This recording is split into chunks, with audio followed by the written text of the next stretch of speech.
Welcome to Night 4 of the Democratic National Convention. The program is about to begin, so please take your seats.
Delegates and guests, please take your seats. The program is about to begin.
Please welcome 2024 Democratic National Convention Permanent Chair, Mignon Moore, and Convention Co-Chair, Representative Veronica Escobar.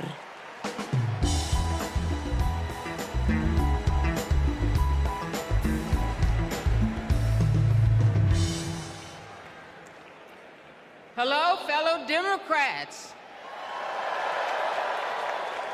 For the final season of the convention, I am more than pleased to pass the gavel to Co-Chair Representative Veronica Escobar.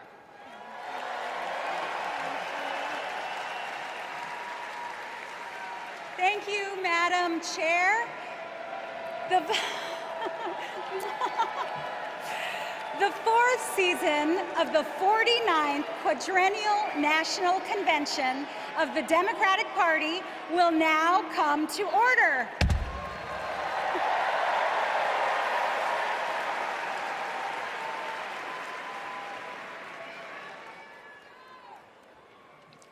Please stand if you are able for this evening's invocation, offered by American Federation of Government Employees National President, Dr. Everett Kelly, and Imam Muhammad Abdul Alim.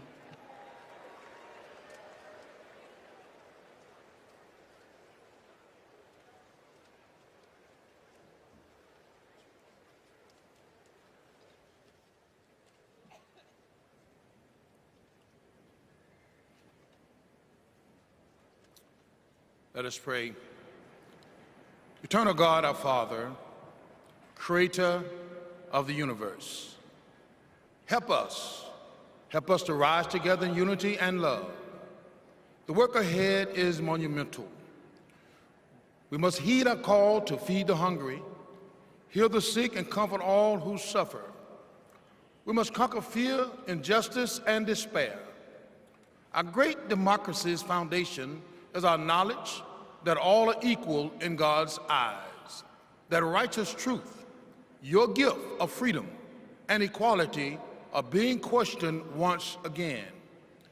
They're what our forefathers and mothers fought and died for. They died on battlefields, in factories, on farms and picket lines. They died in chains. They died for a better world. Beloved Creator, all this tonight, our democracy is now on the line.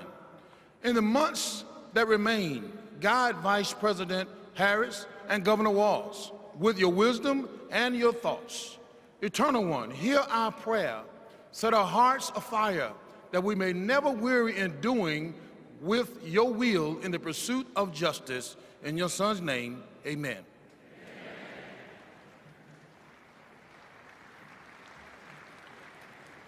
Our merciful benefactor, the Creator Redeemer, who opens the way to us to have a good conscience and life. Grant that we continue as a nation out of many one, a people of faith, taking pride in caring for our common humanity.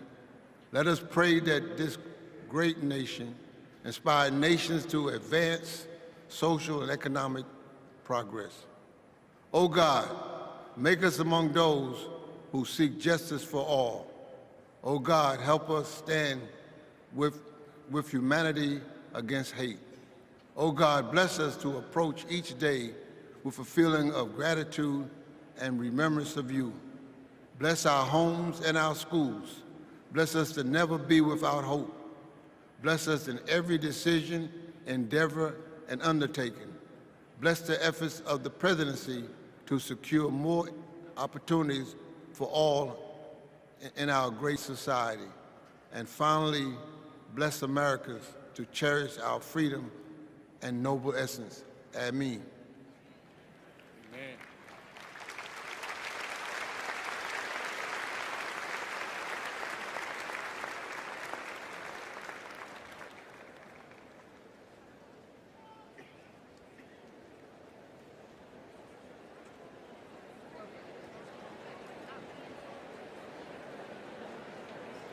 Please remain standing for the presentation of colors by the Illinois State Police Honor Guard.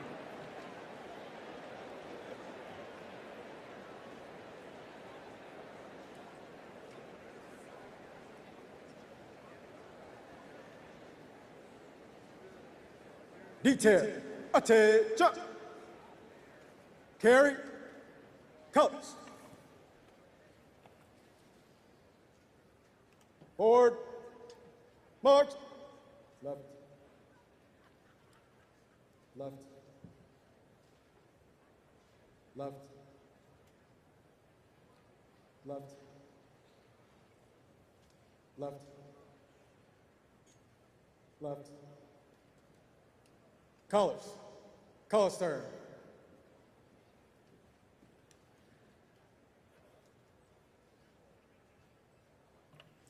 Please remain standing for the Pledge of Allegiance, led by Luna Mehring, 6th grader from Oakland, California.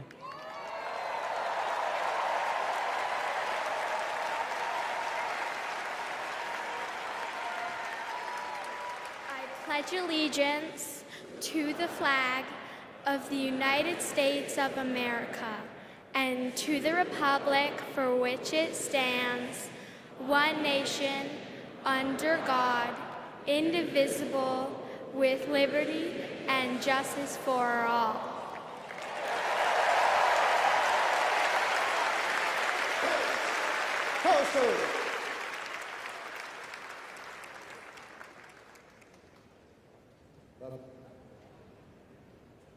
Left, left, left, left, left.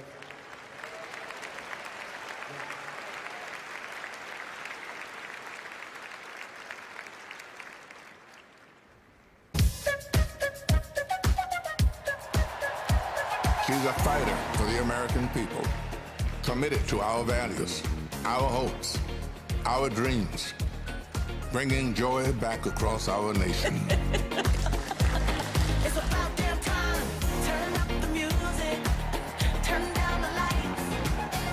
Where did this strength and passion come from in this daughter of middle-class Oakland?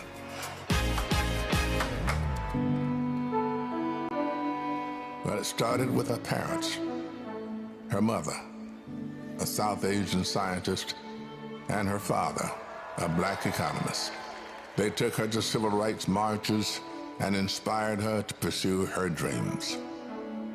After her parents divorced, she and her sister were raised by her mother with the help of friends and neighbors, attending Sunday school at the 23rd Avenue Church. We grew up in this wonderful, loving, supportive environment. My mother was very well aware that she was raising two black girls to be two black women. Her mother saved up for 10 years to buy their first home and shared with Kamala the words and wisdom that remain her North Star to this day. Be a fighter for things that matter, and don't be limited by what has always been.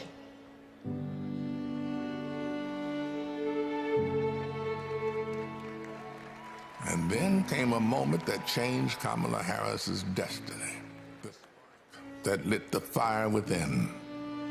When I was in high school, I had a best friend who I learned was being molested by her father. This particular day, she was like, hey, you really, really are not yourself. There's something going on. I said to her as soon as she told me, well, you have to come stay with us. As you get older, you really, really reflect on how pivotal that intervention was at that crucial point of my life.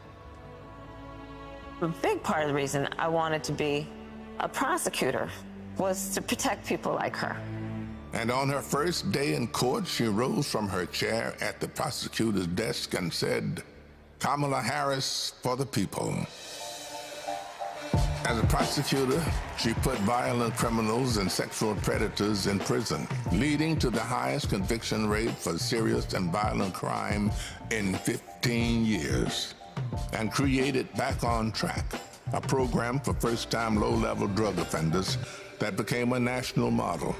About, yeah, you did commit a crime, accept it, own up to it, and then let's talk about what we can do to change the circumstances going forward. Lowering recidivism rates for nonviolent offenders from 54% to 10%, giving people the training they needed to find a job after their sentence. I remember being so struck by having a district attorney who cared both about justice, about safety and accountability, but figuring out how to stop that crime from happening again. As California's Attorney General, she targeted transnational gangs and drug cartels, seized 10,000 kilos of cocaine and 12,000 pounds of methamphetamine, went after drug traffickers, and took 12,000 illegal guns off the streets. The new foreclosure crisis threatens to freeze up. She took on the nation's 5 largest mortgage banks that were stealing from homeowners. Prosecutors claim they've duped desperate homeowners into paying thousands of dollars to get them out of foreclosure. She played hardball and delivered a landmark $20 billion settlement. This represents one of the largest dollar amounts to come to California.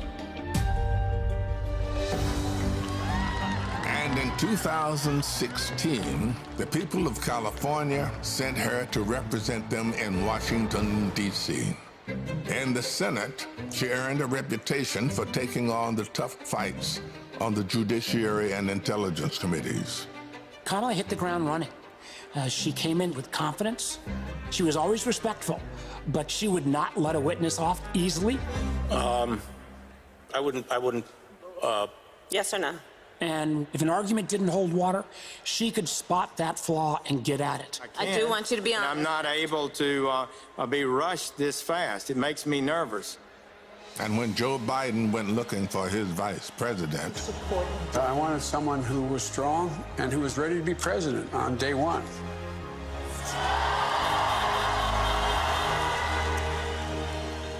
as vice president, she worked to cap insulin costs for seniors at $35, to replace lead pipes and provide clean water for communities, and she helped create 16 million jobs. The Biden-Harris bipartisan infrastructure bill has already created thousands of jobs for our members. That is what the future looks like under a president, Kamala Harris. She fought to reduce the trauma of gun violence that has devastated our nation. How many of you guys, as college students, had to have a drill during high school or middle school or elementary school where you learned about how you need to hide in a closet or crouch in a corner in the event that there is a mass shooter roaming the hallways of your school? Look at that. Look at that.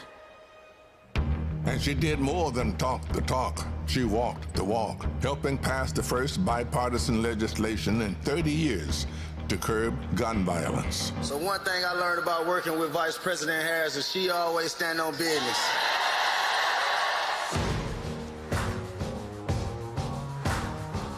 She has traveled the world to strengthen our national security and restore our global leadership, meeting with more than 150 heads of state.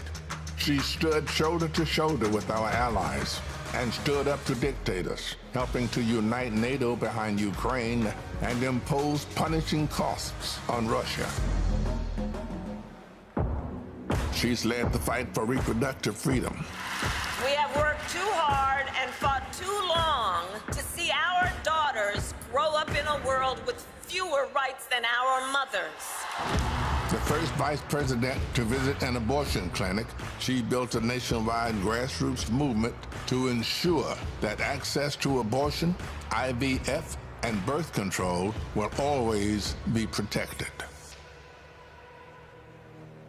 In the halls of power, she's a tough prosecutor, an effective policymaker, a powerful leader. And at home, she's the center of her family. I'm not giving up. She's the best godmother, auntie. She's honest, she's loving, incredibly reliable. She's one of the most loyal people you'll ever meet. That is why I believe she is so prepared to be our next president. This love she has for her family, being there for all of us, that's how she will lead this country, being there for everyone. She's a proud graduate of Harvard University. Hey, you know! Her campaign is a force of nature, generating the excitement we've all been yearning for. A campaign of joy, of love, of care. I am so fundamentally inspired. Kamala Harris will be our next president because you know there's too much on the line to stay on the sidelines. Thank you, Madam Vice President. Thank you for bringing back the joy. Sometimes people will open the door for you and leave it open. Sometimes they won't. And then you need to kick that door down. We are not going back.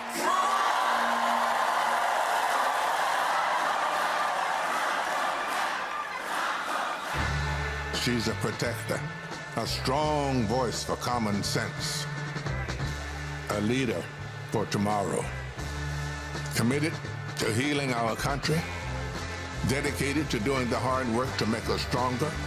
I now declare you spouses for life. Someone who truly understands the struggles of everyday Americans, forged by the challenges of the past, ready for any challenge that may arise.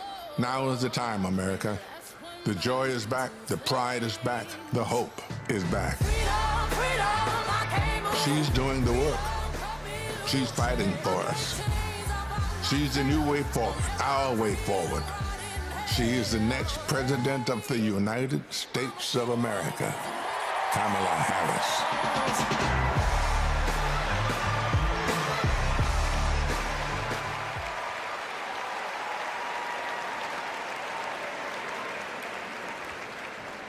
Wow. Bienvenidos todos to the final night of the Democratic National Convention. We have so much in store for all of you tonight, including a special rendition of our national anthem by our favorite country music rabble-rousers, the Chicks.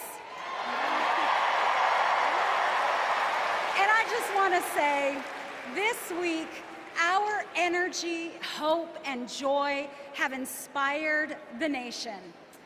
Meanwhile, Donald Trump has been a small man, speaking in small venues, talking about small ideas. Our ideas, our vision for America brings us together.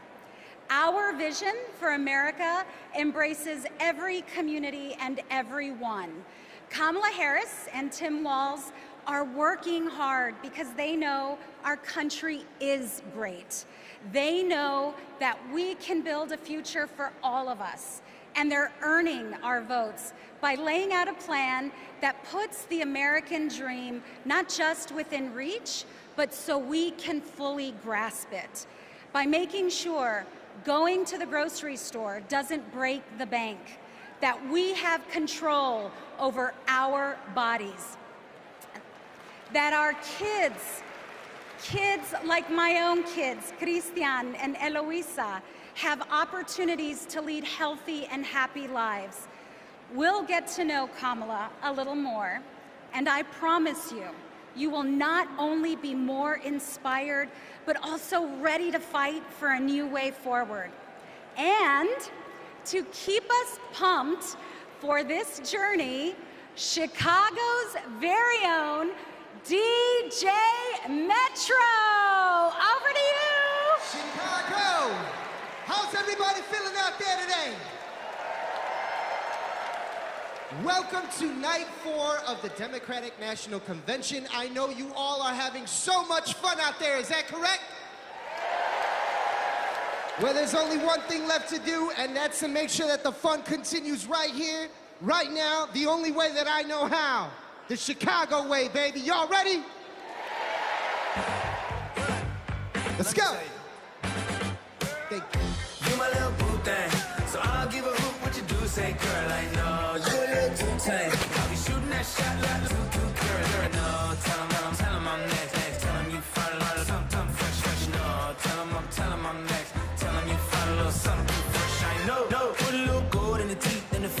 so I took the doors out the Jeep. Okay, I see a brother holding you sweet, no beef, but I'm trying to get to know you at least. Don't take my talking to your own. I can keep it chill like the Soviet blonde. I'ma keep it real when your man long gone. If you're looking for a friend, everybody hands up, hands up. What's good?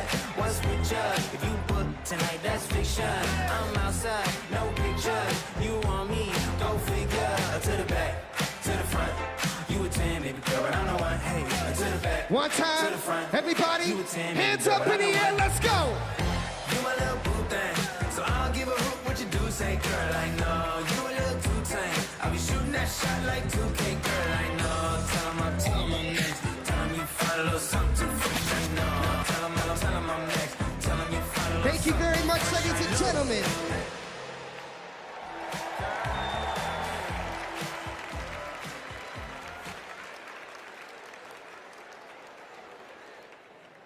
Please welcome National Education Association President Becky Pringle and American Federation of Teachers President Randy Weingarten.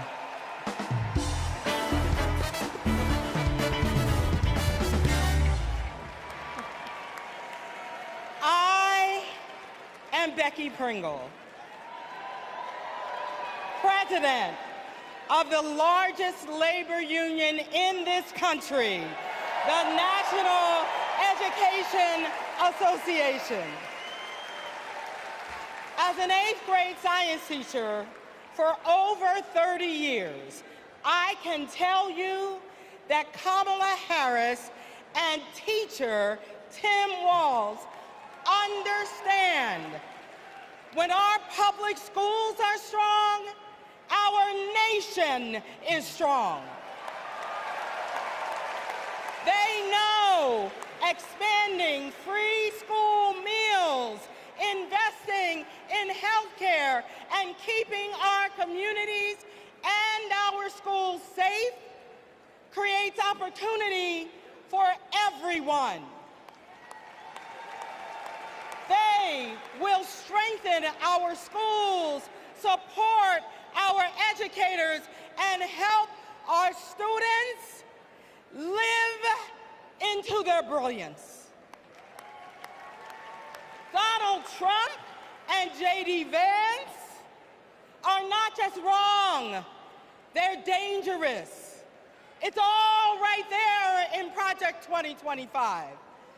They will shut down the Department of Education, end Head Start, and make educators pay a higher percentage in taxes than billionaires.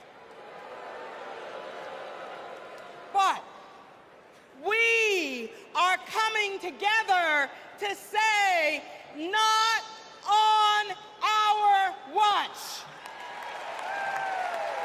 Not on our watch. So we will organize, and we will mobilize, and we will win all the things. So come this January, we will have a president who sees us, who believes in us, and who knows the beauty and the power of this diverse democracy. And her name is Kamala Harris.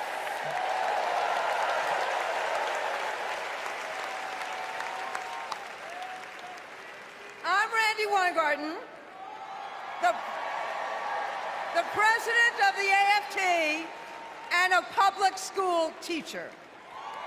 One of my first lessons I taught my students was about the social contract, how both individual freedoms and mutual responsibility are essential in our democracy.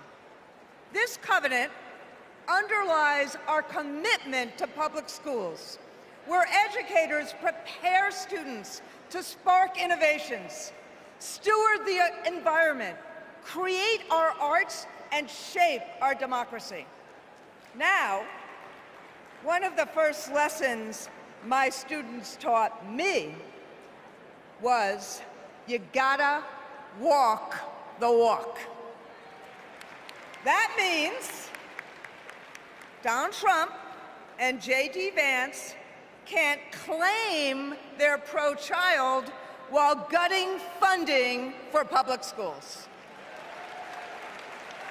That means that being pro-family means we support access to good union jobs, affordable housing, health care, and higher education.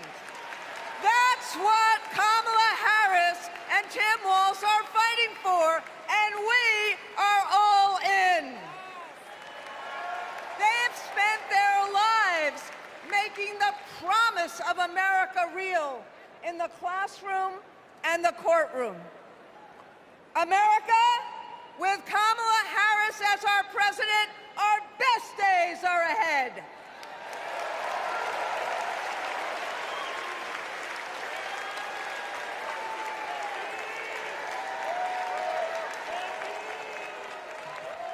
Please welcome California Senator Alex Padilla.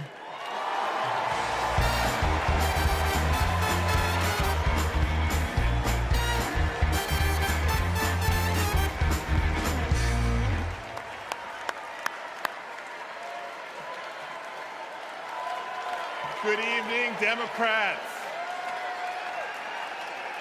Buenas noches, demócratas. My name is Alex Padilla, and I am so proud to represent the great state of California in the United States Senate.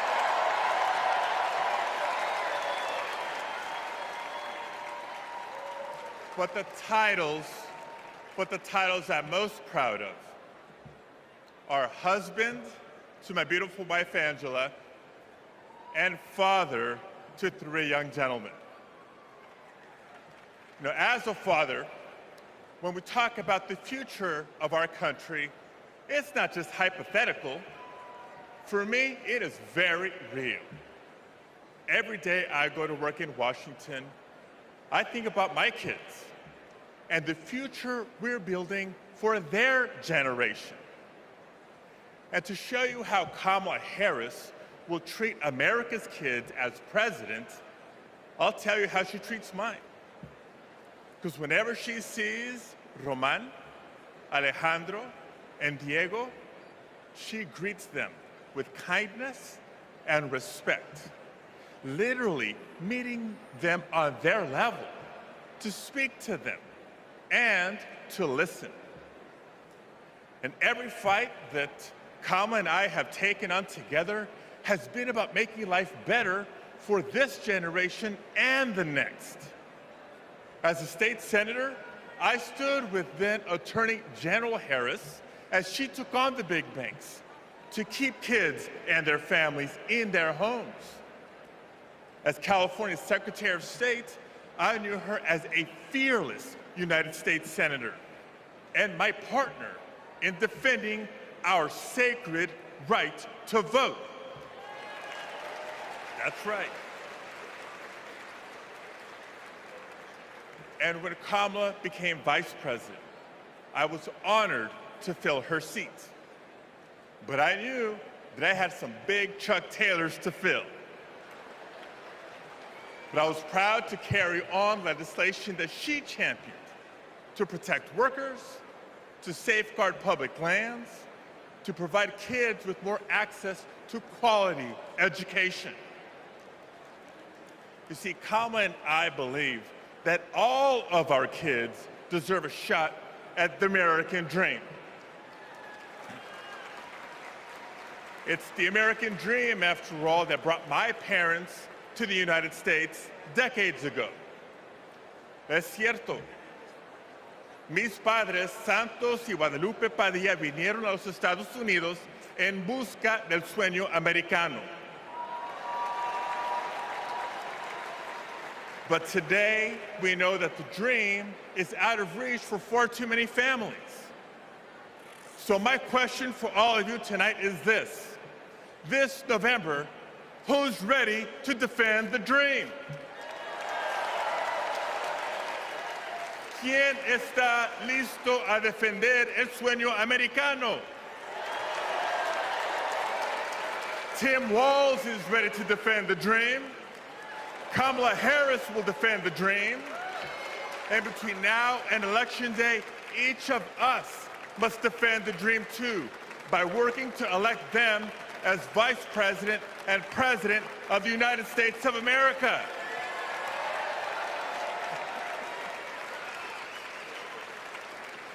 So I want to thank you. May God bless you.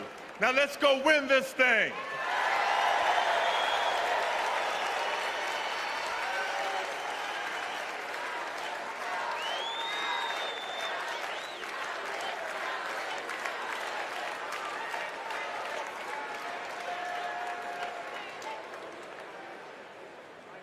For families across our nation, the American dream starts at the same place, the place we call home. A home is more than four walls and a roof. It's the foundation of everything we hope for, the bedrock from which we build our own American dreams and write our own American stories.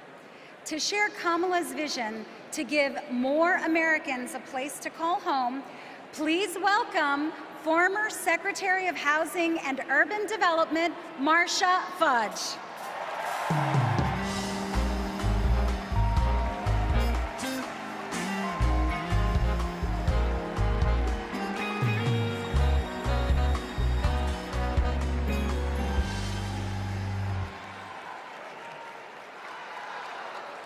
OH.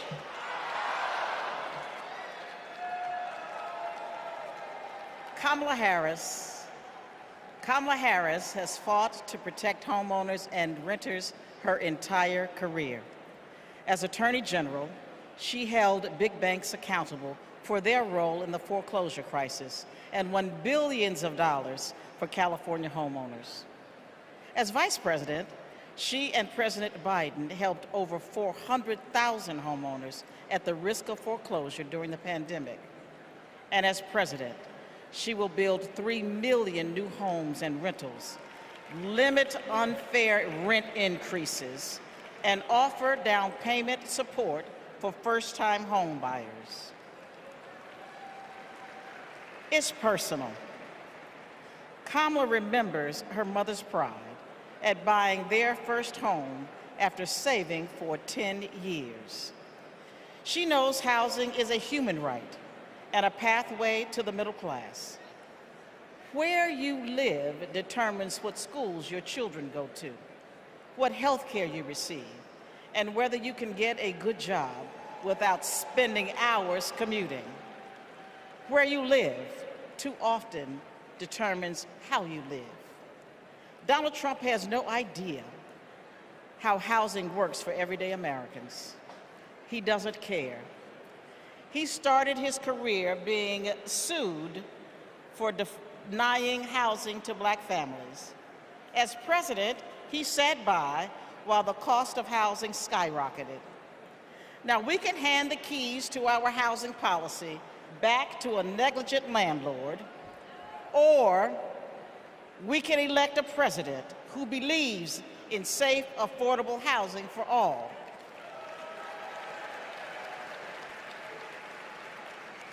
Let's ensure we have an opportunity economy by voting for Kamala Harris.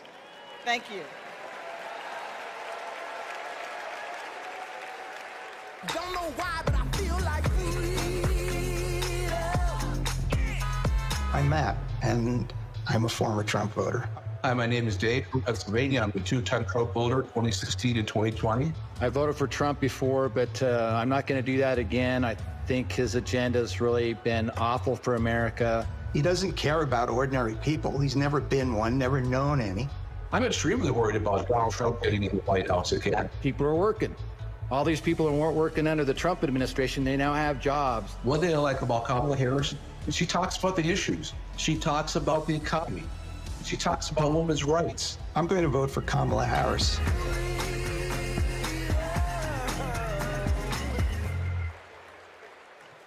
Please welcome California Representative Ted Lieu.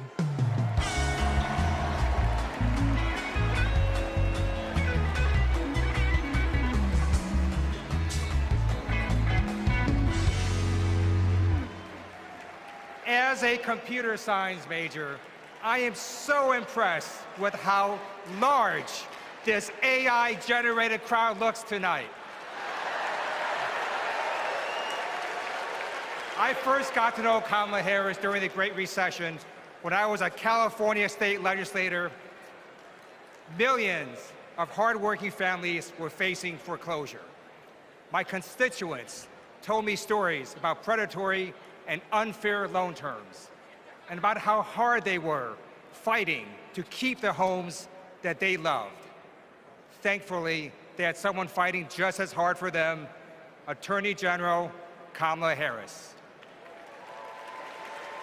She led an investigation of the mortgage industry to root out fraud.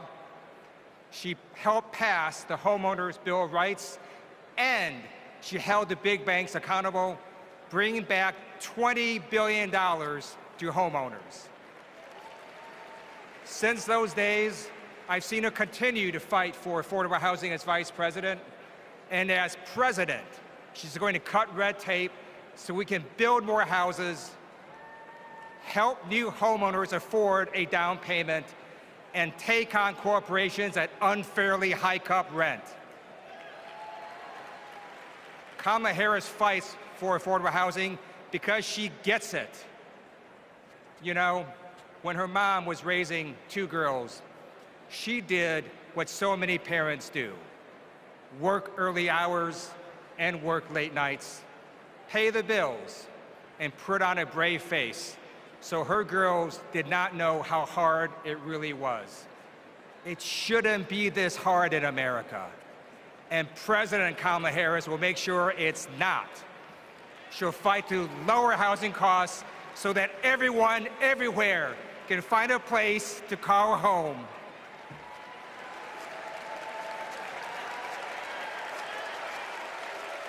Don't know why, but I feel like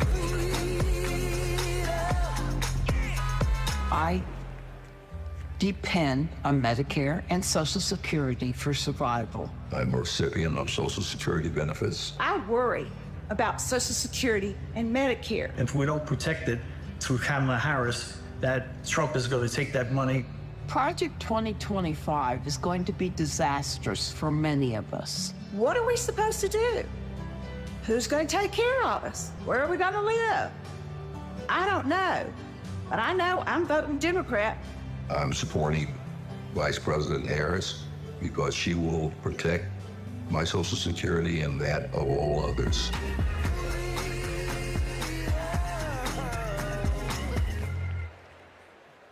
Please welcome Wisconsin Senator Tammy Baldwin.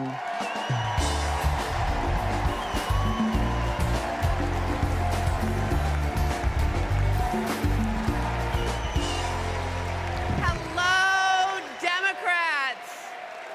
And hey, Wisconsin.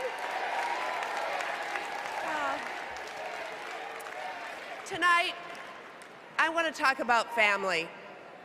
We know that all families don't look alike. My mother was a teenager when I was born, and she struggled with addiction.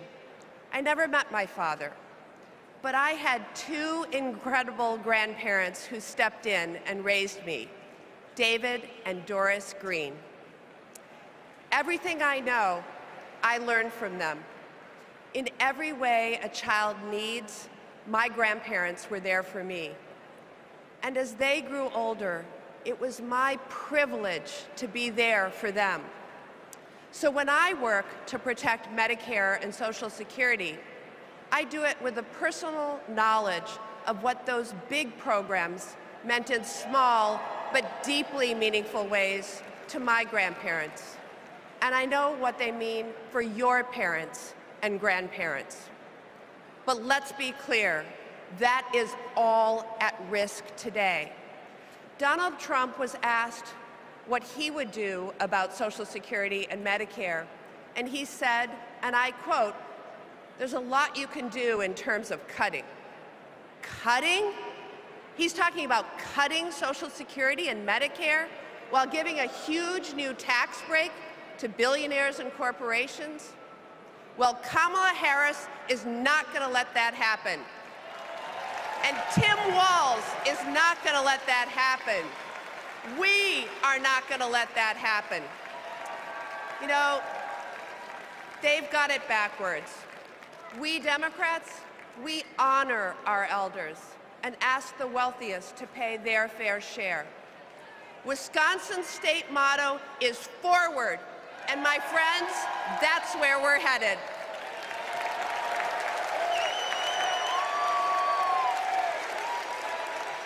Please welcome Massachusetts Representative Catherine Clark.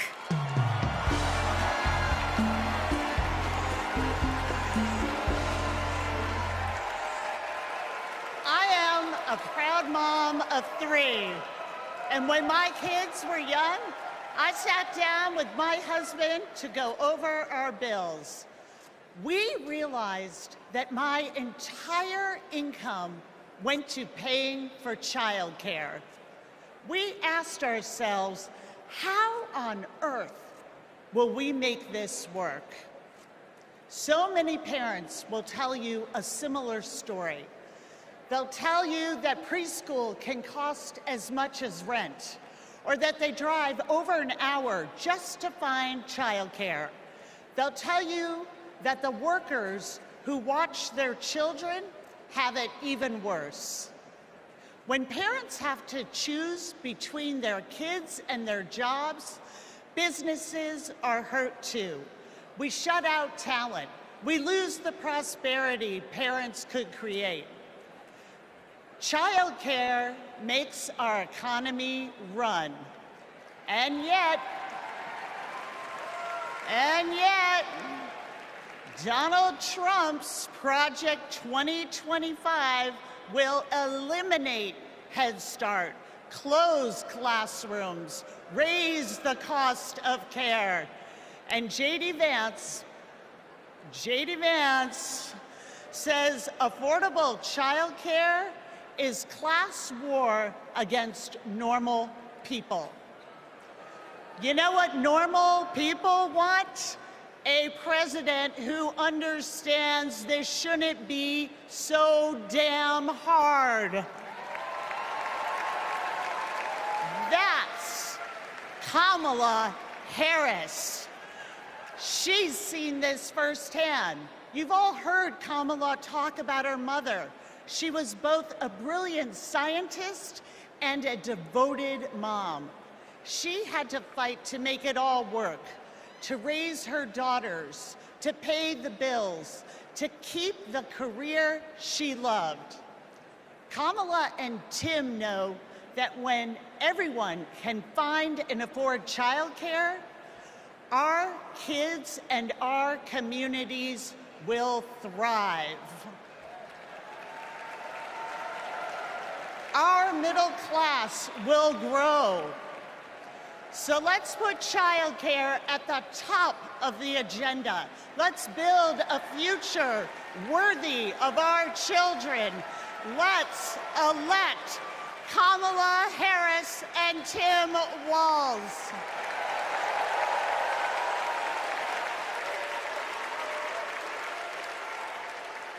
Please welcome Colorado Representative Joe Neguse.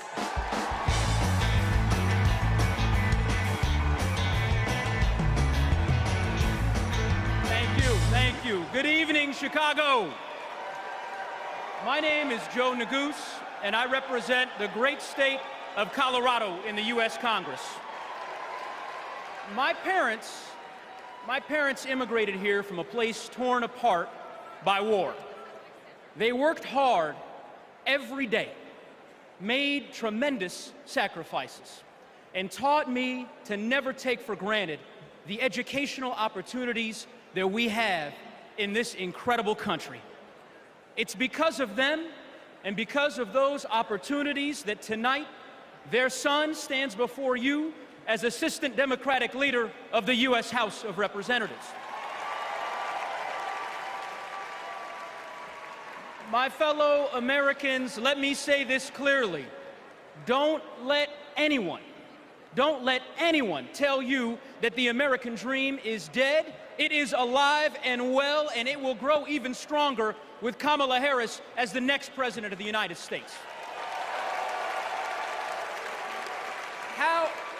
How do we know that? How do I know that? Well, it's because Kamala Harris believes that college can be a ticket to the middle class, and she has fought to make it more affordable her entire career. As California Attorney General, she took down one of the biggest for-profit colleges, securing $1 billion, $1 billion for students who were defrauded. Alongside President Biden, she expanded Pell Grants and secured record funding for HBCUs. And Kamala Harris made public service loan relief a reality for teachers and first responders and firefighters and nurses and countless others across our land. Vice President Harris delivered before, and she will do it again.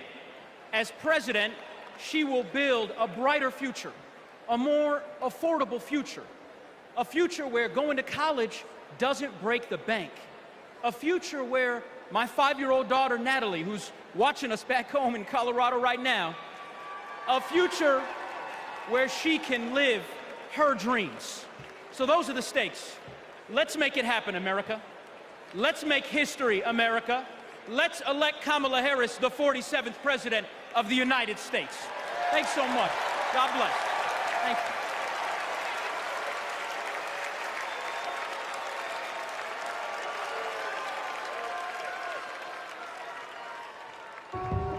I basically worked in public service my entire adulthood, over 27 years. Seeing my mom work in the public service sector, it was actually inspiring me, and I'm like, she gives more to the community than she is for her own self. As a single mother, I knew I wanted my daughters to have a better life than I did. So I said, you know, going to school will help me. I would see her move like the bills to the side, but I know she was mounting. I know she was drowning in student loan debt. Then eventually my loans got to $800 a month. I paid it. I did what I was supposed to do. But I was like, oh my God, I'm gonna be in debt until the day I die. When the Biden-Harris administration first announced the public service loan forgiveness, and I'm rushing to my mom, like, apply for this, apply for this. I'm sitting at my desk, opening up my mail. It says, thank you, Kelly, for public service. Your loans now have been forgiven. Took a deep breath, and I screamed. I had to pinch myself. I had to see if this was really happening. Seeing my mom finish her higher education was life-changing. I don't think anything can ever stop me from my goals, because I saw her do it as a single parent with twin girls, with life pushing her down so many ways, but she continued to rise up. She has been the force, the motivation for me to want to continue to work in the public service agency. With this loan forgiveness, I can plan for my future. I was able to purchase my very first home. It creates great opportunity for my daughters. It creates stability. Thank you, Vice President Harris and the entire administration. I just want to thank you again and again and again. Thank you so much.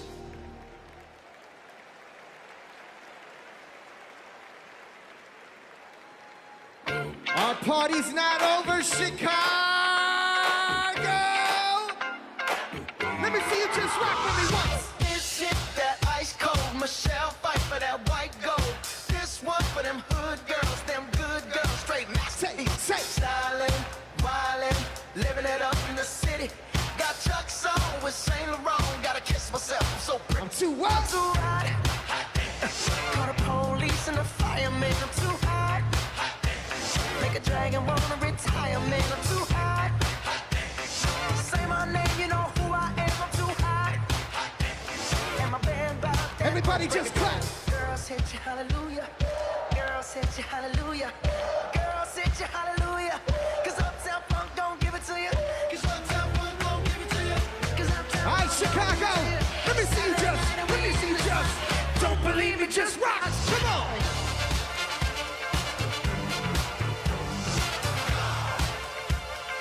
Don't believe me, just watch. Don't believe me, just watch. Don't believe me, just watch. Don't believe me, just watch. Hey, hey,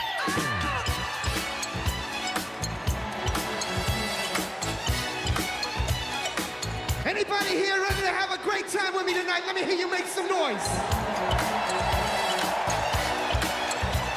DJ Metro from Chicago, let's go.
Gentlemen, I'm DJ Metro. I'll be back for more later.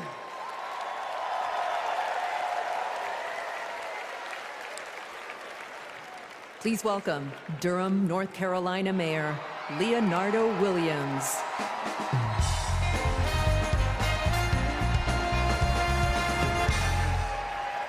Hailing from the Tar Heel State, home of Duke University and North Carolina Central University, I am Mayor Leonardo Williams from Durham, North Carolina. You know, several years ago, my wife Zweli and I started cooking for our community.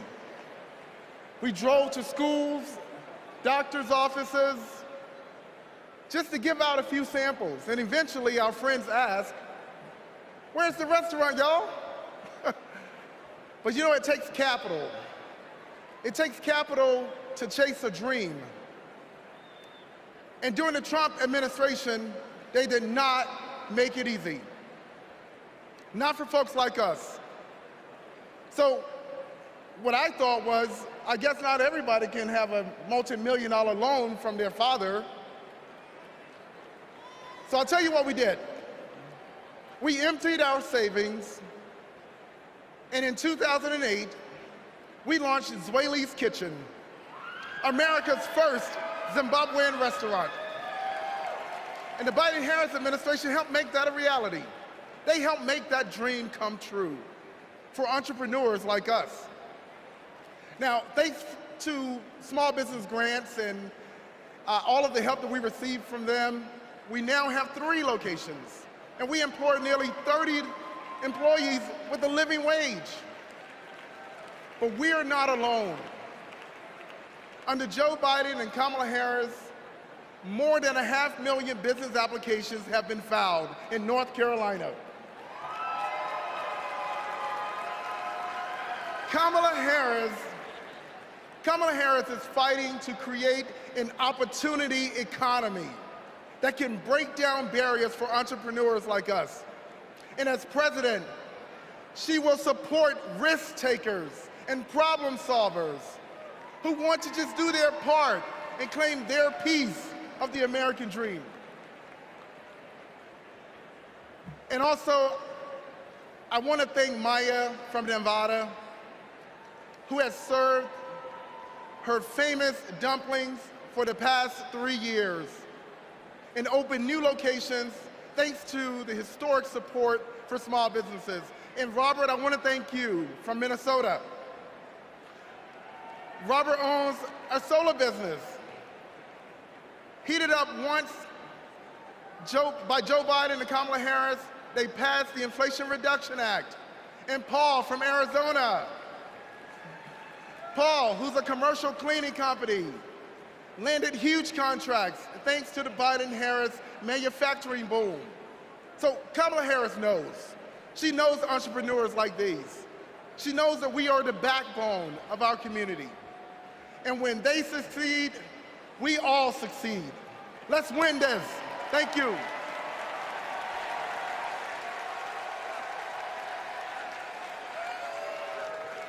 Please welcome Illinois Representative Raja Krishnamurthy.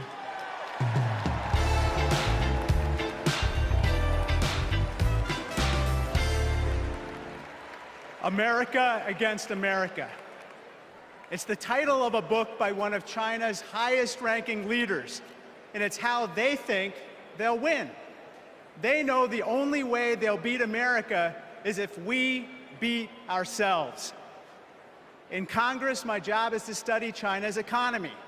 And mark my words, they want to see Donald Trump across the bargaining table, because he'll start endless trade wars that raise prices for Americans, because he'll cut programs that train workers in America. But most of all, Trump will pit American against American. And that's what China wants, for us to fight amongst ourselves, because that's how we lose. But we're not going back. What does Kamala Harris tell us? When we fight, we win. Because Kamala Harris knows how we fight best, not American against American. She knows that when we fight as one country, we win. When we fight as one team, we win. Which is why when Kamala Harris wins in November, we win. Thank you so much.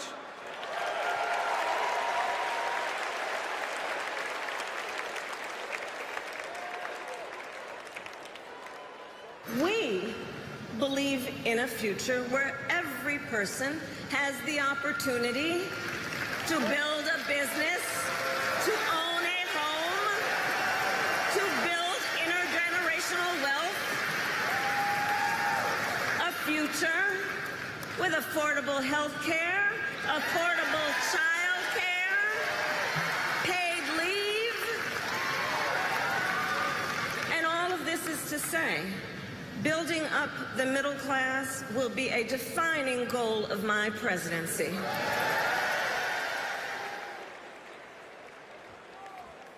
Please welcome Pennsylvania Senator Bob Casey.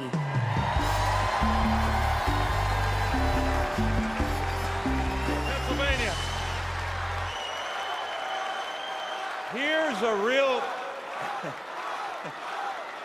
a real question Mom's asked me in Pennsylvania. What am I supposed to do if I can't afford diapers? In just 6 months, a box of diapers went up $15. The corporations say your prices are up only because their costs are up. They're selling you a lie. It's in the bag with the diapers. Prices are up because these corporations are scheming to drive them up. Most companies are good companies. It's the food conglomerates that sit behind the supermarkets, the faceless wholesalers. They're the ones who are extorting families at the checkout counter. This is greedflation. I've been fighting it a long time. So has Kamala Harris. And finally, we're starting to win. When Big Pharma jacked up the cost of insulin, we passed a bill to stop them.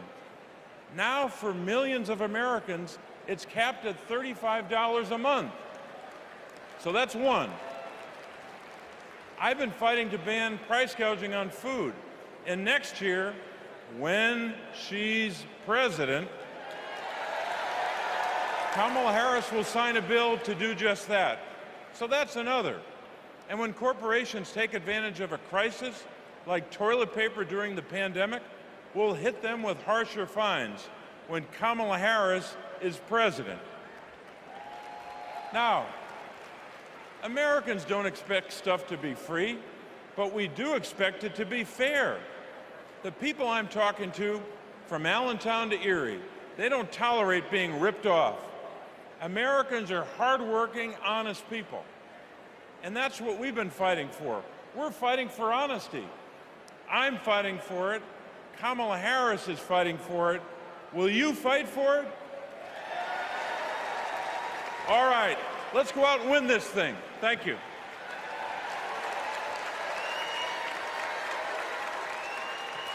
Please welcome Massachusetts Senator Elizabeth Warren.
Best about Kamala Harris. Kamala Harris can't be bought and she can't be bossed around. Now, I first met Kamala in the aftermath of the 2008 financial crash. The banks had flat out broken laws, cheated people, and stolen homes. Millions of Americans had lost their jobs, their savings, their homes. Now, I was setting up the Consumer Financial Protection Bureau. Go CFPB! Yeah! Kamala was protecting families as California's Attorney General. You bet. And Donald was scamming students at Trump University and trying to make money off people losing their homes. Kamala Harris stepped up. She enforced the law, she fought the giant banks, and she delivered billions of dollars of help for families.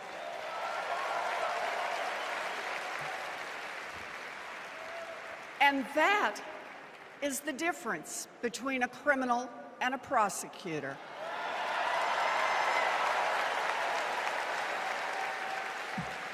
You know what else I love about Kamala? She gets it. We need to make life more affordable for working people. Yeah. Donald Trump, the felon, has no plans to lower costs for families. He doesn't know how, and basically, he doesn't really care. When did he ever fill up a gas tank or worry about a grocery bill? The only bills he worries about are from his criminal defense lawyers.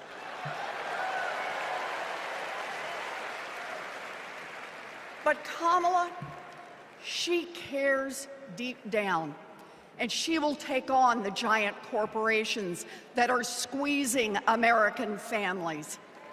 In fact, it's something she's done before. During the California wildfires, she went after the price gougers.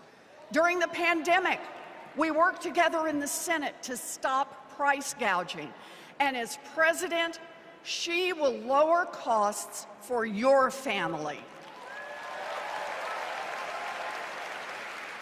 She'll take on the Wall Street firms that buy up millions of houses and apartments and then jack up the rent.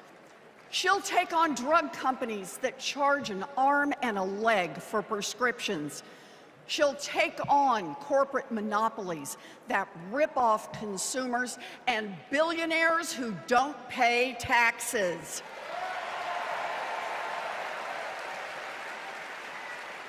And she'll take on right-wing extremists who think they should decide who has access to abortion or IVF, Kamala will protect abortion rights nationwide.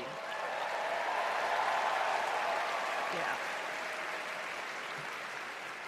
And there it is.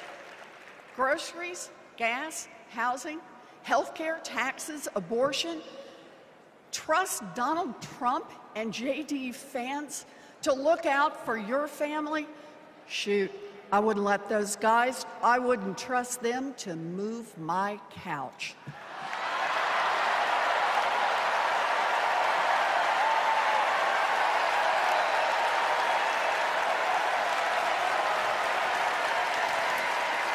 We need Kamala Harris. This election is about your family and your future. I've seen Kamala Harris fight. I've seen her win.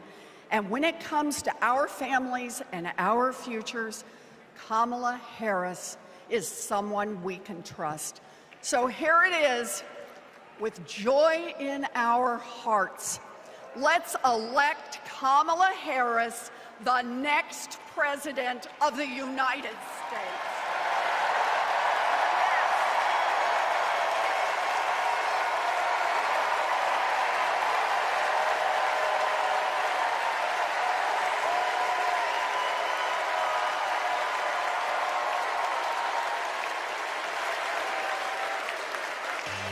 Our party is nowhere near over, Chicago! We're gonna do this real big because we got a good feeling about this presidency. Now let me see your hands up one time. I got a feeling that tonight's gonna be a good night. That tonight's gonna be a good night. That tonight's gonna be a good, good night. Feeling that tonight's gonna be a good night. That tonight's gonna be I want to see everybody losing their minds. 1, 2, now everybody party. Tonight's the night.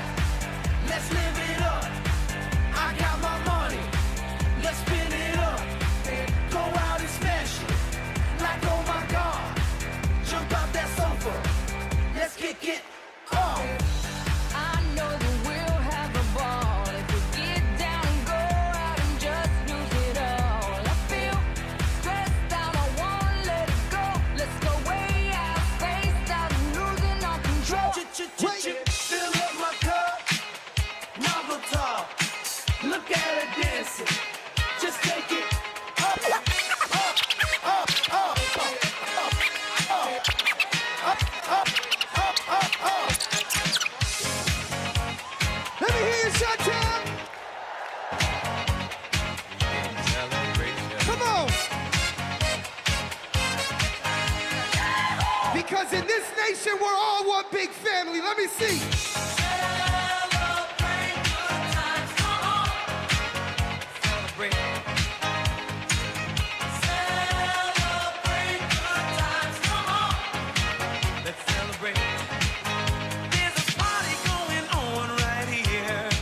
A celebration to last throughout the years. So bring your good times and your laughter too. We gon' celebrate your party with you. Come on now. Celebration. Let's all celebrate and have a good time. Celebration. We gon' celebrate and have a good time. It's time to come together. It's up to you. What's your pleasure? Everyone around the world. Come on. Ladies and gentlemen, I'll see you guys in just a little while. Thank you.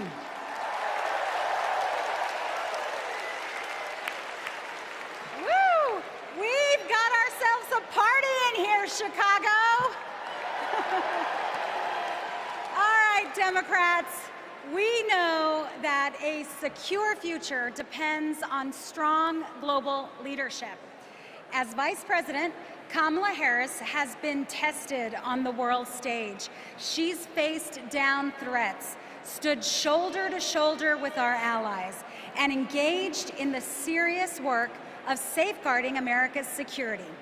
Please welcome to the stage an Army Ranger, my colleague, Congressman Jason Crow.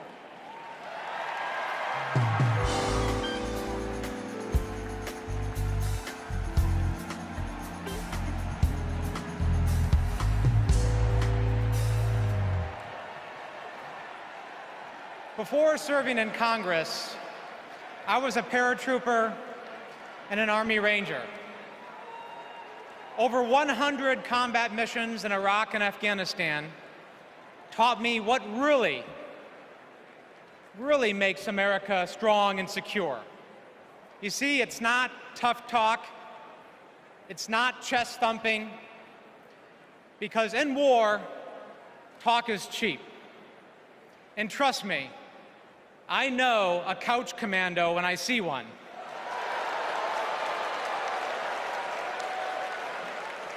Real strength and security come from our people, from our allies. Donald Trump's Project 2025 would abandon our troops, abandon our veterans, our allies, and our principles.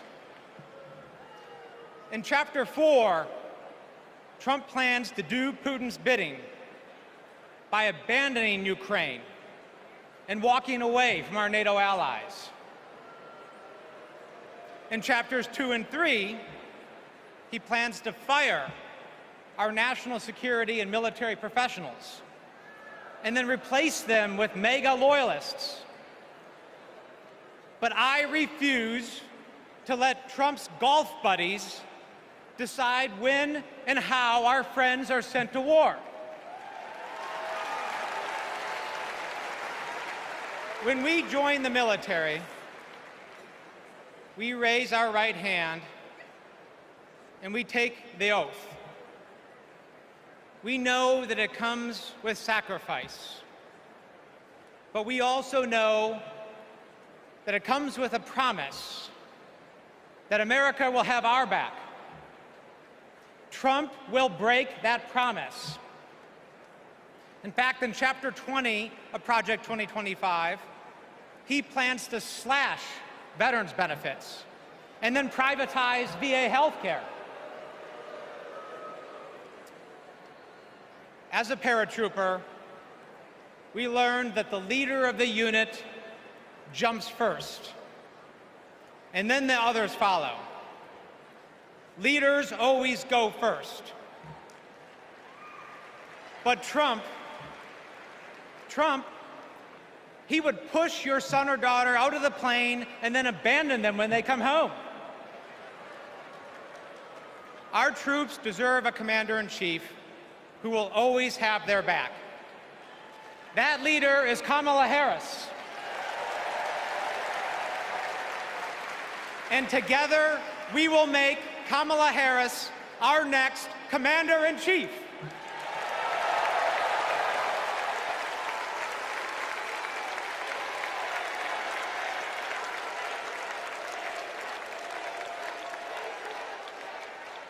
President Joe Biden and I, along with our entire country, are grateful, deeply grateful to each and every one of you for your service and for your excellence.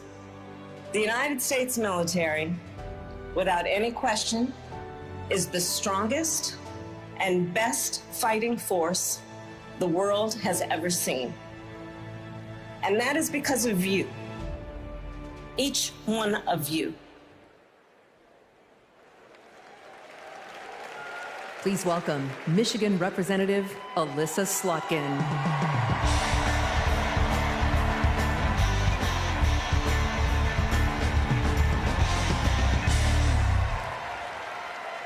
Good evening. I'm Alyssa Slotkin. I am honored to be your U.S. Senate nominee from the great state of Michigan. Go blue, go green, my peeps from Michigan. My life and service began in New York City on September 11th. As the smoke cleared, I knew my career would be spent protecting the country we all love. I was recruited by the CIA and served 3 tours in Iraq alongside our military. And I worked at the White House under presidents of both parties and as an acting Assistant Secretary of Defense under President Obama. I want to talk tonight about national security because the choice in November is stark. America retreating from the world or leading the world. Trump wants to take us backwards. He admires dictators a lot. He treats our friends as adversaries and our adversaries as friends.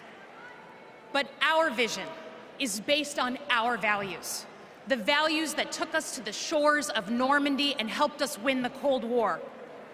We believe America should inspire and lead at home and abroad. We recognize that it's not just about having a strong military, but about tackling global challenges like AI and climate change together. And guess what? That takes friends. You gotta have friends to do that. Vice President Harris understands our strength abroad is inextricably linked to our strength here at home. Our schools, a strong middle class, and the health of our democracy. So, for everyone here and everyone watching, I want you to proudly claim your patriotism. You are here because you love your country. Do not give an inch to pretenders who wrap themselves in the flag, but spit in the face of freedoms it represents.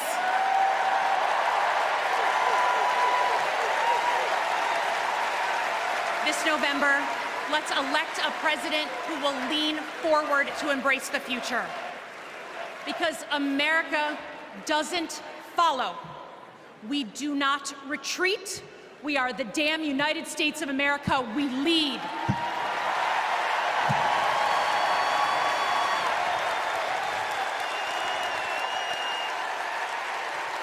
Please welcome New York Representative Pat Ryan.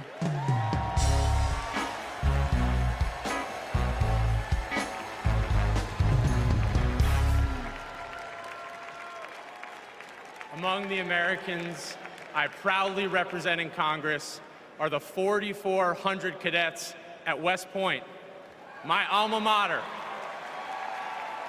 Last year, I welcomed Vice President Harris when she delivered the commencement address. I watched as she shook the hand of every single cadet. That's the thing about West Point. The day you take the oath to defend our country, you get to look the person in the eye who may one day, God forbid, send you to war and take their measure. And every time, Kamala Harris looked back with respect, with reverence. That day, I saw our next Commander-in-Chief. At West Point, you learn the honor code. A cadet will not lie, cheat, steal, or tolerate those who do. Well, there's a candidate who has violated every word in that code. A serial liar, cheater, thief, who looked soldiers in the eye, then turned around and called fallen heroes suckers and losers, who insulted Medal of Honor recipients just last week.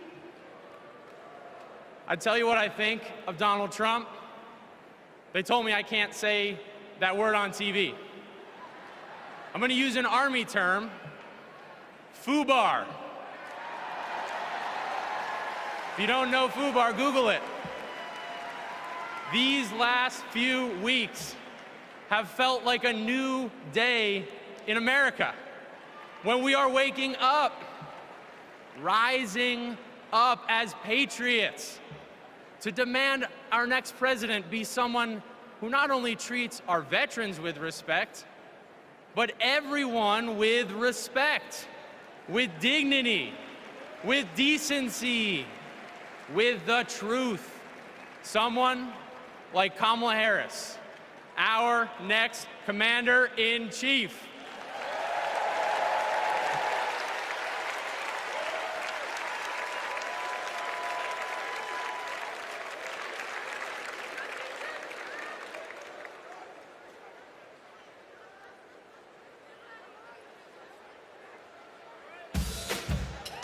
We are not done. I'm trying to tell you guys that I want to see you up off your seats, dancing and moving around. Get excited with me and say, I say I'm too late. Got nothing in my brain. That's what people say. That's what people say. I go on too many dates, but I can't make them stay. At least that's what people say. That's what people say. But I keep cruising. Can't stop, won't stop moving. It's like I got this music in my mind saying it's gonna be alright. 'Cause the players gonna play. And the haters gonna hate. Baby, I'm just gonna shake. Shake it off, shake it off. Heartbreakers gonna break. And the fakers gonna fake. Baby, I'm just gonna shake. Wait. Shake it off. Hold on. Come and move that in my direction. So thankful for that. Representando para mi latino aquí conmigo esta noche. Yeah. Oh, you are my sunrise on the darkest day. Got me feeling some kind of way. Make me wanna savor every moment slowly. Slowly. Despacito. Quiero respirar tu cuello despacito. Deja que te diga cosas al oído. Para que te acuerdes si no estás conmigo. Despacito. Quiero desnudarte a besos despacito. Firmo en las paredes de tu laberinto. Y hacer de tu cuerpo todo un manuscrito. Quiero ver bailar tu pelo, quiero ser tu ritmo. Que le enseñes a mi boca tus lugares favoritos. Ladies and gentlemen, one more time, I'm DJ Metro and I'll be back.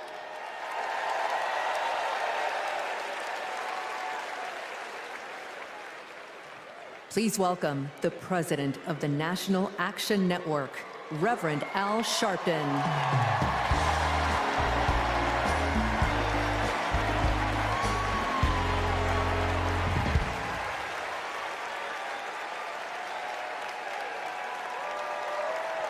Thank you. Thank you. Thank you. Good evening. I stand before you as the president of National Action Network. We do not endorse candidates, but we report where candidates stand on criminal justice, economic empowerment, health equity, and other issues. On one side of this race is Donald Trump, a fellow New Yorker I've known for 40 years. Only once in that time, did he take a position on racial issues. He spent a small fortune on full-page ads calling for the execution of 5 innocent young teenagers. Well, I'm gonna bring them out in a minute, and you'll hear from them tonight. Because they were not executed, they're here to continue to fight.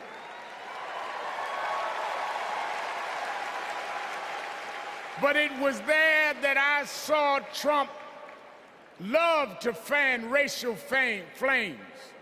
On the other side is a woman that I've walked with in Selma, Alabama to commemorate the 59th anniversary of Bloody Sunday.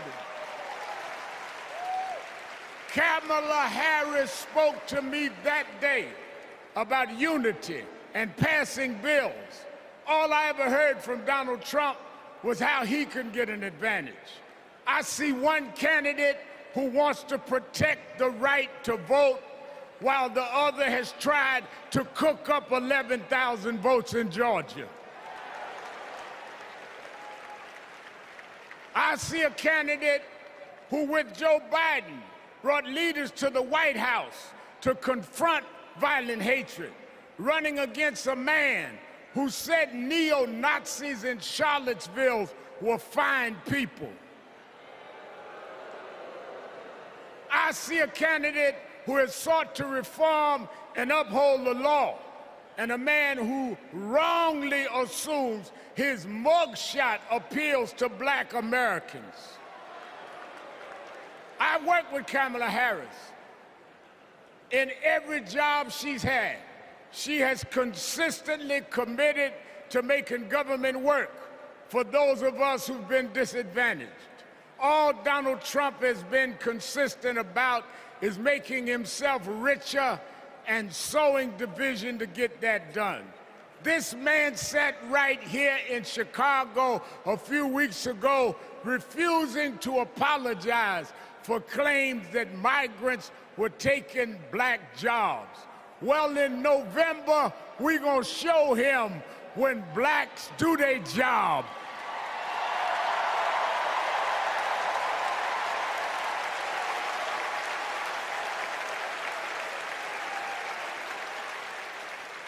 And we are going to join with whites and browns and Asians, and we're going to do a job on those that have done a job on us.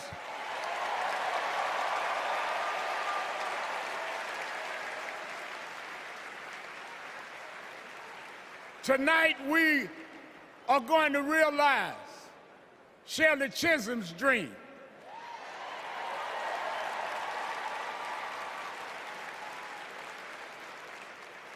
"52 years ago, I was one of the youth directors in her campaign for president.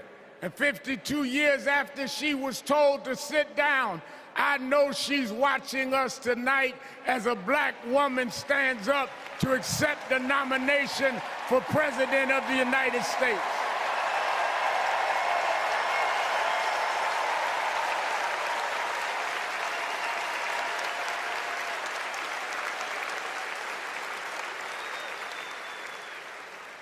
We have fought too hard for women to be told to get out of the kitchen.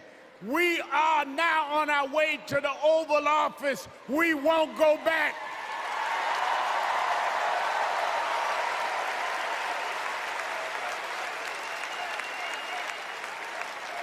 We fought hard. We fought hard for LGBTQ loved ones to get out the closet. We won't go back.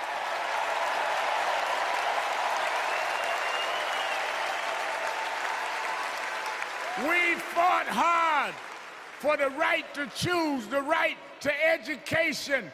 We suffered and died and bled, went to jail to get the right to vote. We won't go back.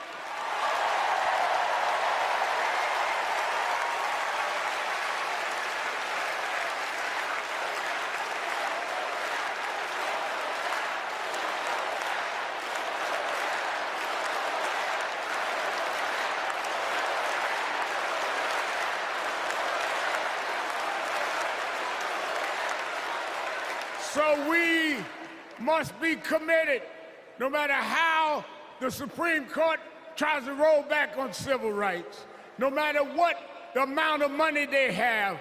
We are here because others fought and suffered for us, and we vowed tonight we won't go back.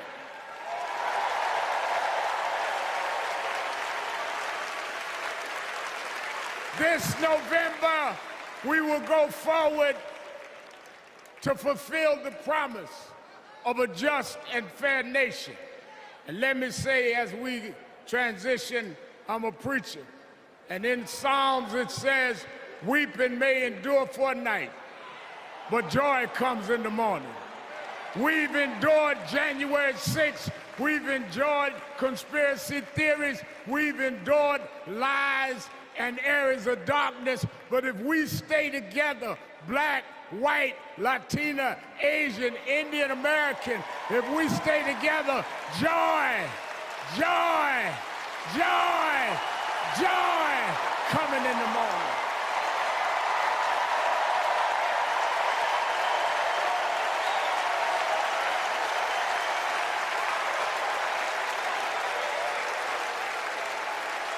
I want to now, since I was a teenager, I was mentored by Reverend Jesse Jackson.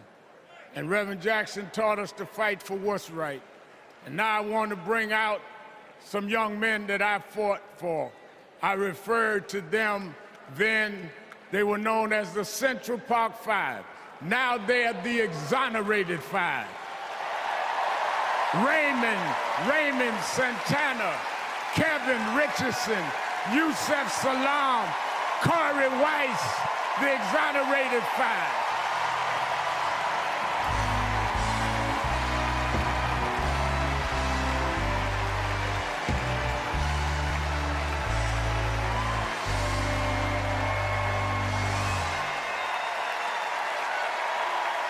We won't go back.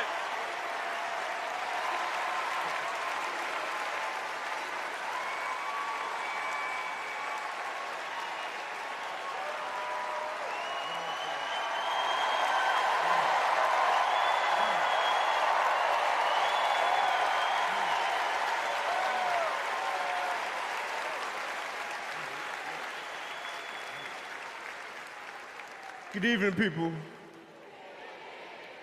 My name is Corey Wise. 35 years ago, my friends and I were in prison for a crime we did not commit. Our youth was stolen from us. Every day, as we walked into courtroom, people screamed at us, threatened us because of Donald Trump. He spent $85,000 on a full-page ad in the New York Times, calling for our execution.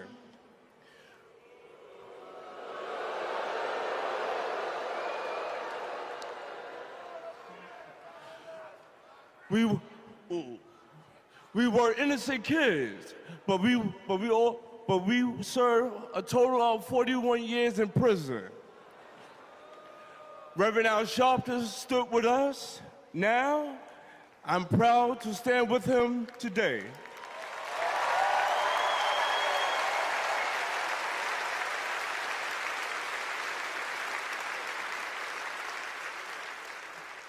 Vice President Kamala Harris has also worked to make things fairer. I know she will do the same as president, and I approve that message.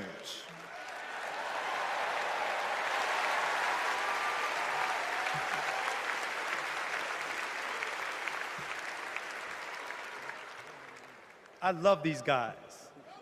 These are my brothers. These are my brothers. Yes, indeed.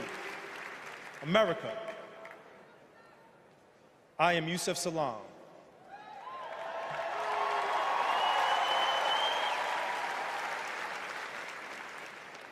A New York City councilman representing my hometown of Harlem. That's right.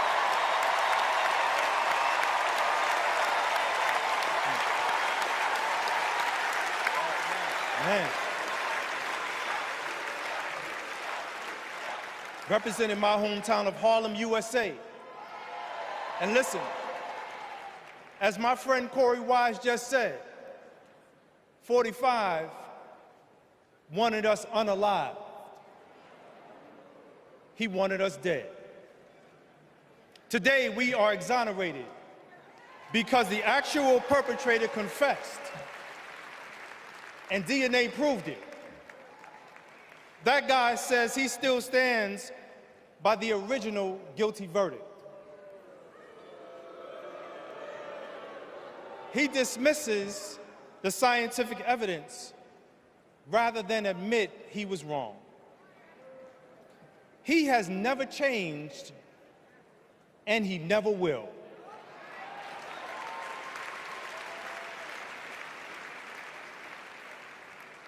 That man thinks that hate is the animating force in America. It is not. We have the constitutional right to vote. In fact, it is a human right. So let us use it. I want you to walk with us. I want you to march with us. I want you to vote with us.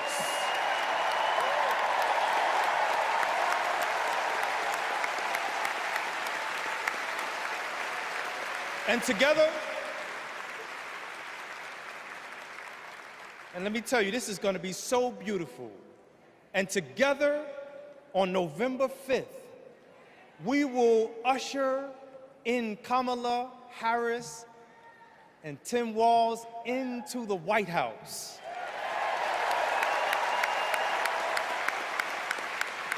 So I want to do this. When I say when they, I want you to say see us. When they, see us. When they, see us. When they see us, America will finally say goodbye to that hateful man.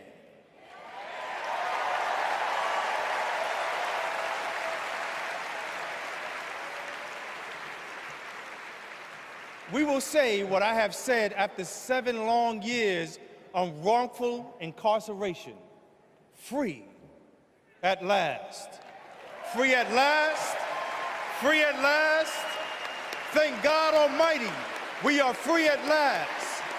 God bless you, and God bless the United States of America.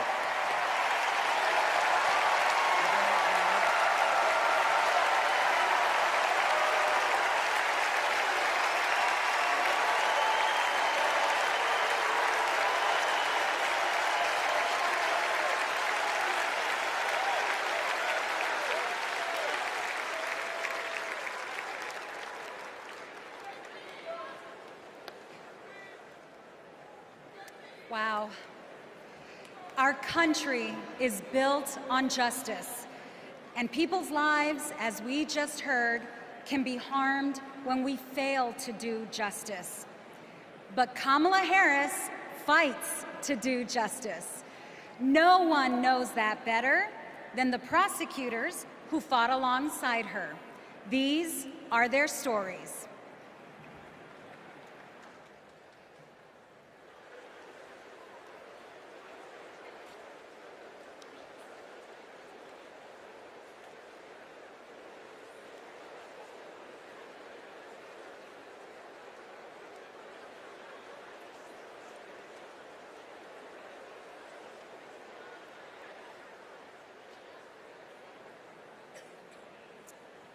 I'm Amy Resner. I was a colleague in the courtroom when my friend Kamala tried one of her first cases and made the prosecutor's promise for the people. For Kamala, practicing law was always about protecting the vulnerable and giving the victims a voice. Women who were sexually assaulted, children who were mistreated and sexually abused. She helped them navigate their nightmares and demand justice for their injuries. And she did it all with grit and grace, intelligence and heart. She was a remarkable prosecutor, and she will be a remarkable president. Survivors of sexual assault struggle to be heard over the cacophony of voices demeaning, discrediting, and vilifying them. When powerful offenders are allowed to manipulate public opinion by attacking their victims' credibility, all victims suffer. Those words are from the 2021 amicus brief filed by RAINN, the nation's largest anti-sexual violence organization, in the case of E. Jean Carroll versus Donald J. Trump. As a legislator and lifelong advocate against sexual violence, I urge all of us to stand together to support survivors, believe them, and hold perpetrators accountable.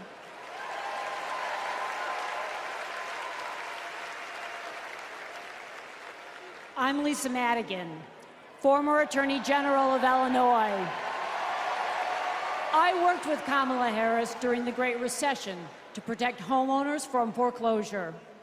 As Attorney General of California, Kamala met thousands of people on the verge of losing their homes and their faith in the American dream. She demanded big banks provide mortgage relief to allow families to stay in their homes. She stood her ground, and together, we prevailed. For as long as I have known her, Kamala Harris has always taken principled positions and never wavered. Thanks to Kamala's determination, countless Americans have a home they can call their own.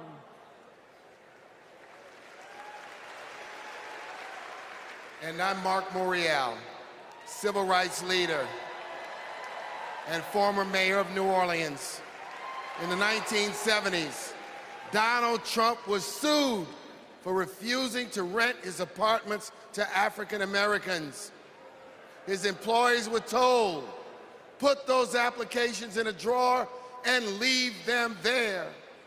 It was straight up housing discrimination. It was racism, and civil rights advocacy put an end to it. Kamala Harris has a plan to build more housing, keep rent prices fair, and help more people own homes. Donald Trump, you denied black people the American dream, and Kamala Harris is creating a future where every family, yes, every family has a place to call home.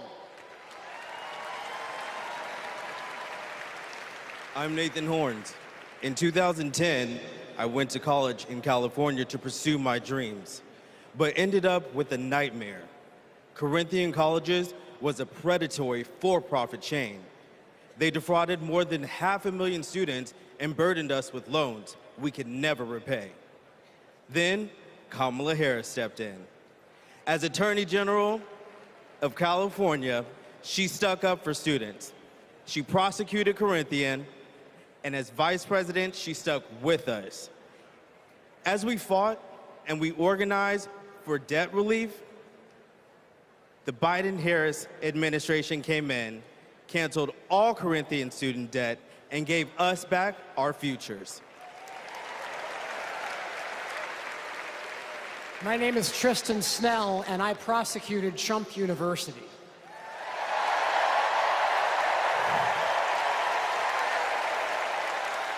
I interviewed over 100 victims of Trump's fraud, a retired police sergeant, an Iraq veteran with PTSD, a mother caring for her son with special needs. They trusted Trump. They believed that he would teach them his secrets and make their American dreams come true. But all they got was credit card debt and a fake diploma. Some lost their life savings, some lost their homes. Donald Trump ripped off his biggest fans and made $5 million in profit. Kamala Harris fought scammers like him, and as president, she will continue to fight for you, for us, for the people.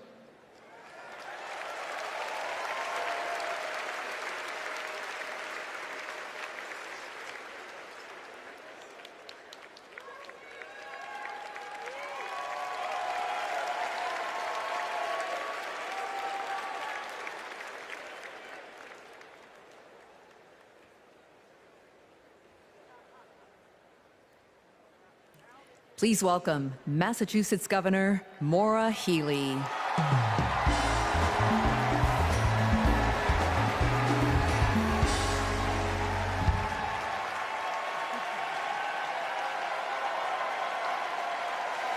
For the people. Those three words define the role of a prosecutor. To serve not only our clients in the courtroom, but our community and our country. To give people a sense of security and safeguard the principles that hold our nation together.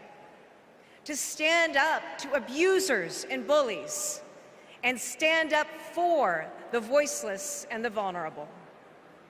In other words, exactly what Kamala Harris has done her whole life. When she was DA, mothers of children who'd been murdered, whose cases had gone cold, would come to her office saying, "I'll only speak to Kamala," because they knew she would listen, because they knew she would help them find justice. And she did. That's the Kamala Harris I know. A few weeks ago in Massachusetts, I watched a little girl meet the vice president. Her eyes were so wide, as open as the future. Kamala asked her about the summer, her basketball camp, and what position she likes to play. The little girl said to her, anything but defense. Kamala put her hand on her shoulder and replied, me too, I love offense. That's what it means to be for the people. Kamala Harris fights for all Americans. She stays on offense and she wins. And I know that she'll fight with the same passion, the same determination as President of the United States. I can't wait to see her prosecute the case against Donald Trump on the debate stage in September. We face a stark choice in this election: a felon and con man, or a dedicated prosecutor. The contrast between Donald Trump and Kamala Harris is clear. He obstructs justice. She upholds it. He swindles people. She serves them. He thinks he's above the law. She actually understands the law.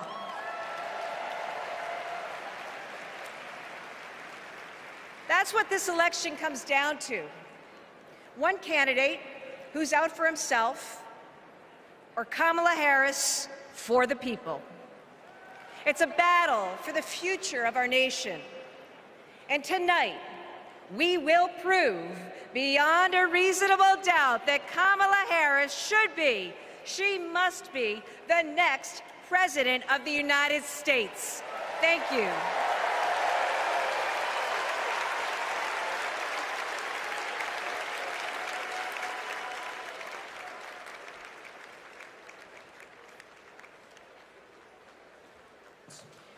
Please welcome survivor and advocate, Courtney Baldwin.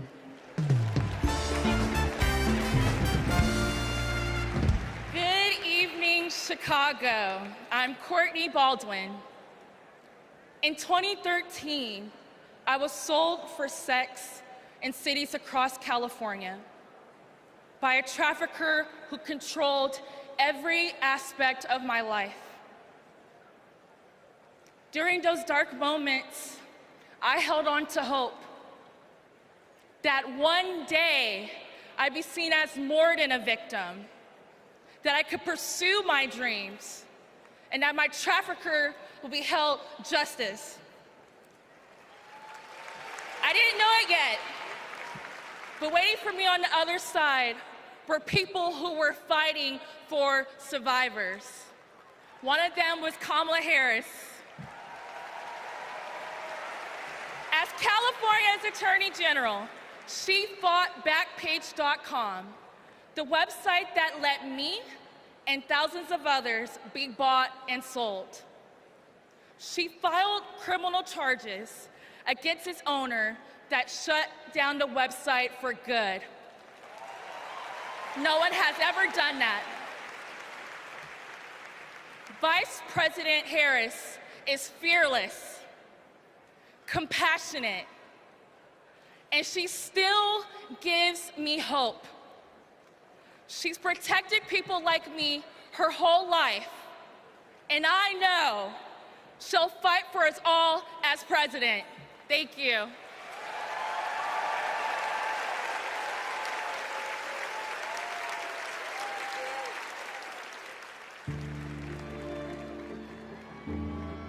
We have to wake up at 2 a.m. in the morning. It's the only way to beat the Phoenix heat. It's just like opening an oven. I work on the light rail. It's a good way to tackle the climate crisis, but the clock is ticking. Climate change is one of the greatest con jobs ever. All of this with the global warming and a lot of it's a hoax. It's a hoax. Hurricane Beryl is the earliest Category 5 on record. Climate change isn't a hoax. And it's not happening in the future. It's happening right here, right now. Here in Phoenix, the most consecutive 110-plus degree days in a row. Trump is pouring gasoline on the fire. He proceeded to solicit $1 billion from the fossil fuel companies because, if elected, he would roll back environmental rules and repeal regulations. Trump's Project 2025 agenda gives tax breaks to big oil and completely tramples the middle class. Trump would gut clean energy jobs like mine. This work gives us security and economic freedom. Trump would rip that away. Kamala Harris sees the future differently. She's a clean energy champion. She took on big oil that gouged Americans. Harris was the deciding vote that passed Democrats' epic clean energy investments. Kamala will fight for climate and clean energy policies that protect our health and hold big polluters accountable. The clock is not just ticking, it is banging. And that is why President Biden and I made the largest climate investment in America's history. We are not going back. I was raised to care for my community. That means jobs for my guys and a clean energy future.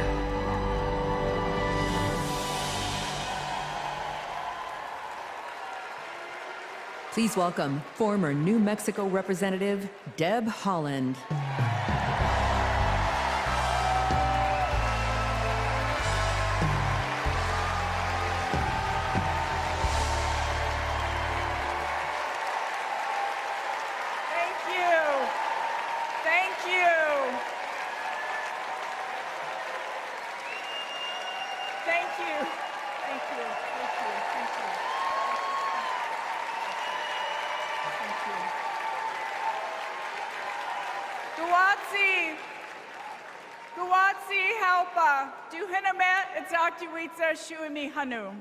In my Karis language, greetings, friends and family. My name is Kresh Turquoise, and I'm from the Turquoise clan. 35 generations ago, my ancestors built lives in the high desert of New Mexico. I am on this stage tonight because of them. While fishing with my dad and running through the desert with my cousins, I learned that we have a responsibility to take care of our planet. Donald Trump never learned that lesson. He called the climate crisis a hoax. He made it easier for big companies to poison our air and water. An American president must lead the world in tackling climate change. We need a president who understands that assignment. That's Kamala Harris.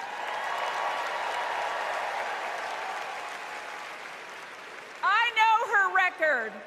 She held polluters accountable for spilling oil into the San Francisco Bay. She defended President Obama's Clean Power Plan in court. And as Vice President, she cast the tie-breaking vote for the most ambitious climate action plan in our nation's history.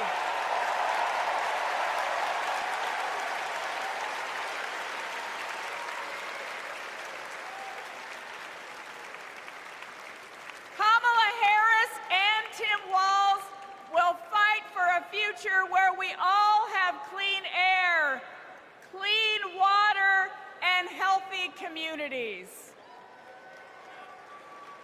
Let me go back to the lesson I learned in the desert Southwest.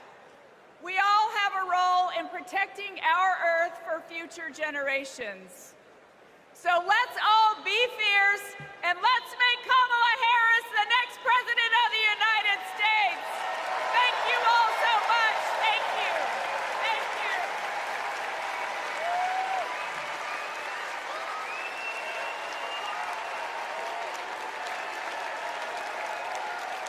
you. It's an election year, and both parties are battling to prove that they stand with workers. But sometimes, workers don't get the invite. Do you know where the auto workers are? I haven't seen anybody from the UAW. Nobody from the UAW? After we struggled to find any auto workers at Trump's Rally for Auto Workers, we hit the road to find out what Democrats have been up to. The Inflation Reduction Act is helping to fuel a boom in clean energy, creating 9 million new clean energy jobs over the next 10 years, once-in-a-generation investment. I thought that American manufacturing was supposed to be dead. Here I am looking at one of the biggest auto mega plants being built. We talked to workers in rural Tennessee who joined a union for the first time to build one of the largest battery plants in the country. We have 20-year-old people thinking about their future. We never did that. I got things now that I never thought I could have. Generational wealth, I'm working on that. Medical, dental, vision, pension, something to fall back on when it's all over with. We went to Vegas, where union workers are building America's first high-speed rail. To Lordstown, Ohio, where auto workers who lost their jobs under Trump returned to work. To Lordstown, we saw it in its heyday, and here we are. We have the opportunity to make the battery. And Milwaukee, where workers are replacing every lead pipe in the city. It helps with the struggle. You don't have to struggle with 2 or 3 jobs. You know, you can maintain with 1 job. This is my own neighborhood. This is your old neighborhood? Yes. Makes me feel good because I'm giving back something. It's easy for stories like these to get drowned out by fake worker rallies at non-union plants. Does anybody know that there's a Donald Trump event just an hour away from here? Yes? No? No. Was anybody invited to it? But over the last 4 years, only one party has invested trillions in clean energy, bringing back manufacturing and rebuilding infrastructure, putting workers at the center of it all. And this is just the start. Please welcome John Russell.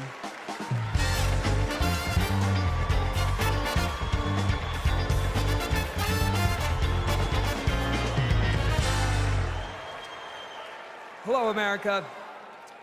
Thank you to the workers that make this convention happen. Let's never forget how essential all of our labor is. I come from Appalachia. We kept the lights on in this country for generations. But the wealth made by our broken backs and our black lungs never did trickle down. And Washington listened to rich men demanding that we stick with dirty energy at any cost. Across the country, working class people are looking for a political home after years of both parties putting profit above people. Now, Trump, a billionaire, says that he'll take on the elites, but then he promises handouts to big oil, and he punches down at anyone with the guts to be different. But populism that insists we are too different to get along, is just divide and conquer by a different name. There's another sort of populism with roots in this party that we in West Virginia know well. They called us rednecks back in the 1920s because striking workers from all different races wore red bandanas around their necks as they fought and died for respect and a living wage. Their fight yesterday is our fight right now, right now. It is our choice to build on this progress and to create a political home for the mass of working Americans fighting for control over their government, their workplaces, and their planet. And it is our moment to live up to. Let's get after it. Thank you very much.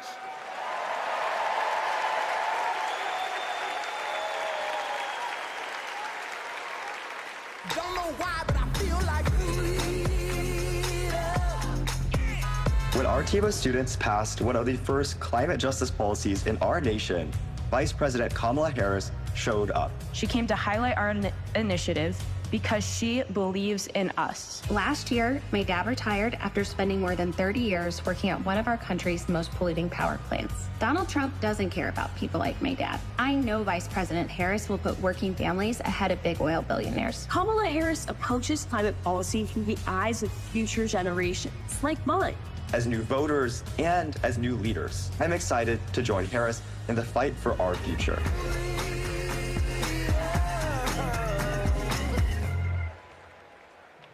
Please welcome Florida Representative Maxwell Frost.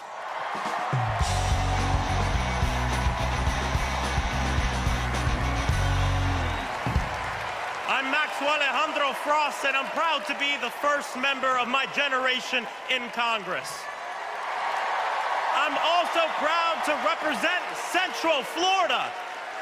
You might expect me to talk about how climate change will impact our future. But as a Floridian, as a Florida man, I'm here to tell you that the climate crisis isn't some far-off threat.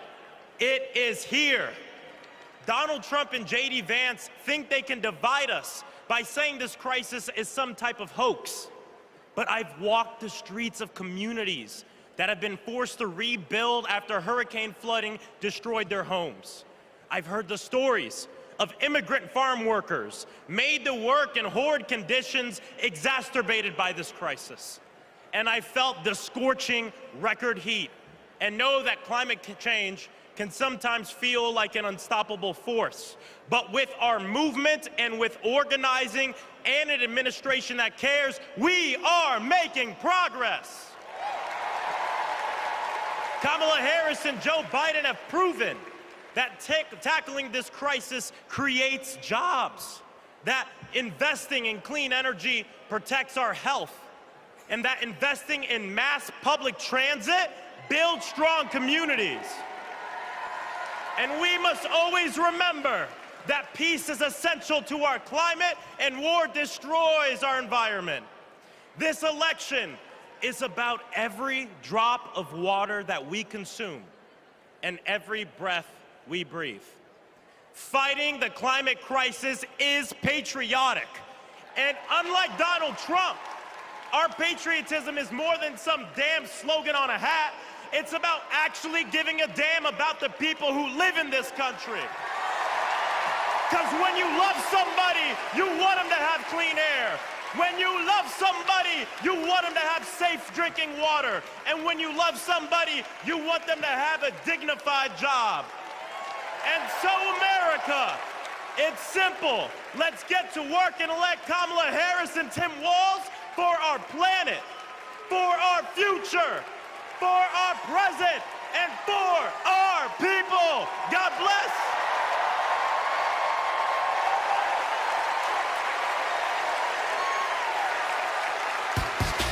Ladies and gentlemen, if y'all are ready to send Madam Vice President and keep her in the White House, let me hear you make some noise! All I do is win, no matter what. Got money in my mind, I can never get enough. And every time I hit the building, everybody's hands go. Let me see. And they stay there, and they stay there, and they stay there, and they stay there, and they stay there. And they stay there, and they stay there, and they. I want to hear you nice and loud, Chicago. Are there any union workers here today? Make some noise. Are there any teachers in this building? Make some noise. Now everybody hands up.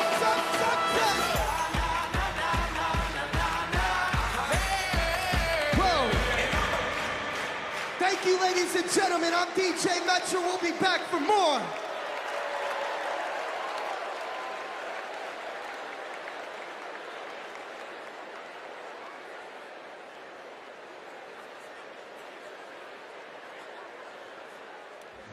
What's up, everybody? Stephen Curry here.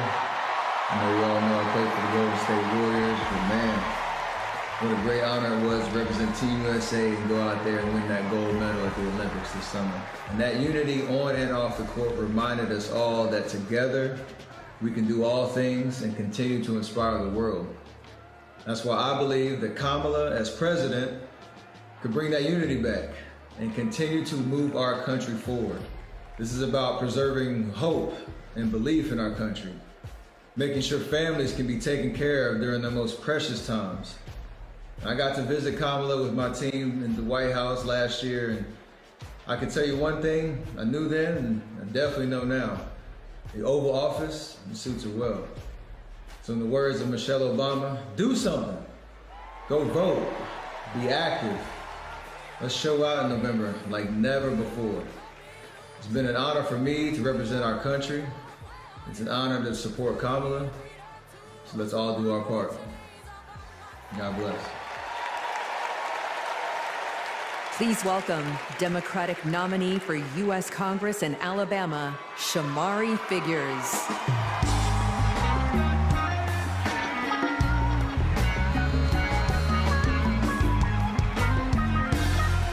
Good evening, America. And hello, sweet home Alabama. I am running for Alabama's 2nd Congressional District. This is the district that gave America the Tuskegee Airmen, Rosa Parks, Fred Gray, and it is the birthplace of the civil rights movement in Montgomery, Alabama. And of course, this district is home to Mr. Good Trouble himself, Congressman John Lewis. Look, my pathway to this stage was paved by a legacy of fighters. Fighters that include my mother, Alabama State Senator Vivian Davis Figures, who is here at her 11th DNC. And it also includes my father, my late father, Michael Figures, who was also a state senator and civil rights lawyer who sued the Klan into bankruptcy. Listen, all of America, all of us owe a debt to courageous freedom fighters, both known and unknown, a debt that can never be repaid. But what we can do is ensure that the work of those fighters who came before us continues, and that our sacred right to vote is always protected. Kamala Harris gets this. She's working to protect our freedoms every single day. And that's why she will sign into law the John Robert Lewis Voting Rights Act once it is introduced again by Congresswoman Terry Sewell.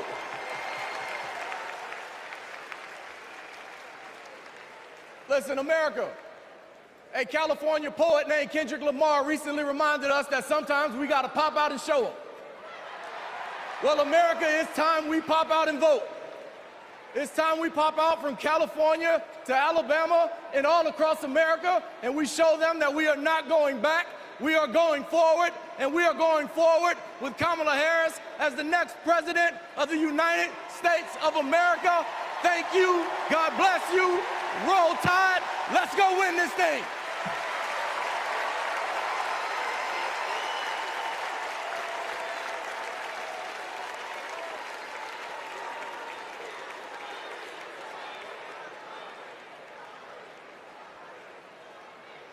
As I close out my segment tonight, I got to send a quick message.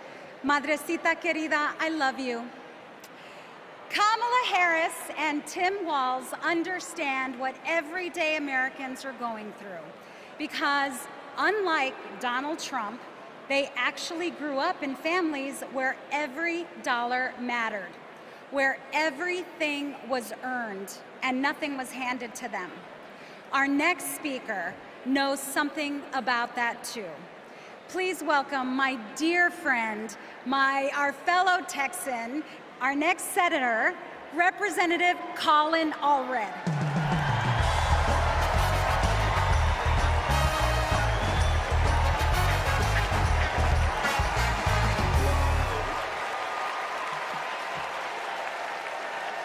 All right.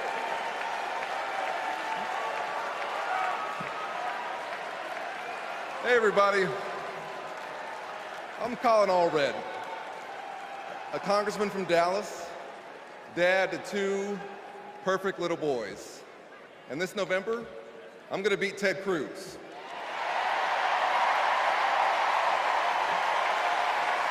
And I'm so proud to be here to support our next president, Kamala Harris.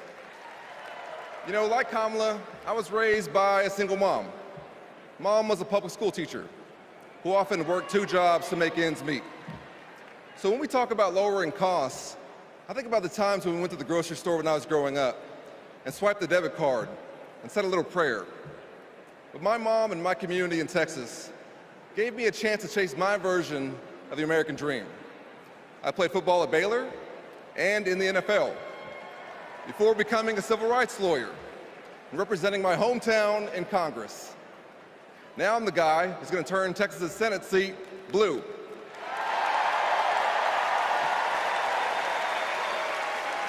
You know, in the NFL, we had a term for guys like Donald Trump and my opponent Ted Cruz. Me guys. You know the type. Talk a big game, only care about themselves, but you don't want to be stuck with them at a barbecue. The truth is, America has never been about me. As President Obama said, the single most powerful word in our democracy is the word we. We the people. We shall overcome. Yes, we can. And we've got a message for the me guys. We is more powerful than me. We will protect and restore reproductive freedom. We will secure the border. We'll protect Medicare and Social Security. And we'll turn the page and write a new chapter for this country and elect Kamala Harris to be the next president and beat Ted Cruz. Thank you all so much. God bless you, and may God bless Texas.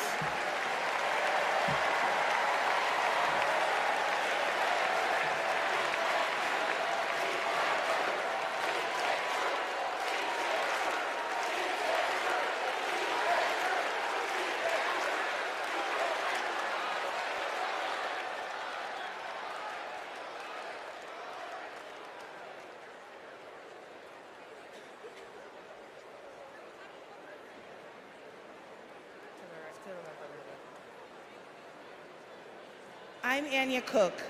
This is my husband, Derek, and our daughter, Anaya.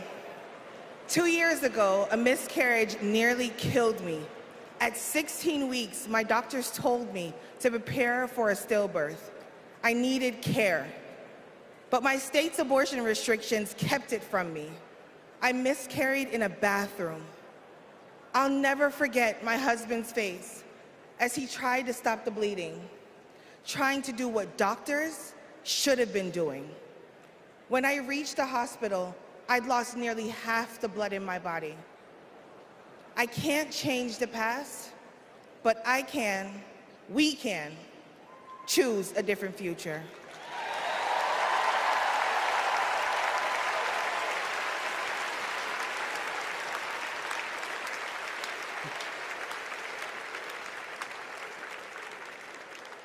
I'm Craig Sicknick, and this is my mother, Gladys.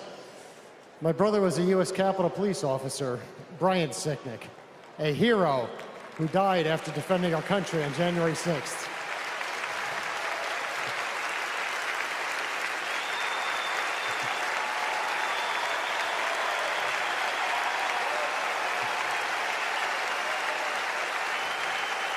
My family knows how dangerous Trump is. He incited the crowd while my brother and his fellow officers were putting their lives at risk.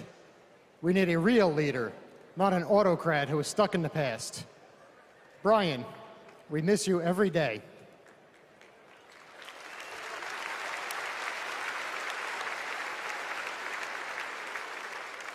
I'm Gail DeBoer. I've had type 1 diabetes since I was 11. Stressing about insulin cost has been a constant in my life. President Biden and Vice President Harris have moved mountains to help. Medicare can finally negotiate prescription drug prices.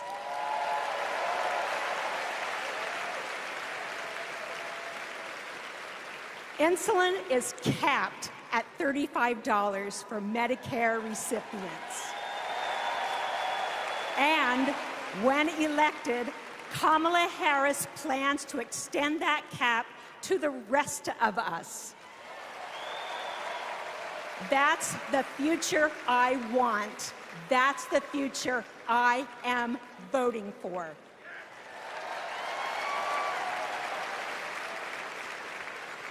I'm Wani Romero, owner and CEO of Mothership Coffee in Las Vegas. I put in work to build my business. When COVID hit, this administration's support kept us moving. I hired staff and we grew.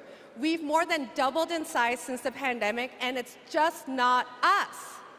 Over the last 4 years, 19 million new business applications have been filed. Like Trump, I grew up in Queens, but unlike him, I built my business with grit. That's my story. That's the American story. Let's turn the page on Trump.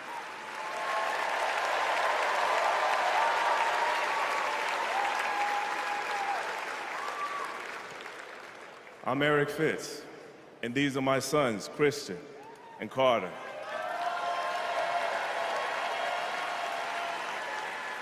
I always try to set an example for my boys, to teach them compassion, accountability, and resilience. I want those values to be reflected in our leaders. I don't want to have to turn off the TV because our president is lobbing insults or telling lies. I'm tired of all of the hate. It's time to move forward, together, and build a country our kids can be proud of.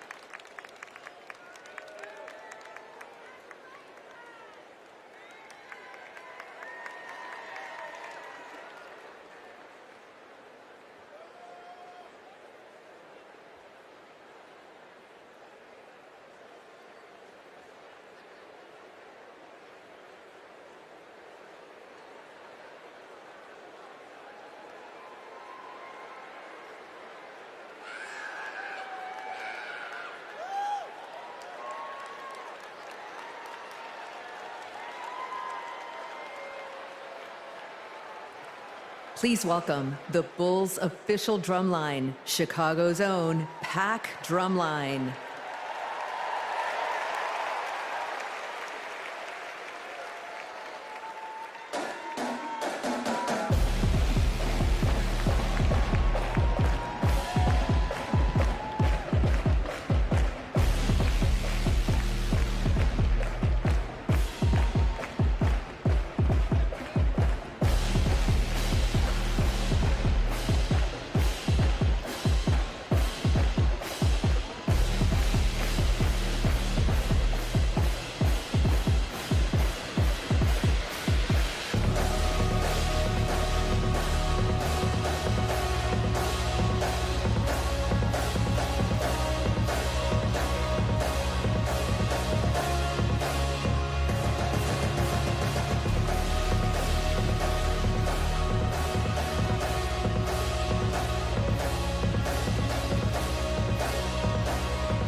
Party's not over, Chicago!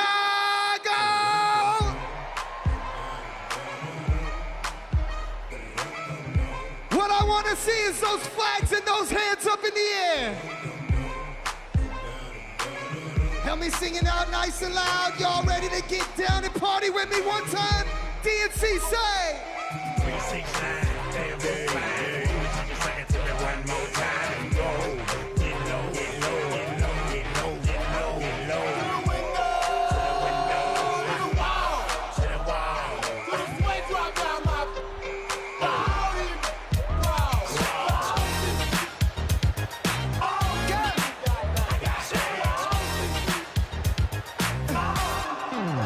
Pop, it's showtime, showtime. Guess who's back again? Say. They don't know. Downtown. I bet they know as soon as we walk in. I'm wearing Cuban links, designer mix, Inglewood's finest shoes. Don't look too hard, might hurt yourself. Know to get the Let me hear you say. I'm a dangerous man with some money in my pocket. Keep up. So many pretty girls around me and they're waking up the rocket. Keep up. Why you mad? Fix your face. Ain't my fault they all be jacking. Keep up. Players only. Come on, Joe. Moon. Girls, what y'all trying to do? 24 karat magic in the air. Head to toe so bad. Look out. This ain't Texas. Ain't no hold 'em. Lay your cards down. Say. Lock your Lexus. Throw your keys up. Stick around, round. Nice and loud. And I'll be damned if I can't slow dance with you. Come pour some sugar on me, honey, too. It's a real live boogie and a real live hold down. Don't be a come take it to the floor now. Woo! There's a tornado in my city. In the basement. That ain't pretty. Rugged whiskey. We're surviving. A red cup kisses, sweet redemption, passing time, yeah. Ooh, one step to the right. We headed to the dive bar we always thought was nice. Ooh, run me to the left and spin me in the middle, boy. I can't read your mind. This ain't Texas. Ain't no hold 'em. Lay your cards down.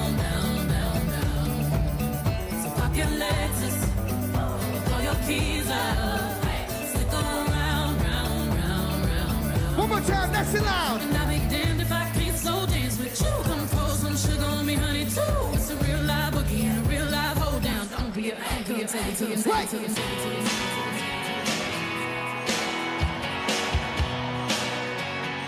If you've been with me all 4 days, let me see you make some noise right now.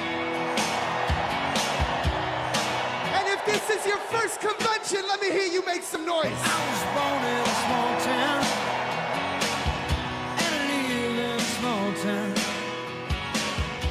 I've died in a small town, small communities. All my friends are from small town.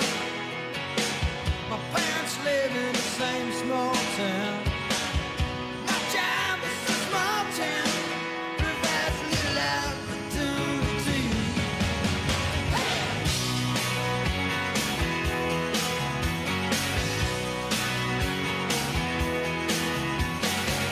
Educated in a small town, taught to feel Jesus in a small town.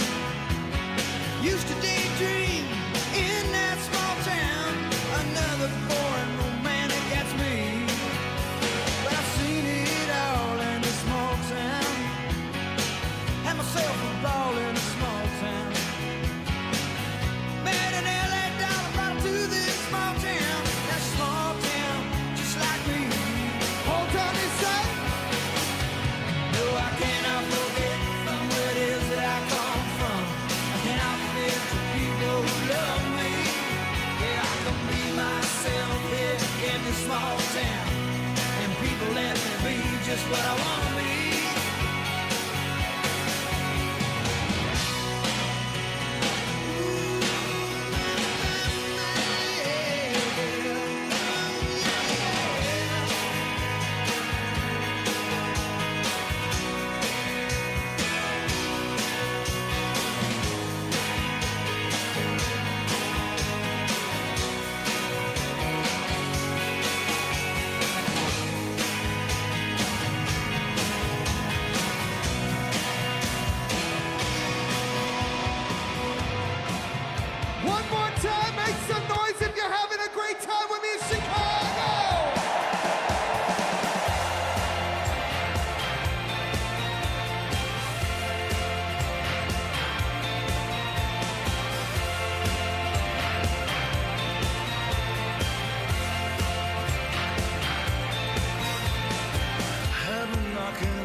I've been stumbling on good hearts turn to stone.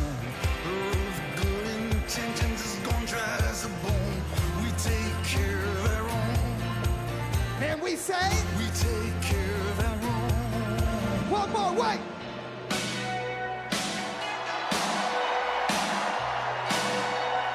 Cause if you're proud of your country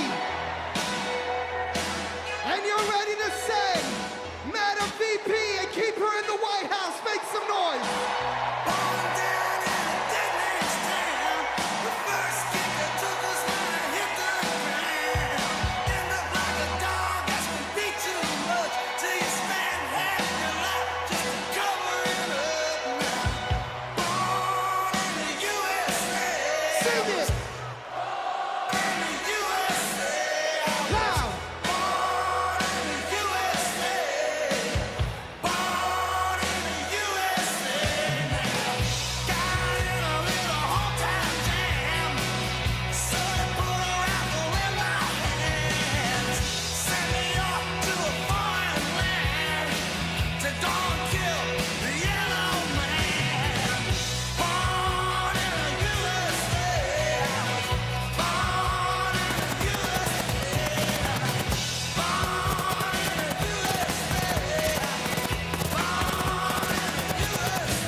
With me.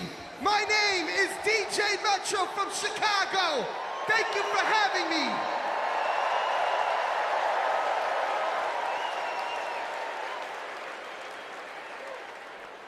Here we go.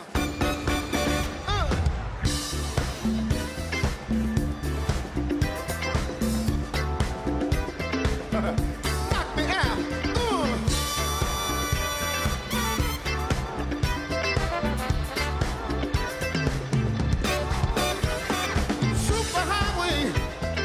Coast to coast, easy to get anywhere.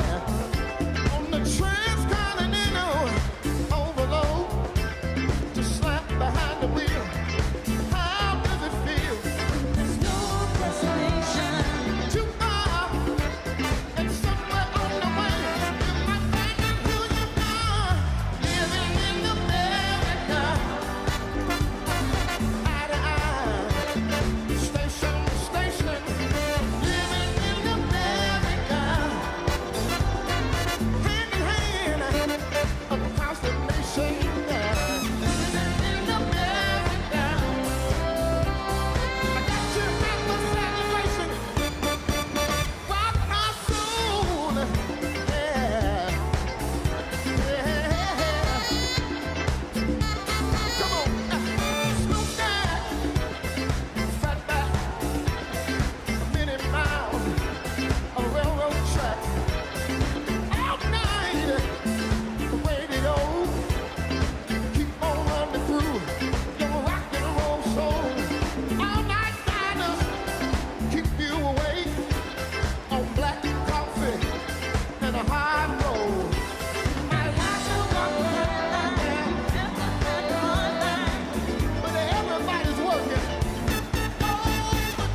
Please stand if you are able and welcome winners of 13 Grammy Awards and the biggest selling U.S. female group of all time, the Chicks.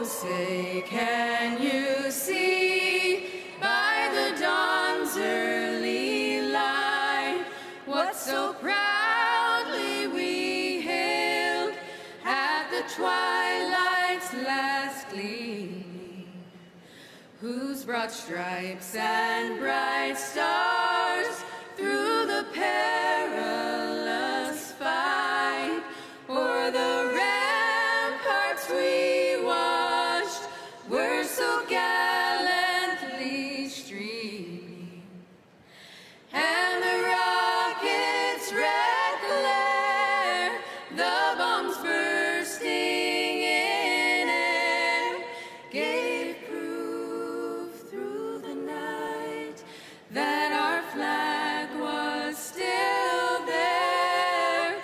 Oh, say, does that star-spangled banner yet wave?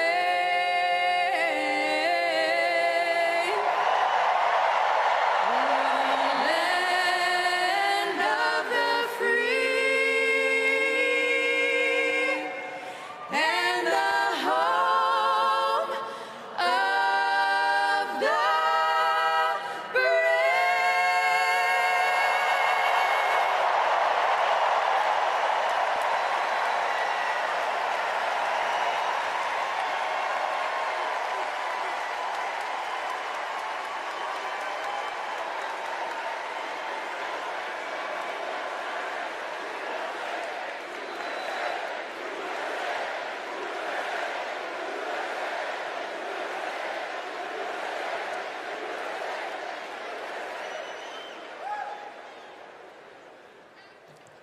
Please welcome Kerry Washington. Welcome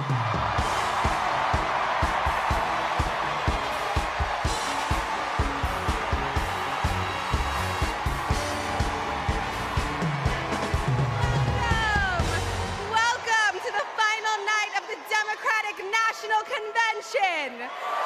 The last 3 nights have been extraordinary, and tonight we hear from our next president, Kamala Harris. Now, as I stand here, I know that there are folks on social media already saying, go back to your TV show, shut up and act. But I am not here tonight as an actor. I am here as a mother, as a daughter, as a proud union member. I am here as the granddaughter of immigrants, as a black woman descended from enslaved people. I am here tonight because I am an American and because I am a voter and because we, the people, are stronger when all our voices are heard. Look, I know that I am the one standing on this stage, but I am not the lead character in this story. You are. All of you.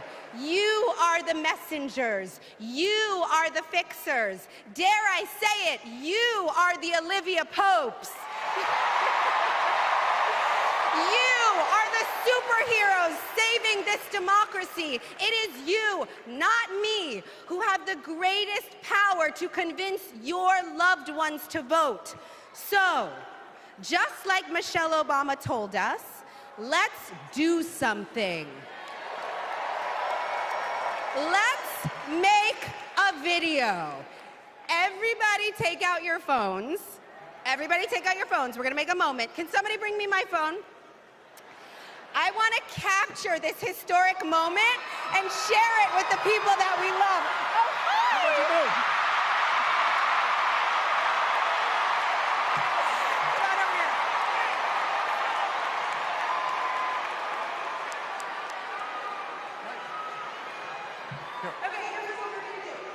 Take this video, guys. We're all going to take it together. We're going to post it to social media, text your friends, send this message out into the world. When I say when we fight, you're going to say? Are you ready? Okay, let's record. We're recording. You ready, Tony? Yep, I'm ready. Okay, ready? When we fight, when we fight, when we fight,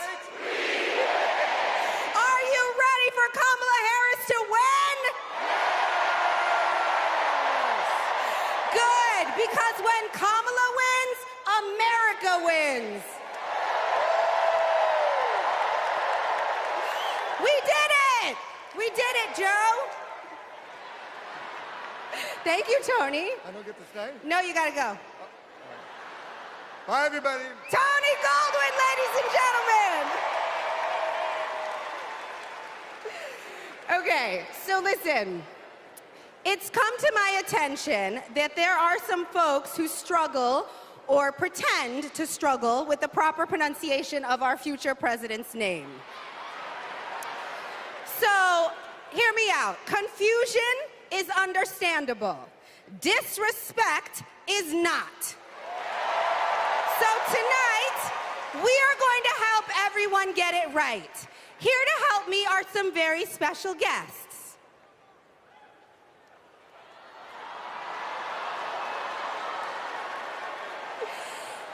Thank you, ladies. Can you tell us your names? Hello, everybody. My name's Amara. And my name is Leela, her little sister. And what are you here to do? To teach you how to say your auntie's name. Okay. So how do you pronounce it? First you say comma like a comma in a sentence. Then you say la like la la la la la. Put it together and it's 1, 2, 3, Kamala. All right, so let's practice. Let's practice. Everybody over here say comma. Everybody over here say la. Together.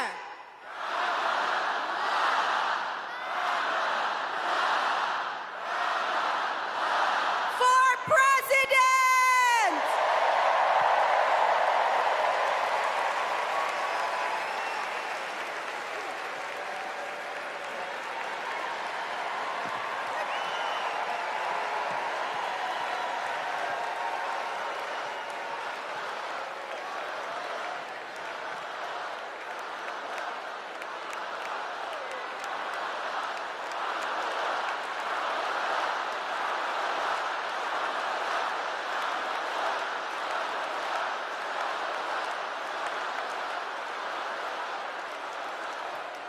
Please welcome Mina Harris, Ella Emhoff, and Helen Hudlin.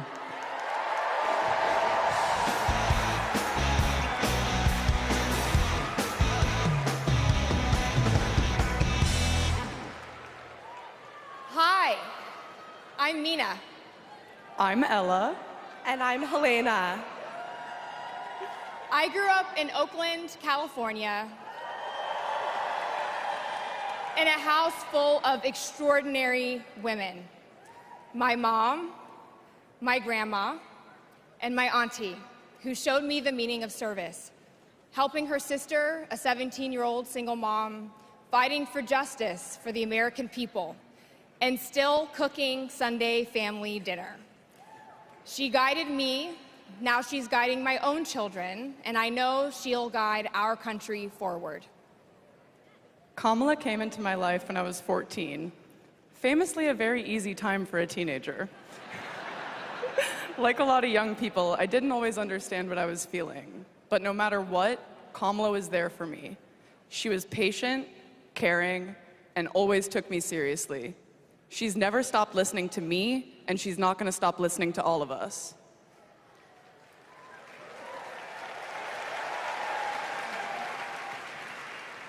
Kamala Harris is my godmother.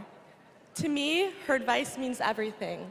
Whether it's pursuing my passions, making an impact, or finding hope when the world doesn't feel so hopeful. She taught me that making a difference means giving your whole heart and taking action. She's fighting for economic opportunity, LGBTQ+ equality, and reproductive freedom, because we are not going back.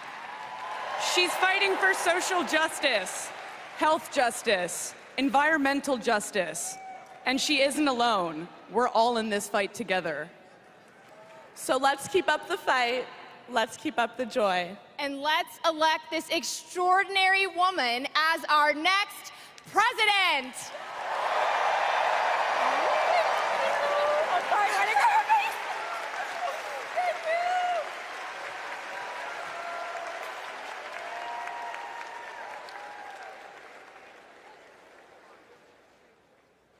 Please welcome actor and comedian D.L. Hughley.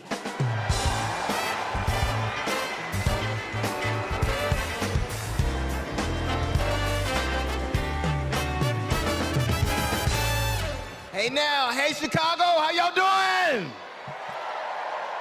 What's happening, California? Now, wait, where those AKAs at? Where they at? You know what? In 3 months, ain't gonna be no living with y'all. I can tell you this, I don't blame Donald Trump for not wanting to debate Kamala. I've been married to a black woman for 40 years and I ain't won one debate. I'm owing $93,000. Now, of course, Trump is saying that Kamala isn't black. I guarantee you this, Kamala's been black a lot longer than Trump's been a Republican.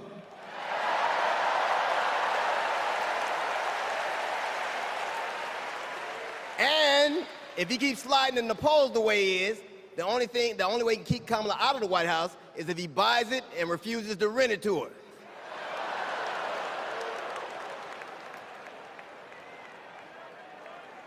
Of course, Kamala's getting broad support. They got black men for Kamala, white men for Kamala, Latinos and Asians for Kamala. They even have Republicans for Kamala. Republicans for Kamala. I guess Donald Trump will finally know what it's like when you get left for a younger woman.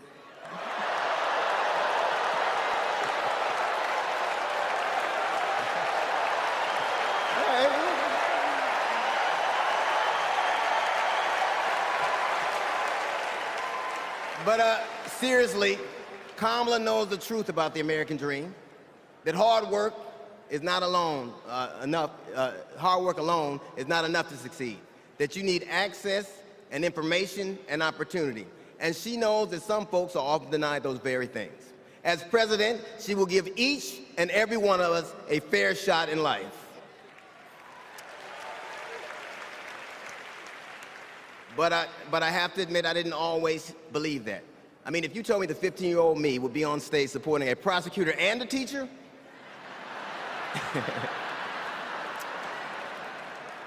there is no way that I would have believed you. But because of that, I made assumptions about Kamala's record. And I often repeated them to a lot of people. Then one day, Kamala invited me to her house. She put her hand on my shoulder and she asked me to do some research. Something I had never done. Something a lot of people I know had never done before. Imagine attacking someone's character without a single Google search. So I did what I should have done in the first place. I learned that she had done for us exactly what she promised to. I believe that your apology should be as loud as your accusation, and I'm here apologizing in front of the whole damn world. I am. I was wrong.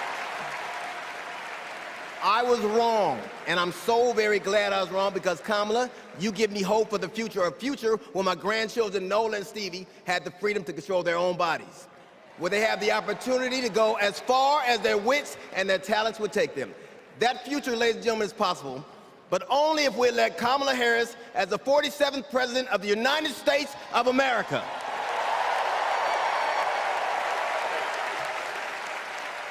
I will say this to you. The best piece of advice I've ever gotten in my entire life is you don't have to know what you will do, just know what you won't. And we won't go back.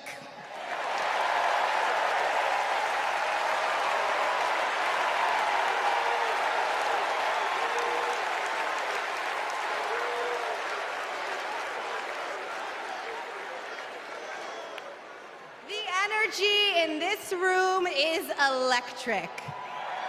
And you can feel it everywhere, all over the country. In the coming weeks, I want us to find ways to maintain this energy and this joy and this commitment, because there will be days when the work ahead seems impossible. And when that happens, I know what I do. I get involved, I get engaged, I ask myself, how can I be of service to my community? Because community is why we do this, am I right? Yes, we do this for our children, for our parents, for our teachers and care workers who treat our loved ones like their own. We do this for working families who make this country thrive. We do this for the planet and for each other. We do this for justice and for peace and for democracy. And as we are about to hear, we do this for the safety of our communities.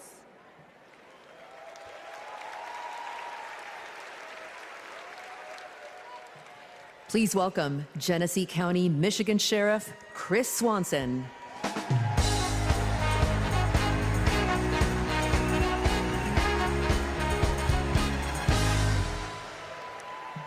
My job is to protect people, all people. In 2020, righteous anger spilled over into the streets of Flint, Michigan. One bad decision from either side, and there would have been bloodshed. But that didn't happen. We laid down our riot gear, and we embraced the community, and instead of hate, we chose hope.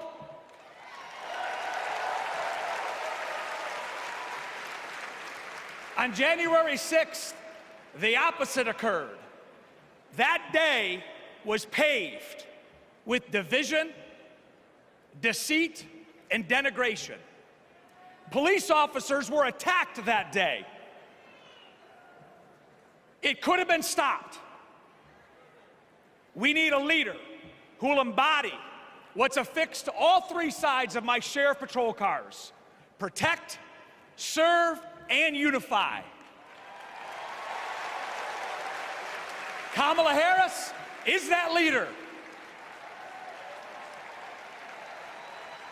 As a prosecutor, Kamala Harris protected us by putting violent criminals and sex offenders behind bars. If I was in a courtroom, she's exactly the tough prosecutor that I'd want to see. As vice president,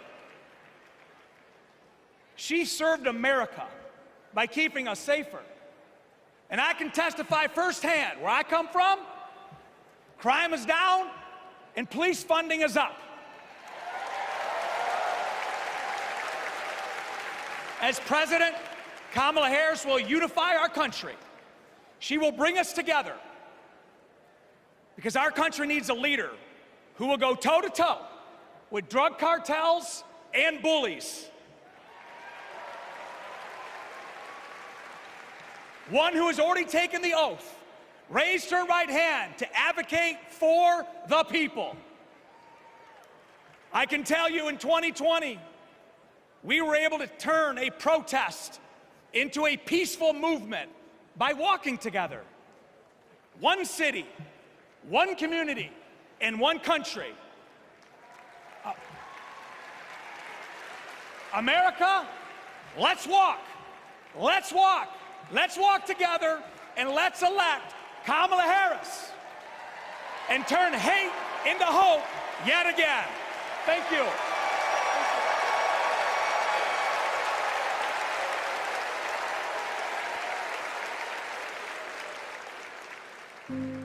We were contemplating adopting, and then out of nowhere, I got pregnant. Jordan was so much fun as a child. When all of a sudden,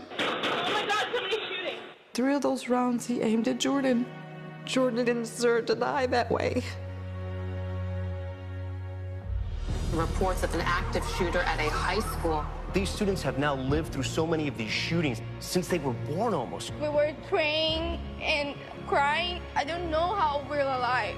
An active shooter at an elementary school in Uvalde, Texas. Multiple children have been killed. Most of the body so mutilated that only DNA tests or green Converse could identify. Trump did nothing on guns and was proud of it. There was great pressure on me. We did nothing. After a mass shooting in Iowa, Trump said, I have to get over it. "You never get over it." Kamala Harris and Joe Biden refused to get over it. As district attorney, she got illegal guns off the street. As Attorney General, she took on transnational crime rings and stopped gun trafficking. As Vice President, she helped pass the most sweeping gun violence legislation in 3 decades, keeping guns out of the hands of criminals, expanding background checks, closing loopholes. We'll finally pass red flag laws, universal background checks, and an assault weapons ban. Kamala understands the fight we're in. The power is with the people. And gives people like me, survivors like me, hope.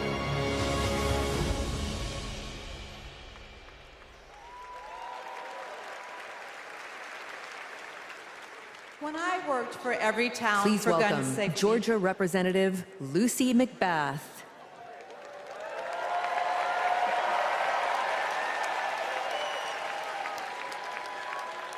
When I worked for Everytown for gun safety and Moms Demand Action for Gun Sense in America, I saw firsthand the power of telling our stories.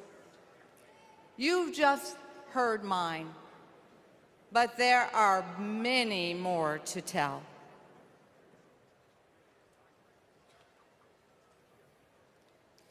On December 14th, 2012, I walked into Sandy Hook School. I stopped at the office, chatted with my principal, then started my day with my second graders. Suddenly, a loud crash, like metal folding chairs falling. 154 gunshots blaring. Hiding in the coats, trying to sing with my students, trying to read to them, trying to drown out the sounds. Terror, crying, running. I carry that horrific day with me. 20 beautiful first grade children and 6 of my beautiful colleagues were killed. They should still be here.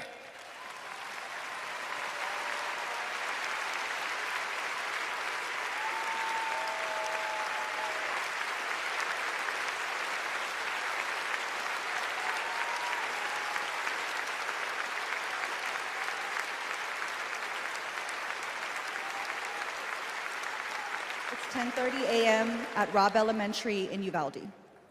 The school is recognizing my 10-year-old daughter, Lexi, for receiving all A's. She receives a Good Citizen Award, and we pose for photos. She wears a St. Mary's sweatshirt and a smile that lights up the room. 30 minutes later, a gunman murders her, 18 classmates, and 2 teachers. We are taken to a private room where police tell us she isn't coming home. Uvalde is national news. Parents everywhere reach for their children. I reach out for the daughter I will never hold again.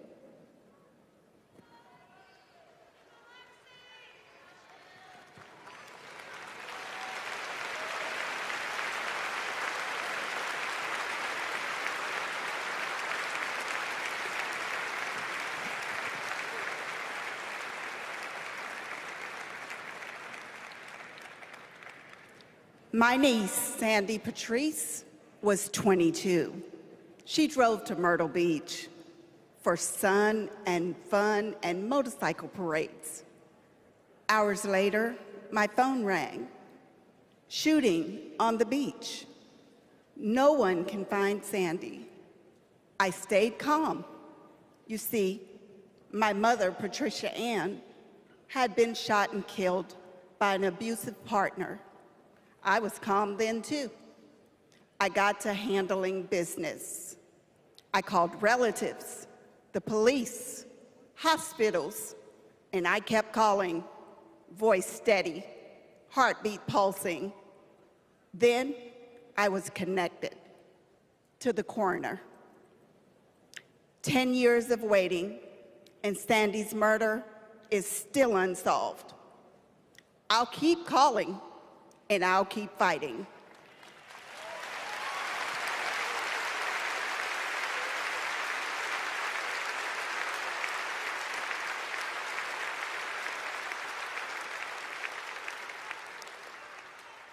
I was in high school when my classmate got shot. It changed my story. Instead of worrying about taking a test, I started worrying about living to take another test. They say schools are for learning, and I did learn a lot that day. I learned how to run, how to hide and drop, that what happens in the news can happen to me. But I learned something else too, that we can write and must write a new story if we choose to.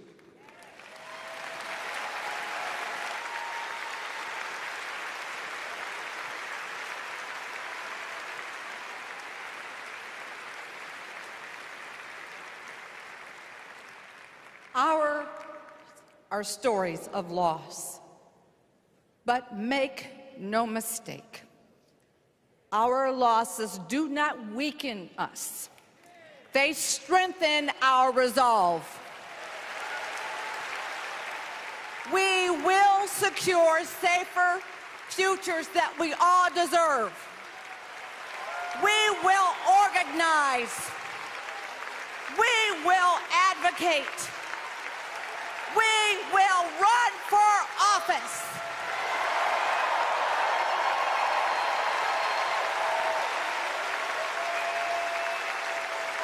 And we will join with Americans from small towns and big cities to keep our communities safe.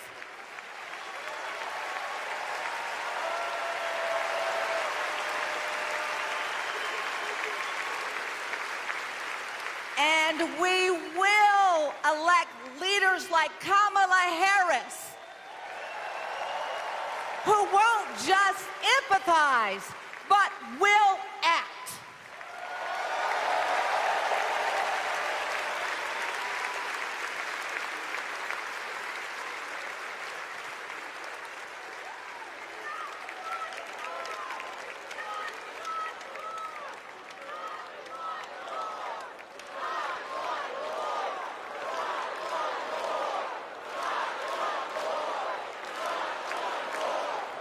Please welcome former Arizona Representative Gabby Giffords.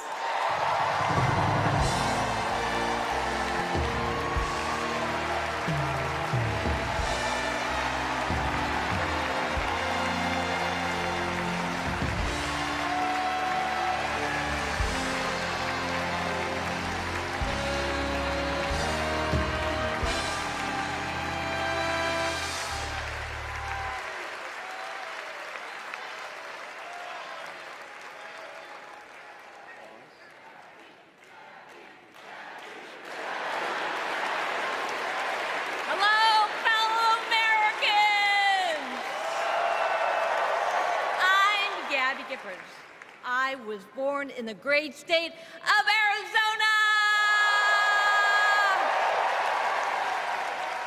I was born with grit. I grew up racing motorcycles, mucking stalls, and exploring the beautiful desert. I fell for an astronaut.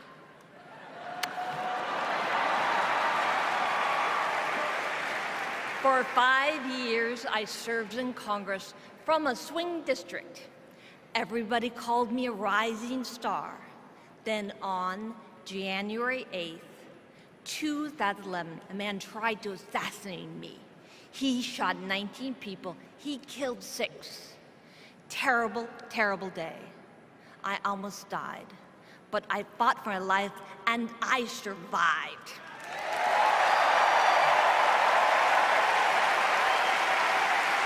I learned to walk again, one step at a time. I learned to talk again, one word at a time. So many people helped me as I worked hard to recover, including a decent man for Delaware who always checked in. He still does. Thank you, Joe Biden. thank you for everything. Joe is a great president. My friend Kamala will be a great president. She is tough. She has grit. Kamala can beat the gun lobby. She can fight gun trafficking. Kamala stood up to Wall Street and the drug company. She will protect abortion access. She will defend our freedom. She saved lives. Join me in voting for Kamala Harris. Bravo! Thank you. Woo!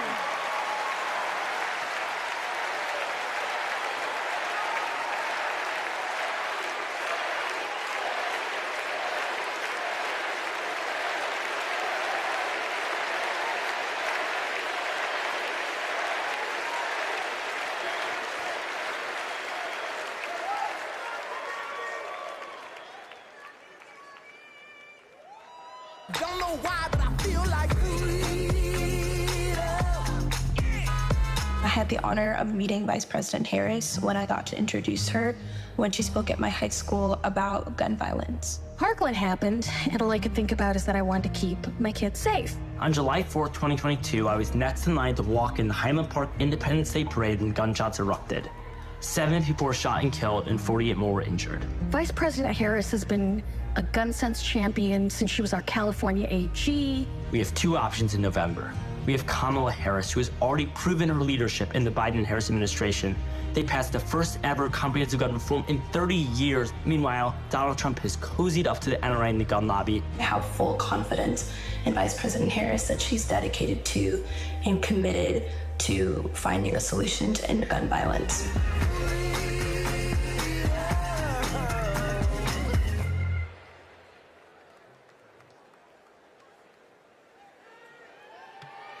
Please welcome 3-time Grammy-winning singer-songwriter and global pop icon, Pink.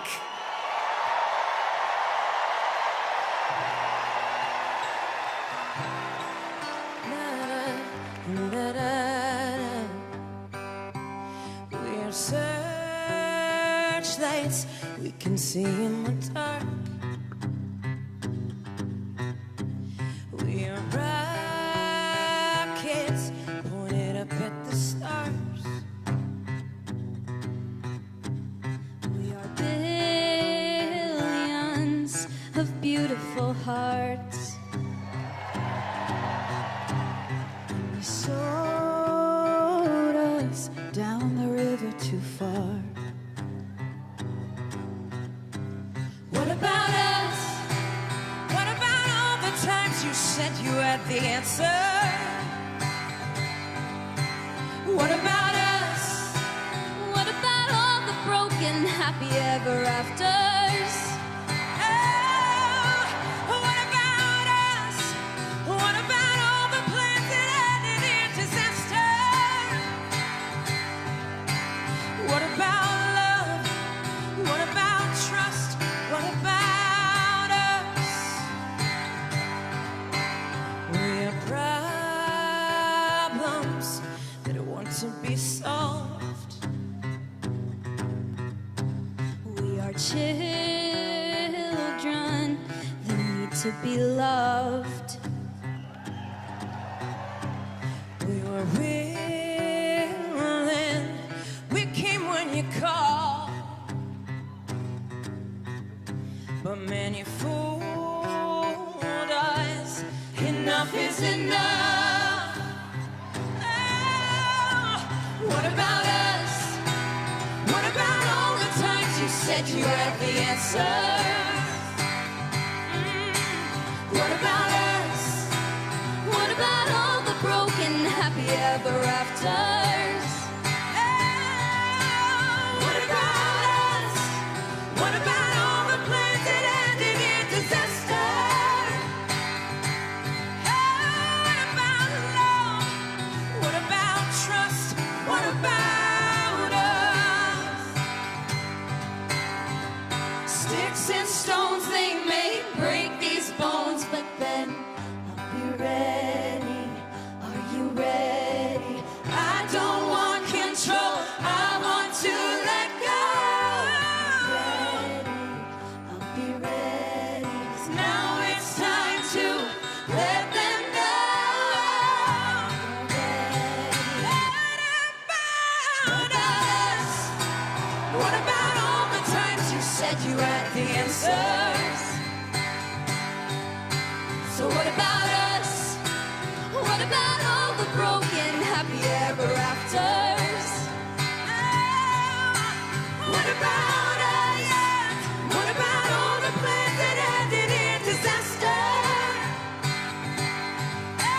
What about love? What about trust? What about us? What about us? What about us? What about us?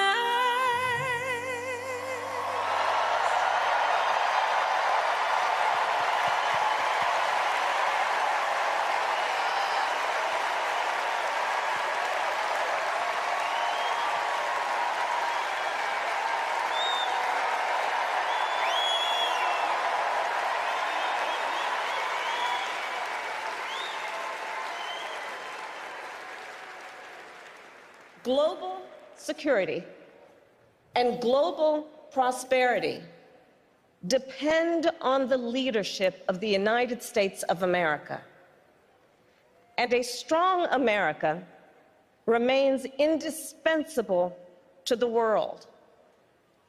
Our democratic ideals of freedom and liberty inspire billions, and our military is the strongest in the world. Our military is a force that underwrites global stability and our national security.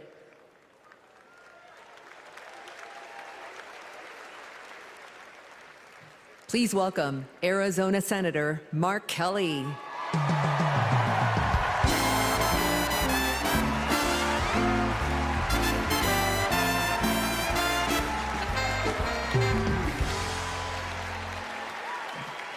Hello, Chicago. Hello, Democrats.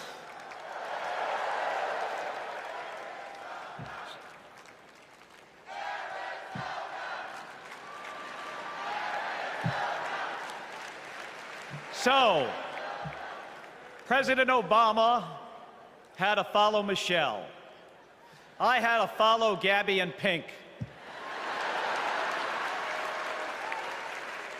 Gabby amazes me every single day.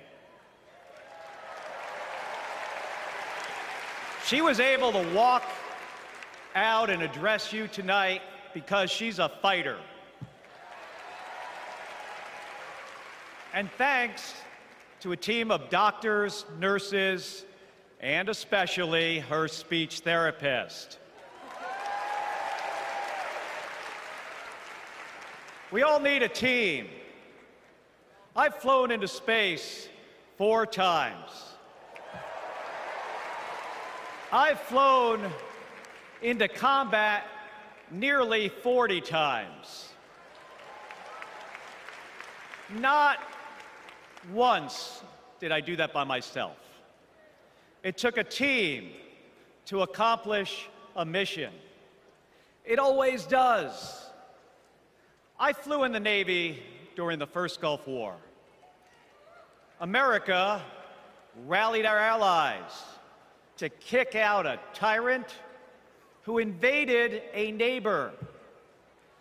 Today, Vladimir Putin is testing whether we're still that strong.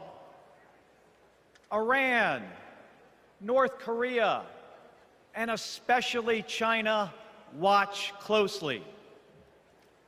What's Trump's answer? He invited Russia to do, and these are his words, not mine, whatever the hell they want.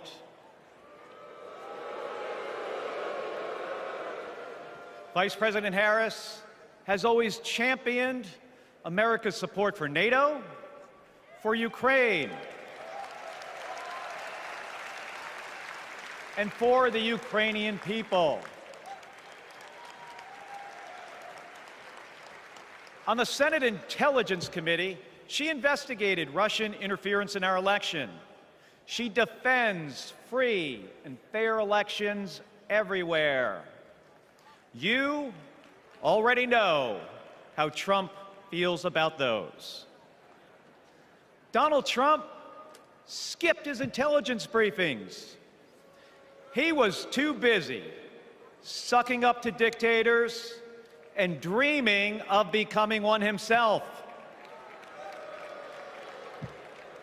Trump thinks that Americans who have made the ultimate sacrifice are suckers and losers. If we fall for that again and make him the commander-in-chief, the only suckers would be us. Kamala Harris knows that standing with our allies means standing up for Americans. She'll keep modernizing our military to support our troops and to support our veterans like our next Vice President, Tim Walz.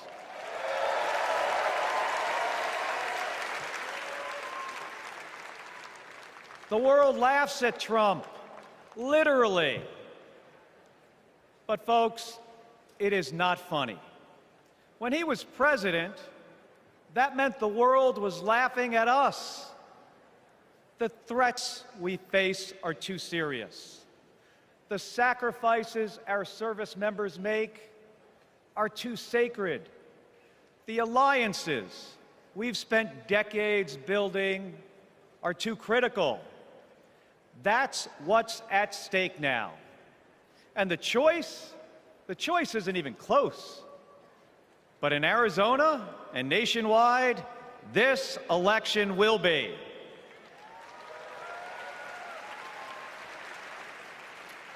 We'll win in the same way we launch rockets into space and land fighter jets on an aircraft carrier as one team on one mission.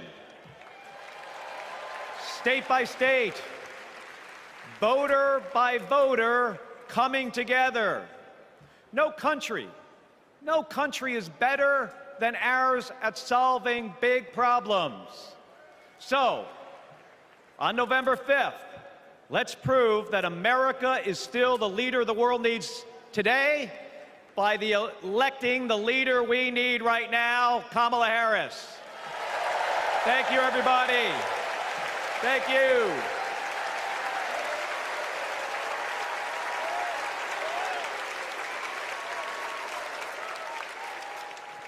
Please welcome former Secretary of Defense Leon Panetta.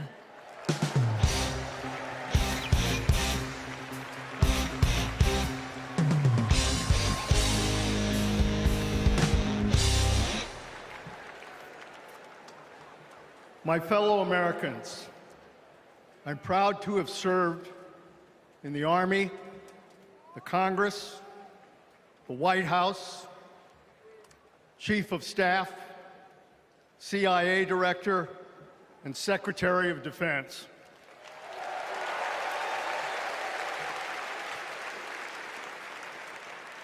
I've looked into the eyes of our warriors and deployed them into battle.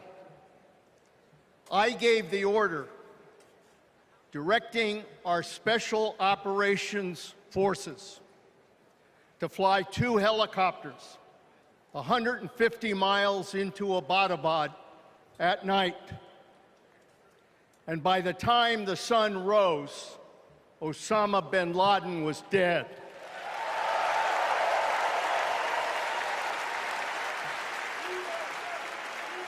Because nobody attacks our country and gets away with it. Nobody.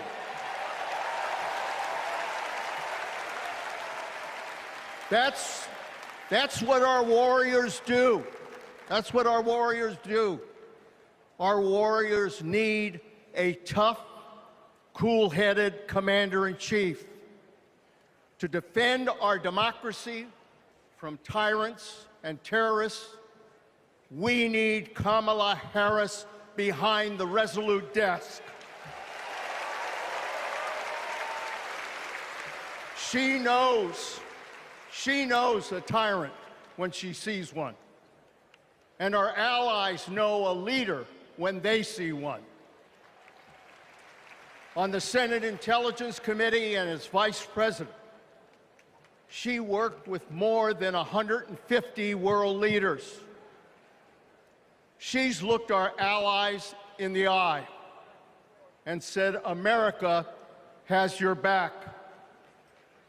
Trump would abandon our allies and isolate America. We tried that in the 1930s. It was foolish and dangerous then, and it's foolish and dangerous now.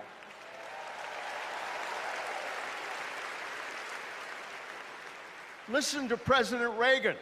President Reagan. Isolationism never was and never will be an acceptable response to tyrannical governments. Never. Trump tells tyrants like Putin they can do whatever the hell they want. Kamala Harris tells tyrants, the hell you can, not on my watch. She's worked with President Zelensky to fight back against Russia. She knows that protecting their democracy protects our democracy as well. Look, Donald Trump does not understand the world, and he does not understand the service and sacrifice of our military. Our fallen veterans are not suckers, they are not losers, they are our heroes.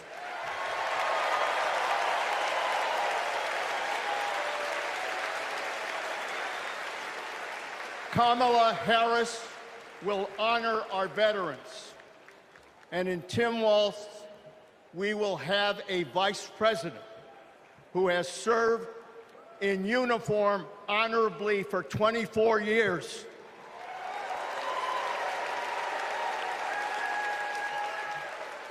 Kamala Harris understands this moment. It is a moment of danger and a moment of opportunity. She'll keep America's military the strongest in the world, the strongest ever known. And she understands what our military is for. The role of our military is to defend us from foreign enemies. It is not to threaten Americans, and it sure as hell isn't to put immigrants in camps.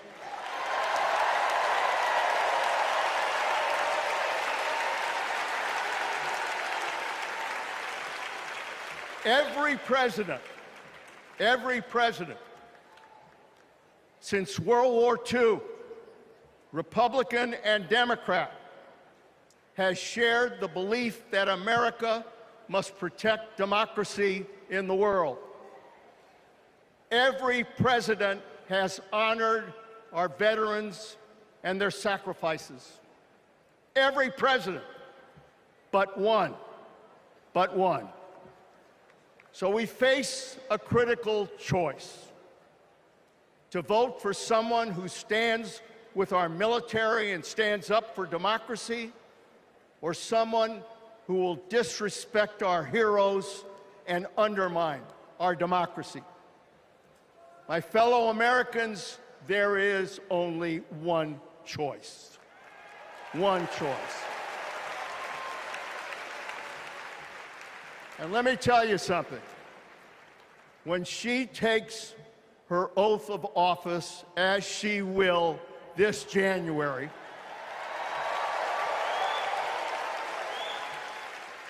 our allies will cheer, our enemies will fear, and we will have a commander-in-chief that we can trust. God bless our veterans, and God bless our country.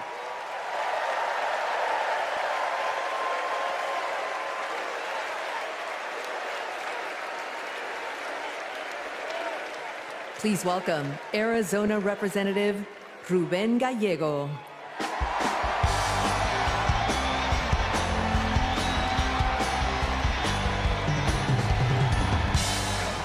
I'm a dad, husband, congressman, and the proudest Arizonan you'll ever meet.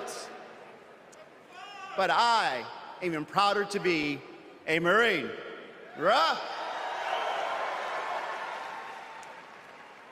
My mom raised us alone on a secretary's salary. I slept on the floor. I worked every job I could: meat packing, construction, making pizzas. I made it to Harvard with no money or connections. Other kids were happy because they were at Harvard. I was happy because I finally had a mattress. Then I enlisted. Fought alongside my brothers with Lima 325 in Iraq. They called us Lucky Lima, but our luck ran out. We saw some of the heaviest combat of the war. And when we got home, the government failed to help us readjust. We have a duty to care for our patriots who serve our nation.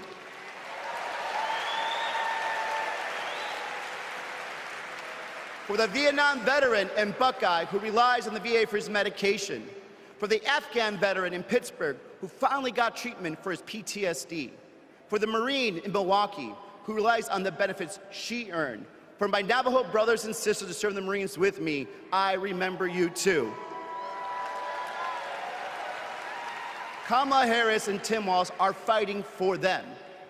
Kamala Harris has delivered more benefits to more veterans than ever before, and has achieved the lowest veterans unemployment rate in history.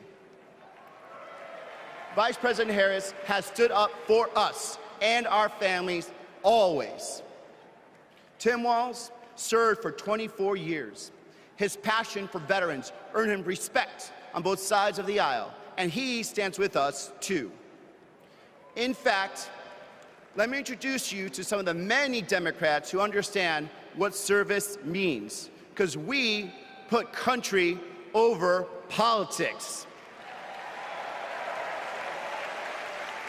We were proud to wear the uniform, and we're proud serving our countries in city halls, state capitals, the U.S. House, and the Senate. These veterans represent the best of our country. We stand united as veterans, Democrats, and patriots to fight for everyone who serves.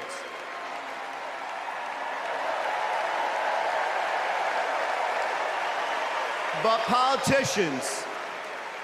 politicians like Donald Trump, they don't stand with us. They call patriots like Senator McCain losers.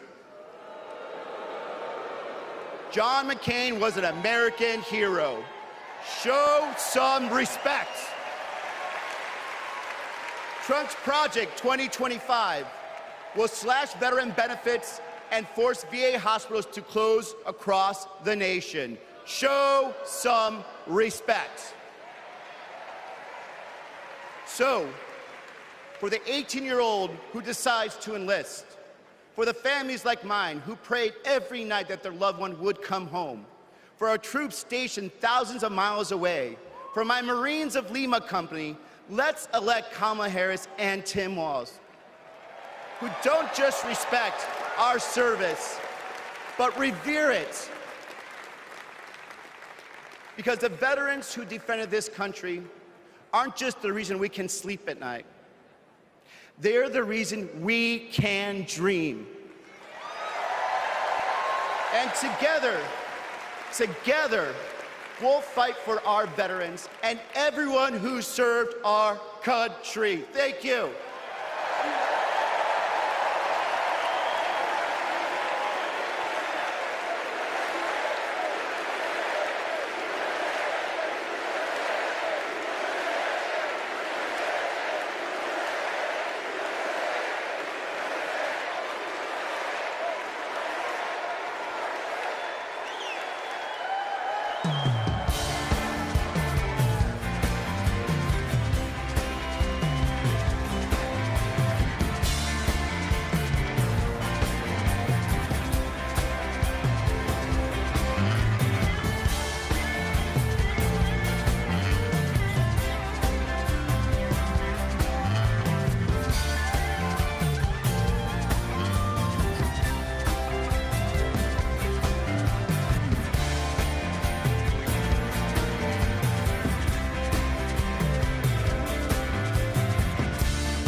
Please welcome Michigan Governor Gretchen Whitmer.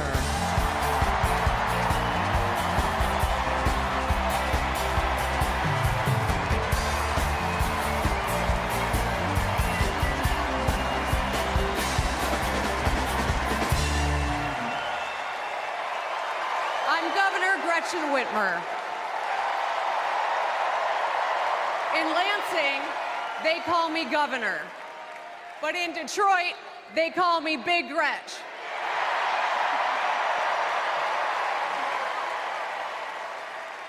Donald Trump called me that woman from Michigan as an insult. Being a woman from Michigan is a badge of honor.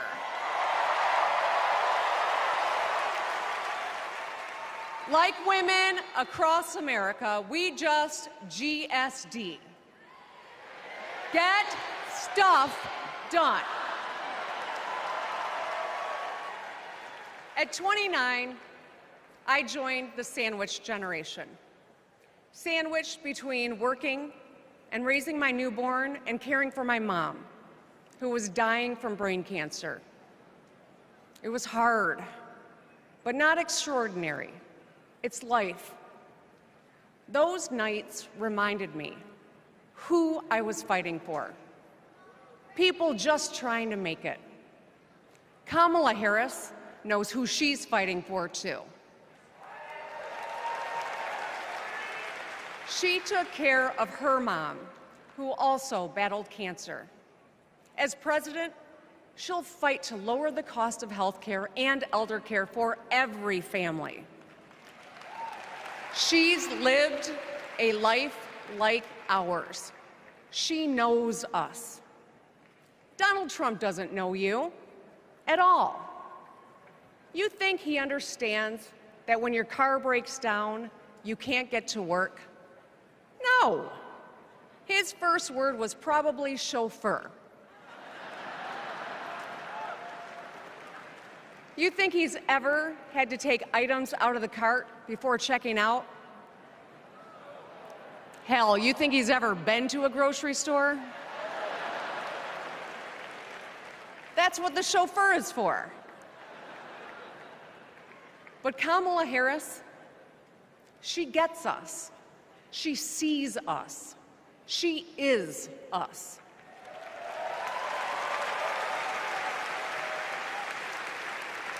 Look, we've all lived through a lot of history over the past few years. Floods and fires, an attempted coup, a plot, and a pandemic. It's exhausting.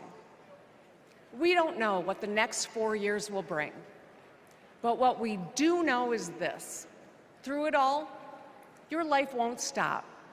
You're going to have to get to work, pick up the kids, and pay your bills. And then one day, when you're just trying to get everyone out the door, a news alert goes off. Something happened.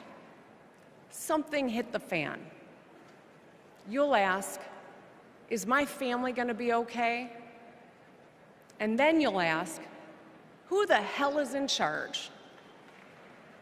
What if it's him? What if it's that man from Mar-a-Lago?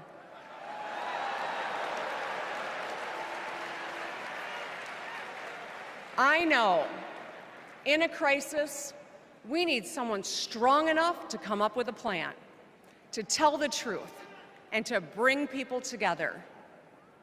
Right now, before the crisis, is when we get to choose. Why wouldn't we choose the leader who's tough, tested, and a total badass?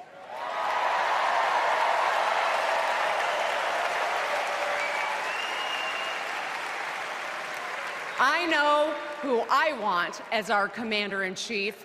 America, let's choose Kamala Harris.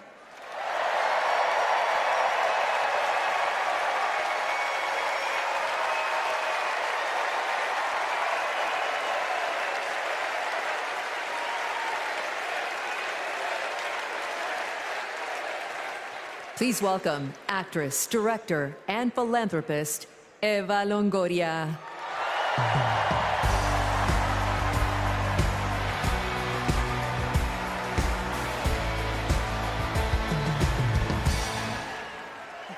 Hello, Chicago! Yes! I am so excited to be here tonight. What an honor to be part of this historic moment, and y'all are part of it. Look, I have known Kamala Harris for more than a decade, and she comes from a family a lot like mine, and I'm sure a lot like yours. We were both raised knowing that no one was going to hand us anything, especially as women. That we were going to have to touch every rung of the ladder to get ahead. We were going to have to work really hard. Now, she worked at McDonald's, but I worked at Wendy's. And look at us now. You see, Kamala and I were able to see beyond the horizon because our families supported our big dreams. Well, guess what? As Americans, we're all part of one big family. Somos familia. And as familia, we have to have each other's back. We have to support each other's dreams because Kamala's success is our success. And she supports us to dream big too. So let me tell you, in the Latino community, in our community, we have a saying, "Sí se puede," which means yes. It means yes, we can. But tonight, I'm here to tell you, yes, she can. So we're going to say, "Sí se puede." So when someone asks you, is she ready to lead this country forward, we're going to say, "Sí se puede." When somebody says, is she qualified for the job, we're going to say, "Sí se puede." When somebody asks, is she going to be the first female president of the United States, we're going to say, "Sí se puede." Our voices, our vote, we're going to decide this election. And let me tell you, the energy tonight isn't just here in Chicago, it's all across the country. People are gathered at watch parties everywhere to celebrate Kamala Harris. Say hello. Yes. All right. We know how to work, so let's get to work. Let's turn all of this enthusiasm and joy into action between now and November 5th. Let's go. Sí se puede. Sí se puede.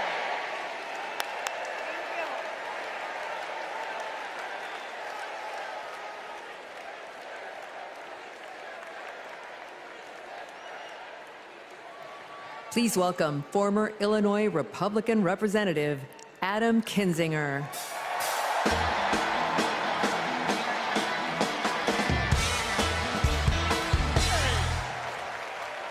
Hey, good evening. Good evening. Thank you, thank you, thank you. I'm Adam Kinzinger, and I am proud to be in the trenches with you as part of this sometimes awkward alliance that we have to defend truth, defend democracy, and decency. I was just a kid when I was drawn to the party of Ronald Reagan, to his vision of a strong America, the shining city on a hill. I was a Republican for 12 years in Congress, and I still hold on to the label. I never thought I'd be here, but listen, you never thought you'd see me here, did you? But I've learned something about the Democratic Party, and I want to let my fellow Republicans in on the secret. The Democrats are as patriotic as us.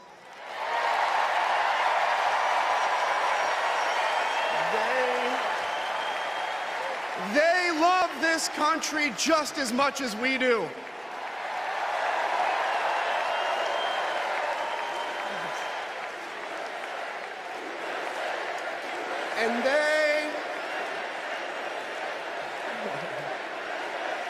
And they are as eager to defend American values at home and abroad as we conservatives have ever been.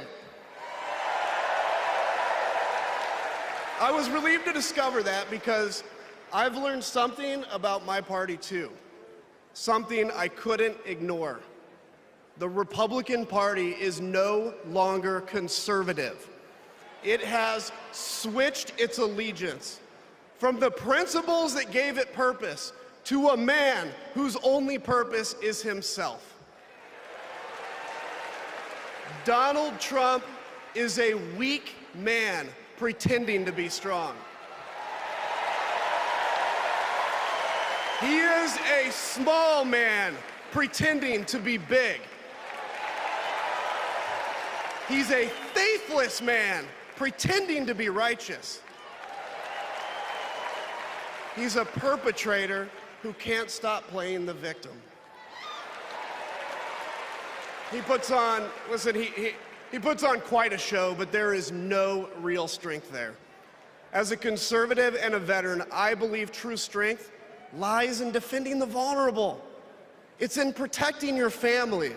It's in standing up for our Constitution and our democracy. That is the soul of being a conservative. It used to be the soul of being a Republican, but Donald Trump has suffocated the soul of the Republican Party. His fundamental weakness has coursed through my party like an illness, sapping our strength, softening our spine, whipping us into a fever that has untethered us from our values. Our democracy was frayed by the events of January 6th, as Donald Trump's deceit and dishonor led to a siege on the United States Capitol. That day, I stood witness to a profound sorrow, the desecration of our sacred tradition of peaceful transition of power, tarnished by a man too fragile, too vain, and too weak to accept defeat.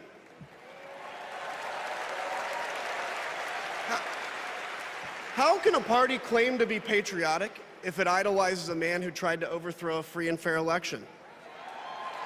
How can a party claim to stand for liberty if it sees a fight for freedom in Ukraine, an attack pitting tyranny against democracy, a challenge to everything our nation claims to be, and it retreats, it equivocates, it nominates a man who is weirdly obsessed with Putin?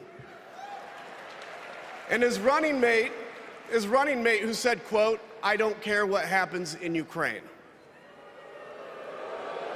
Yeah, and he wants to be vice president. Yeah.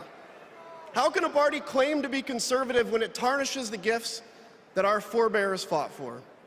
Men like my grandfather, who served in World War II, who believed in a cause bigger than himself, and he risked his life for it behind enemy lines.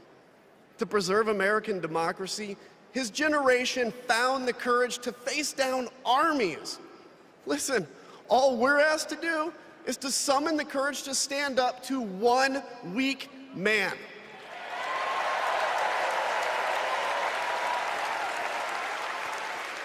Some have questioned why I've taken the stand I have. The answer is really simple, ladies and gentlemen. We must put country first.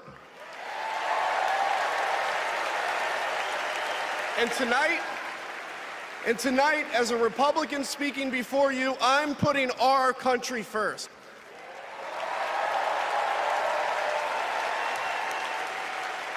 Because the fact is, I do belong here. I know Kamala Harris shares my allegiance to the rule of law, the Constitution, and democracy. And she is dedicated to upholding all three in service to our country. Whatever policies we disagree on pale in comparison with those fundamental matters of principle, of decency, and of fidelity to this nation.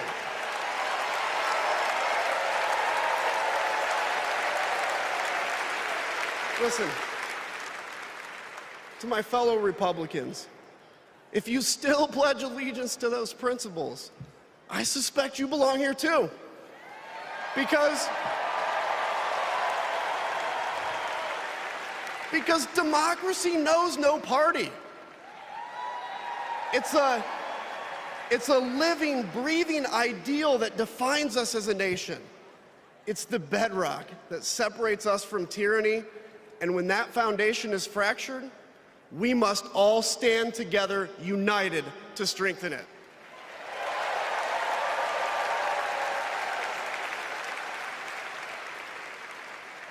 If you think those principles are worth defending, then I urge you, make the right choice. Vote for our bedrock values, and vote for Kamala Harris. God bless you.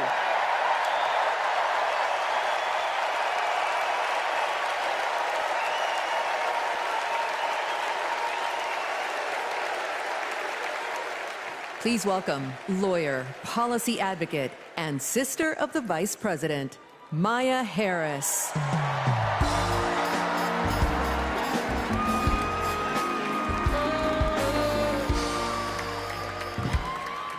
Hello, Chicago.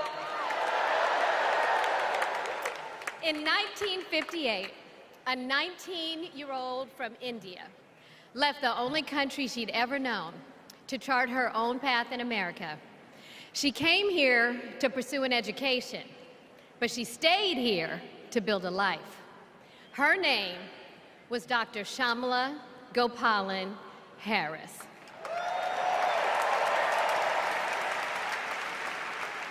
But we called her Mommy. Mommy was so many things to so many people. A civil rights activist, a scientist, a devoted mother to her two little girls. But most of all, Mommy was a trailblazer who defied the odds and defined herself. And when it came to Kamala and me, Mommy had great expectations for us, but she had even greater expectations of us. She raised us to believe that we could be and do anything. And we believed her. You see, Mommy understood the power and the possibility that come with knowing and showing who you truly are. She knew we could be the authors of our own stories, just as she'd been the author of her own. Mommy's journey and the opportunity that she wanted for Kamala and me, that's a distinctly American story.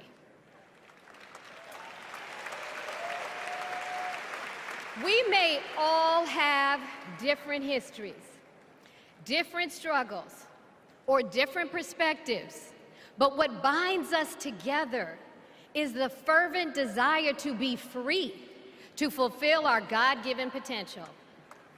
Kamala's entire life has been about fighting for each of us to have that freedom. And like so many Americans, Kamala knows what it's like to be underestimated and be counted out. She knows what it's like to be the underdog and yet still beat the odds. And now, she has created so much electricity, So much optimism, so much joy throughout the nation, and it is why we need her leadership in this historic moment.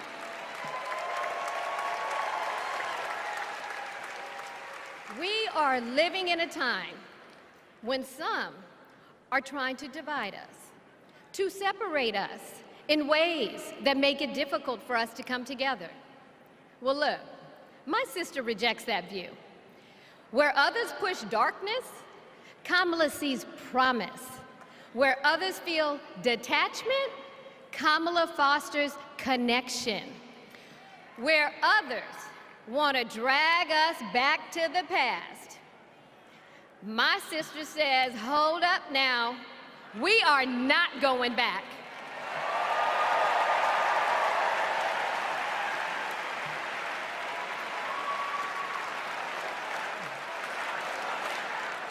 Because Kamala understands we have so much more in common than what separates us. She knows the measure of our success isn't just winning an election. It's about who we bring along and lift up in the process.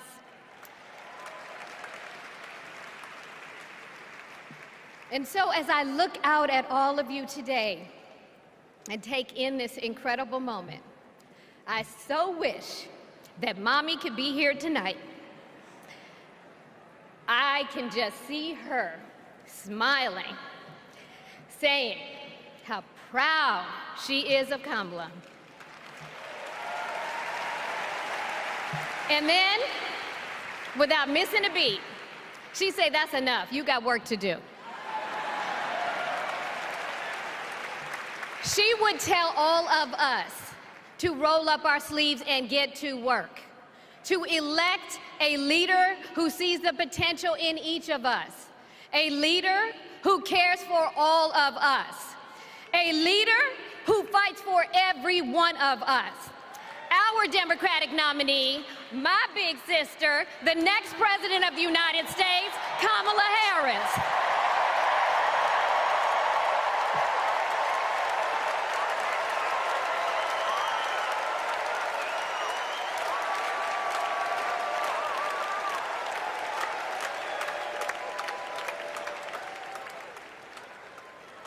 Please welcome North Carolina Governor Roy Cooper.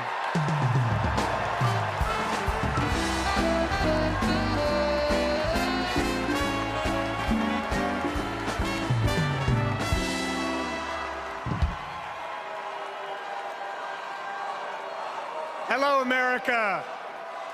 I'm Roy Cooper, the last guy standing between you and the moment we're all waiting for. So I'm going to get right to it. All week, you've heard stories about my friend Kamala.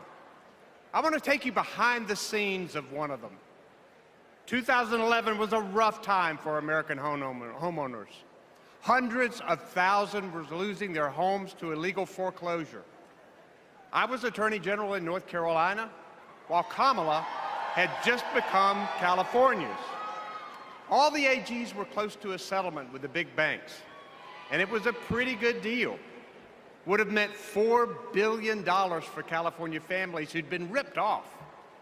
I know that sounds like a lot, but Kamala said, hang on a minute. I've met these families. I know what they've been through, and they deserve more. She went toe-to-toe with some of the world's most powerful executives, and she refused to give in.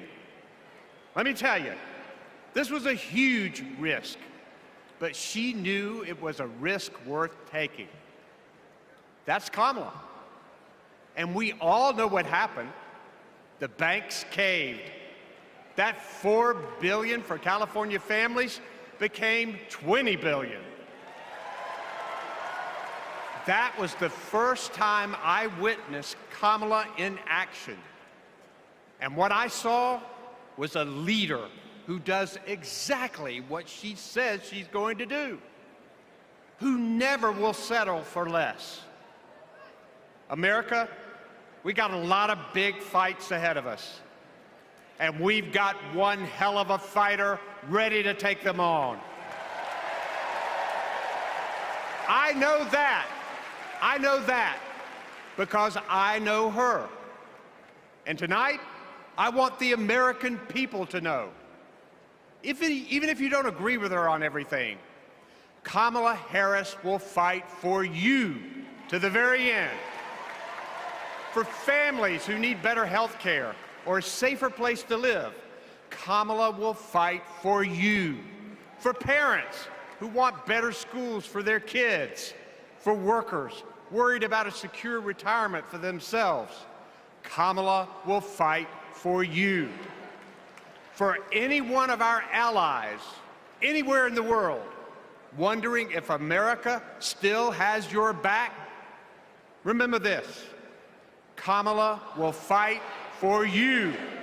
And when she fights, we win. Kamala's ready. Kamala's ready. The question is, are we? Are we going to stand up and fight for Kamala like she'll stand up and fight for us? All right. If you're ready, my home state of North Carolina, stand up. Stand up, Pennsylvania. Stand up, Michigan. Stand up, Wisconsin. Stand up, Georgia. Stand up, Nevada. Stand up, Arizona. Stand up, America. Are we going to stand up? Are we going to fight? Are we going to vote? Are we going to win? You bet we are. Let's go get them.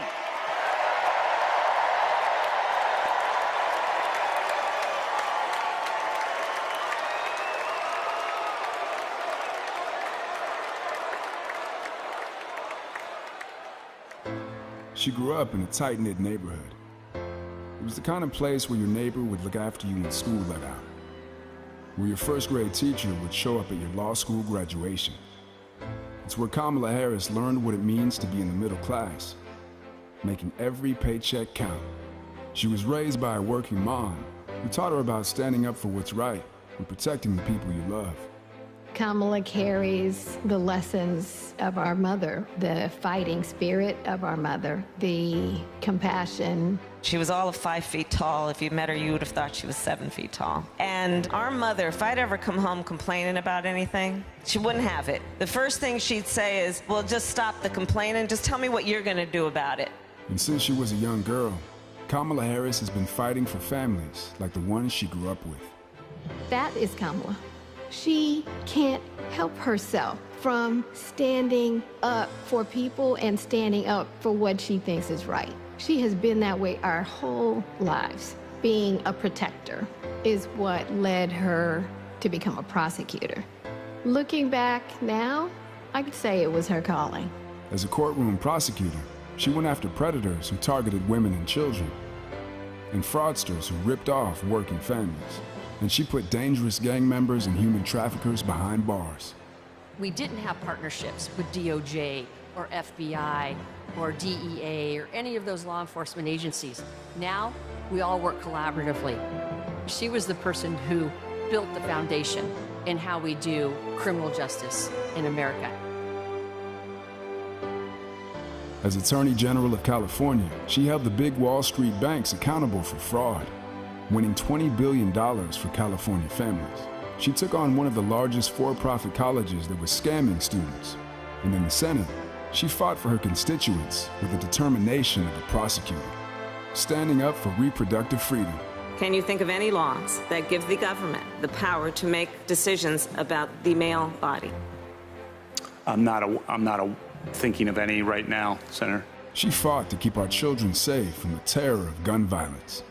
How many of you guys had to have a drill where you learned about how you need to hide in a closet or crouch in a corner in the event that there is a mass shooter? Look at that. Look at that.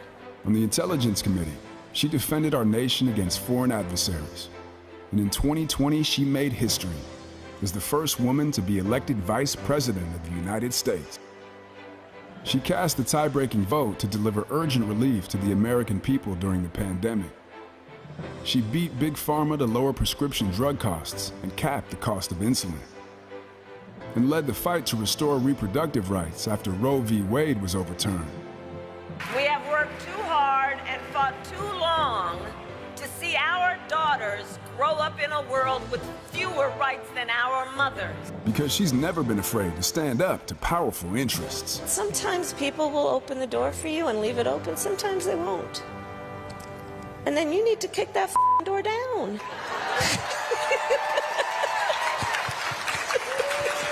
Excuse my language. Now, she's running for president, still fighting for families like the one she grew up with. Our campaign is about saying we trust the people. We're saying we just want fairness. We want dignity for all people. And we are a work in progress. We haven't yet quite reached all of those ideals, but we will die trying because we love our country. We believe in our country. We're not falling for these folks who are trying to divide us, trying to pull us apart. We know what we stand for, and we stand for the people, and we stand for the dignity of work, and we stand for freedom. We stand for justice. We stand for equality. And so we will fight for all of it. That's who Kamala Harris is. That's what she believes, and that's what she'll fight for every day.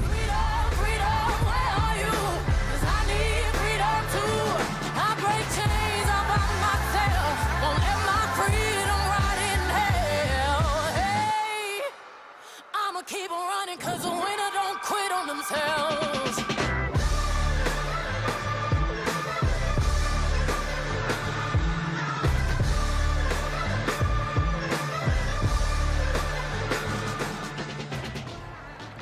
Please welcome the Democratic nominee for president, Vice President of the United States of America, Kamala Harris.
Okay, thank you all. Okay.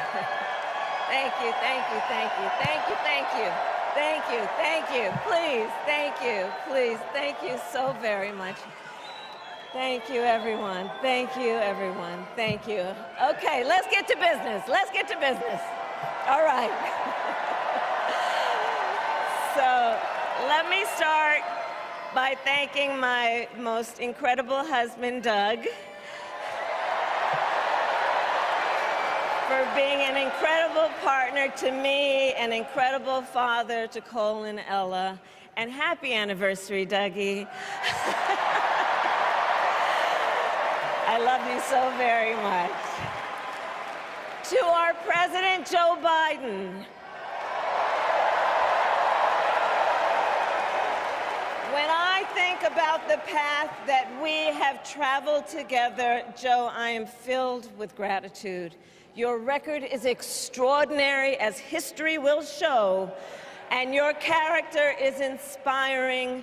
And Doug and I love you and Jill and are forever thankful to you both.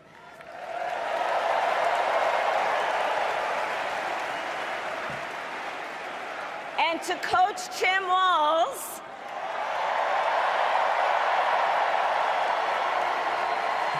you are going to be an incredible vice president. And to the delegates and everyone who has put your faith in our campaign, your support is humbling. So, America, the path that led me here in recent weeks was no doubt unexpected. But I'm no stranger to unlikely journeys. So, my mother, our mother, Kamala Harris, had one of her own. And I miss her every day, and especially right now. And I know she's looking down, smiling. I know that. So my mother was 19 when she crossed the world alone, traveling from India to California with an unshakable dream to be the scientist who would cure breast cancer. When she finished school, she was supposed to return home to a traditional arranged marriage. But as fate would have it, she met my father, Donald Harris, a student from Jamaica. They fell in love and got married, and that act of self-determination made my sister Maya and me. Growing up, we moved a lot. I will always remember that big Mayflower truck packed with all our belongings, ready to go to Illinois, to Wisconsin, and wherever our parents' jobs took us. My early memories of our parents together are very joyful ones. A home filled with laughter and music, Aretha, Coltrane, and Miles. At the park, my mother would say, "Stay close." But my father would say, as he smiled, "Run, Kamala, run. Don't be afraid. Don't let anything stop you."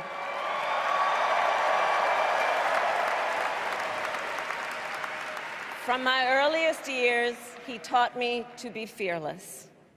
But the harmony between my parents did not last. When I was in elementary school, they split up. And it was mostly my mother who raised us. Before she could finally afford to buy a home, she rented a small apartment in the East Bay. In the Bay, you either live in the hills or the flatlands. We lived in the flats. A beautiful working-class neighborhood of firefighters, nurses, and construction workers, all who tended their lawns with pride. My mother, she worked long hours, and like many working parents, she leaned on a trusted circle to help raise us. Mrs. Shelton, who ran the daycare below us and became a second mother. Uncle Sherman, Aunt Mary, Uncle Freddie, Auntie Chris. none of them family by blood, and all of them family by love.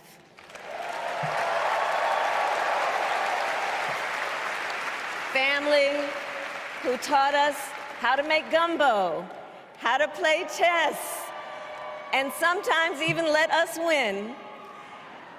Family who loved us, believed in us, and told us we could be anything and do anything.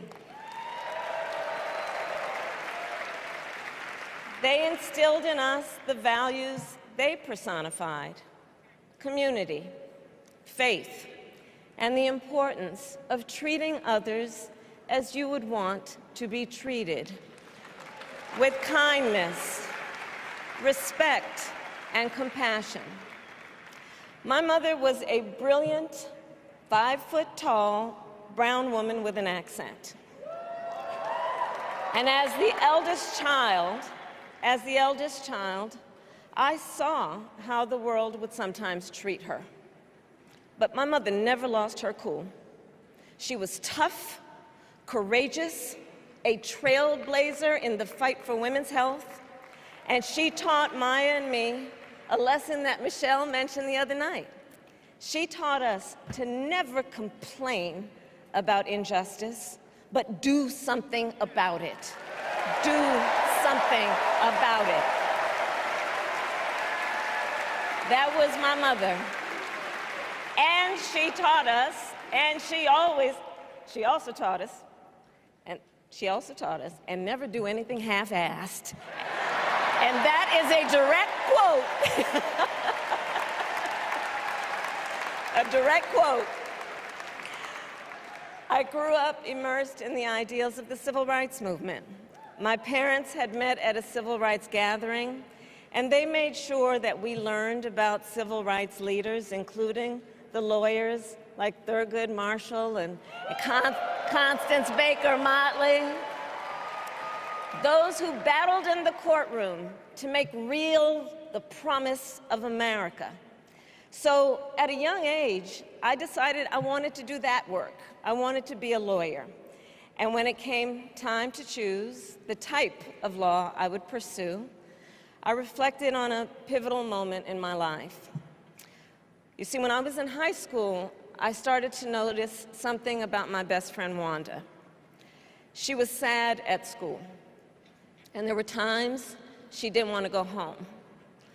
So one day I asked if everything was all right, and she confided in me that she was being sexually abused by her stepfather. And I immediately told her she had to come stay with us, and she did. This is one of the reasons I became a prosecutor, to protect people like Wanda, because I believe everyone has a right to safety, to dignity, and to justice.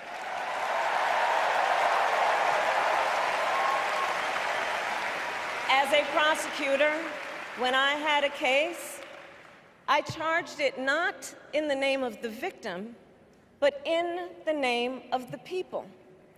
For a simple reason. In our system of justice, a harm against any one of us is a harm against all of us.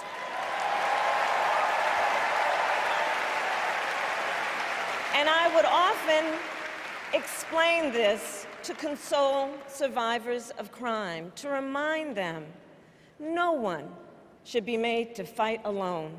We are all in this together. And every day, in the courtroom, I stood proudly before a judge, and I said 5 words: Kamala Harris for the people.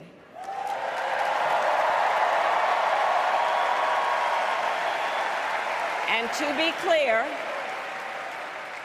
be clear, my entire career, I've only had one client, the people.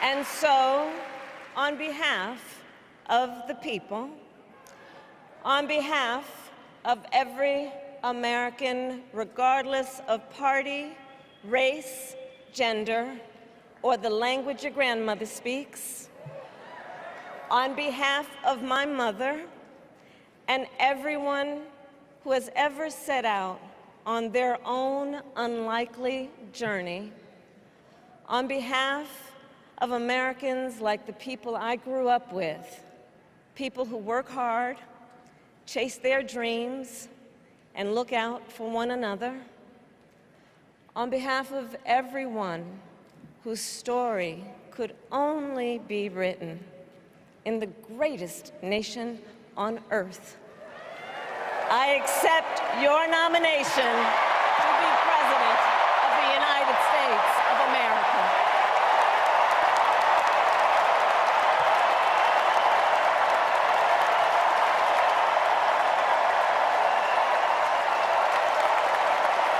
And with this election,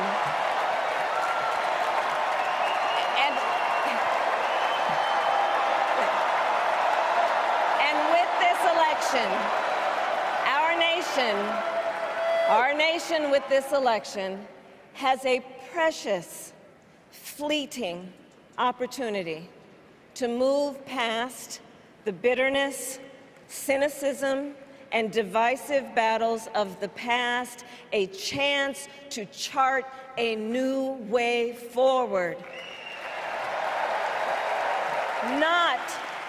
Not as members of any one party or faction, but as Americans. And let me say, I know there are people of various political views watching tonight, and I want you to know, I promise to be a president for all Americans. You can always trust me to put country above party and self, to hold sacred America's fundamental principles, from the rule of law to free and fair elections to the peaceful transfer of power.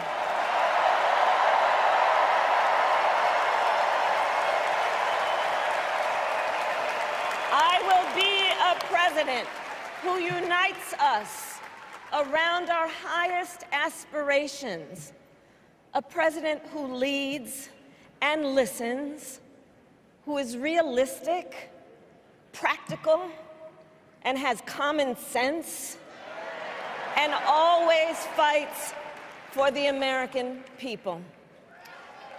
From the courthouse to the White House, that has been my life's work.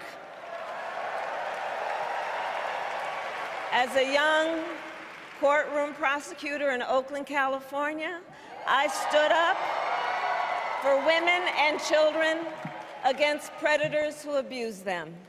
As Attorney General of California, I took on the big banks, delivered $20 billion for middle-class families who faced foreclosure, and helped pass a homeowner Bill of Rights, one of the first of its kind in the nation. I stood up for veterans and students being scammed by big for-profit colleges, for workers who are being cheated out of their wages, the wages they were due, for seniors facing elder abuse. I fought against the cartels who traffic in guns and drugs and human beings, who threaten the security of our border and the safety of our communities. And I will tell you, these fights were not easy, and neither were the elections that put me in those offices. We were underestimated at practically every turn, but we never gave up, because the future is always worth fighting for.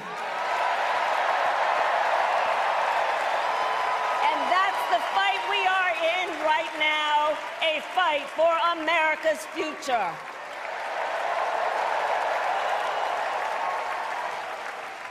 Fellow Americans, this election is not only the most important of our lives, it is one of the most important in the life of our nation. In many ways, Donald Trump is an unserious man. But the consequences of putting Donald Trump back in the White House are extremely serious.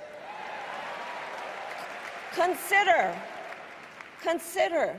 not only the chaos and calamity when he was in office, but also the gravity of what has happened since he lost the last election. Donald Trump tried to throw away your votes. When he failed, he sent an armed mob to the United States Capitol, where they assaulted law enforcement officers. When politicians in his own party begged him to call off the mob and send help, he did the opposite. He fanned the flames. And now, for an entirely different set of crimes, he was found guilty of fraud by a jury of everyday Americans and separately found liable for committing sexual abuse. And consider what he intends to do if we give him power again.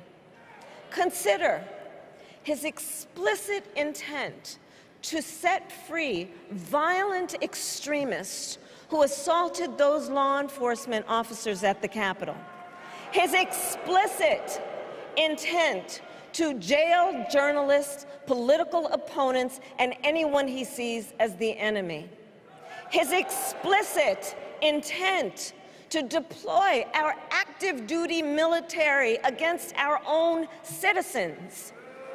Consider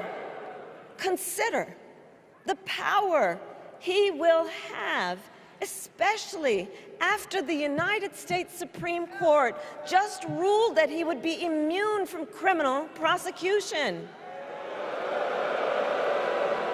Just imagine Donald Trump with no guardrails, and how he would use the immense powers of the presidency of the United States, not to improve your life, not to strengthen our national security, but to serve the only client he has ever had, himself.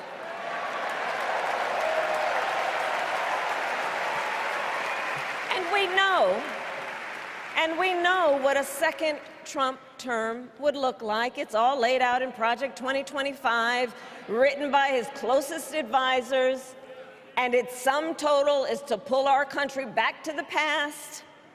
But America, we are not going back. We are not going back. We are not going back. We are not going back to when Donald Trump tried to cut Social Security and Medicare. We are not going back to when he tried to get rid of the Affordable Care Act, when insurance companies could deny people with pre-existing conditions. We are not going to let him eliminate the Department of Education that funds our public schools. We are not going to let him end programs like Head Start that provide preschool and childcare for our children. America, we are not going back.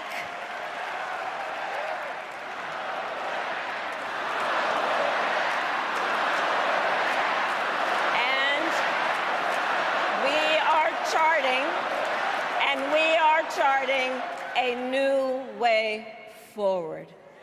Forward to a future with a strong and growing middle class, because we know a strong middle class has always been critical to America's success. And building that middle class will be a defining goal of my presidency.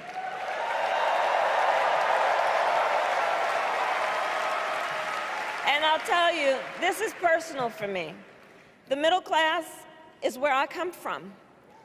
My mother kept a strict budget. We lived within our means, yet we wanted for little. And she expected us to make the most of the opportunities that were available to us and to be grateful for them. Because, as she taught us, opportunity is not available to everyone. That's why we will create what I call an opportunity economy where everyone has the chance to compete and a chance to succeed. Whether you live in a rural area, small town, or big city.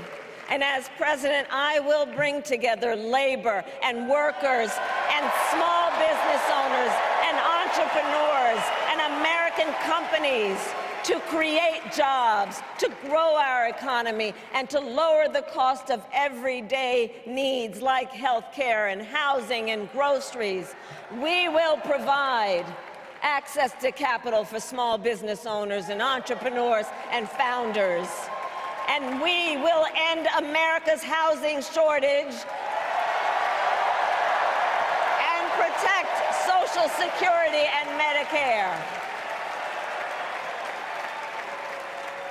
Now compare that to Donald Trump, because I think everyone here knows he doesn't actually fight for the middle class. He doesn't actually fight for the middle class. Instead, he fights for himself and his billionaire friends. And he will give them another round of tax breaks that will add up to $5 trillion to the national debt. And all the while, he intends to enact what in effect is a national sales tax, call it a Trump tax, that would raise prices on middle-class families by almost $4,000 a year. Well, instead of a Trump tax hike, we will pass a middle-class tax cut that will benefit more than 100 million Americans.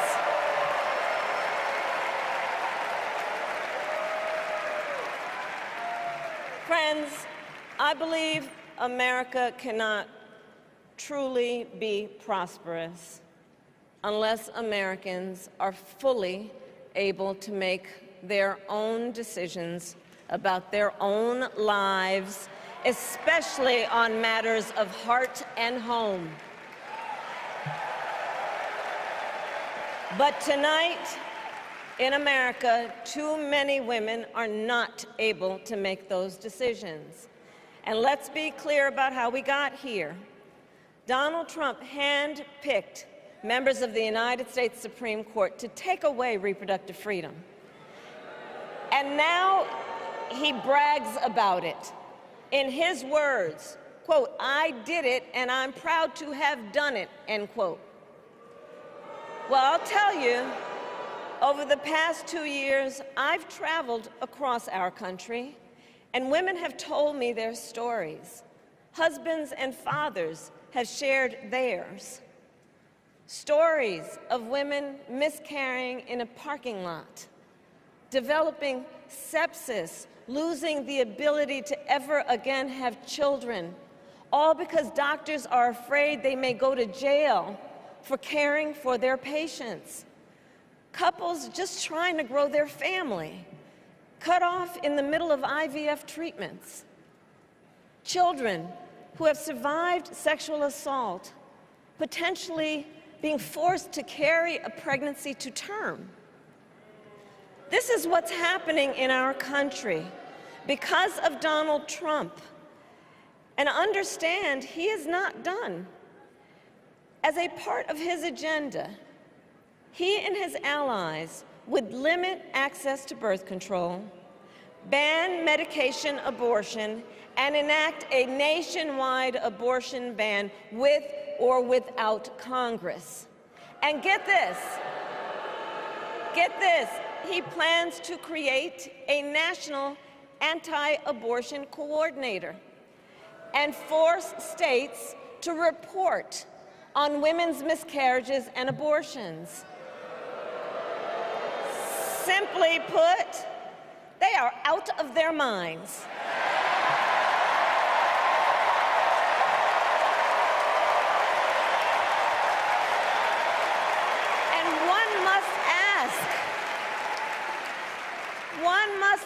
asked, why exactly is it that they don't trust women? Well, we trust women. We trust women. And when Congress passes a bill to restore reproductive freedom, as President of the United States, I will proudly sign it into law.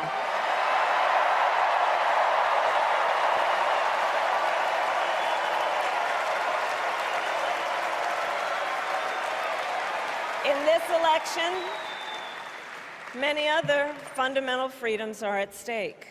The freedom to live safe from gun violence in our schools, communities, and places of worship. The freedom to love who you love openly and with pride. The freedom to breathe clean air and drink clean water and live free from the pollution that fuels the climate crisis. And the freedom that unlocks all the others, the freedom to vote. With this election, we finally have the opportunity to pass the John Lewis Voting Rights Act and the Freedom to Vote Act.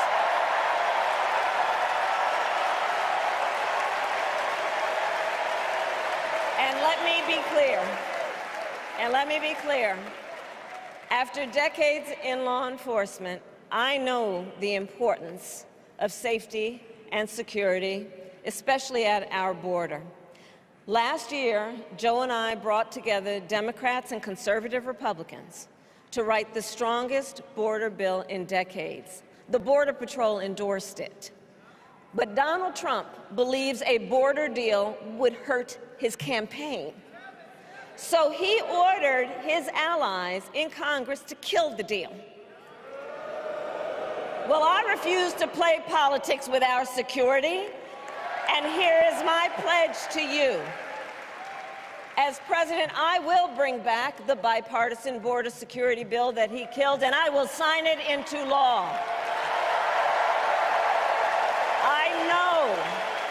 I know we can live up to our proud heritage as a nation of immigrants and reform our broken immigration system. We can create an earned pathway to citizenship and secure our border.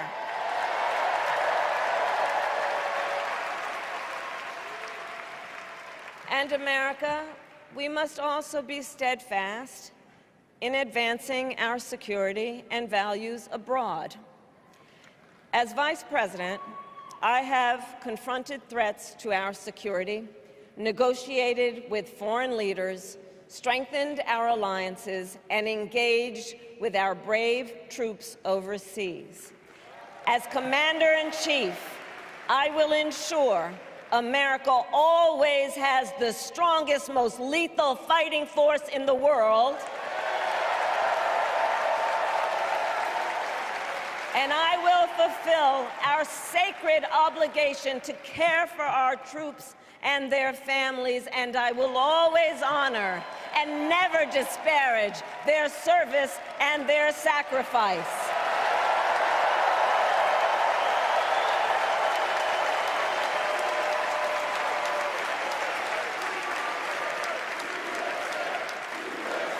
I will make sure that we lead the world into the future on space and artificial intelligence, that America, not China, wins the competition for the 21st century, and that we strengthen, not abdicate, our global leadership.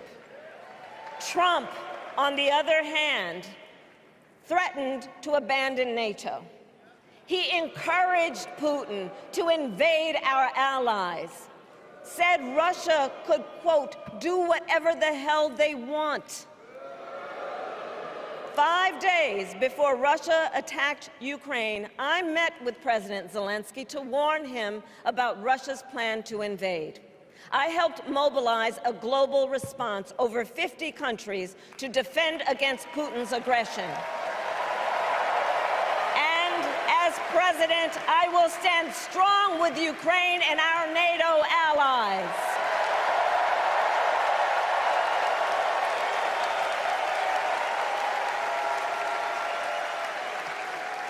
With respect to the war in Gaza, President Biden and I are working around the clock because now is the time to get a hostage deal and a ceasefire deal done.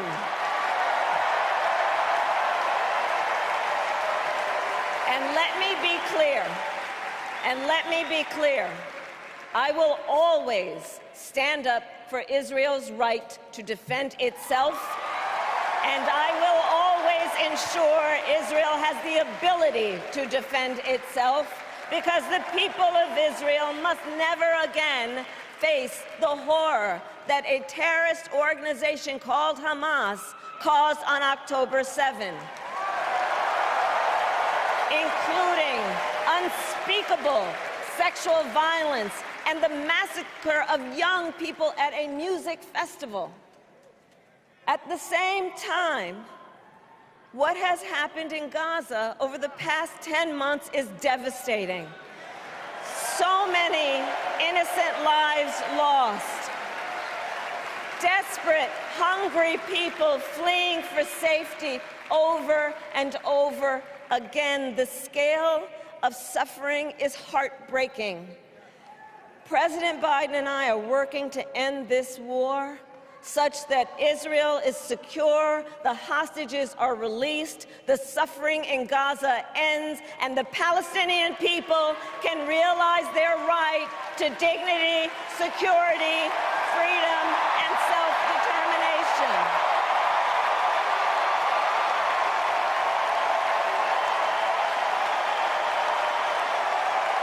And know this, I will never hesitate to take whatever action is necessary to defend our forces and our interests against Iran and Iran-backed terrorists. I will not cozy up to tyrants and dictators like Kim Jong-un who are rooting for Trump,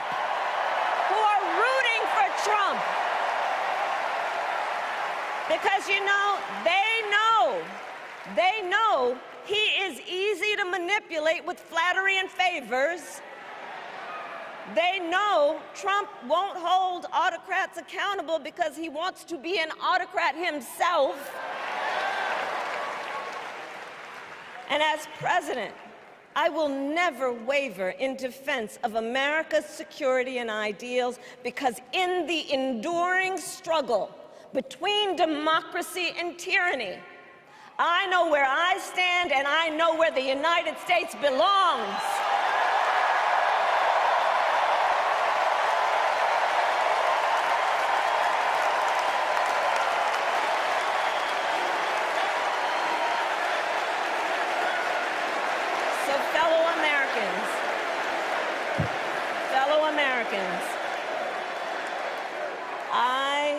I love our country with all my heart. Everywhere I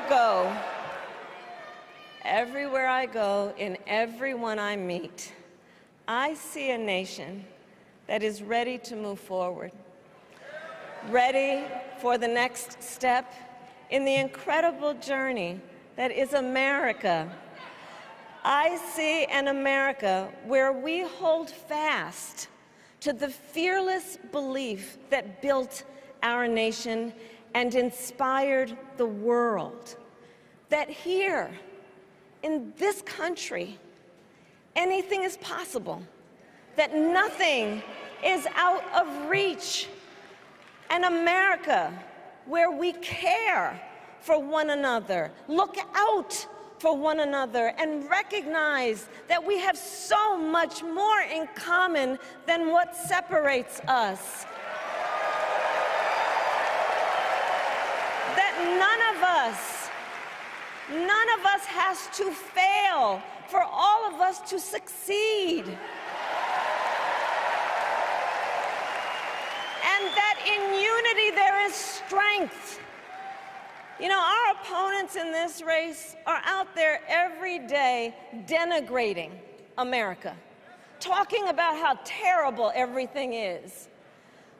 Well, my mother had another lesson she used to teach. Never let anyone tell you who you are. You show them who you are. America, let us show each other and the world who we are and what we stand for. Freedom, opportunity, compassion, dignity, fairness, and endless possibilities.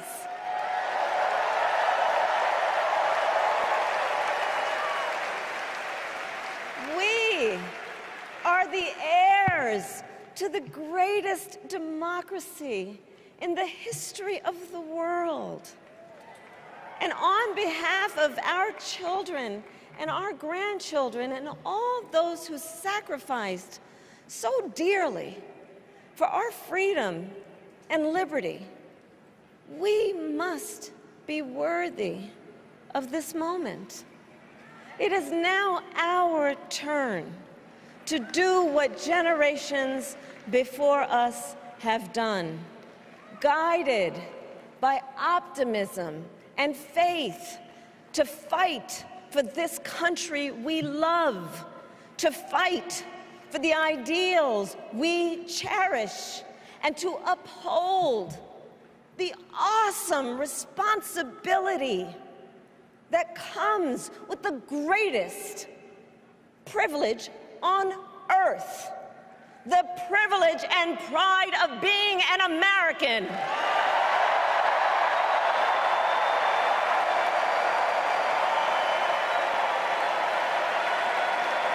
So let's get out there, let's fight for it, let's get out there, let's vote for it, and together, let us write the next great chapter in the most extraordinary story ever told. Thank you. God bless you, and may God bless the United States of America. Thank you all.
Hail Marys, I meditate for practice. Channel 9 News tell me I'm moving backwards. 8 blacks left, death is around the corner. 7 misleading statements by my persona. 6 headlights waving in my direction. 5-4 asking me what's in my possession. Yeah, I keep running, jumping the aqueducts, fire hydrants and hazardous smoke alarms on the back of us. But mama don't cry for me, ride for me, try for me, live for me, breathe for me, sing for me, honestly guiding me. I could be more than I gotta be, stole from me, lied to me, nation hypocrisy, code on me, driving me, wicked, my spirit inspired me like yeah. Open correctional gates in high desert. Open our mind as we cast away oppression. Open the streets and watch our beliefs, and when they carve my name inside the concrete, I pray it forever.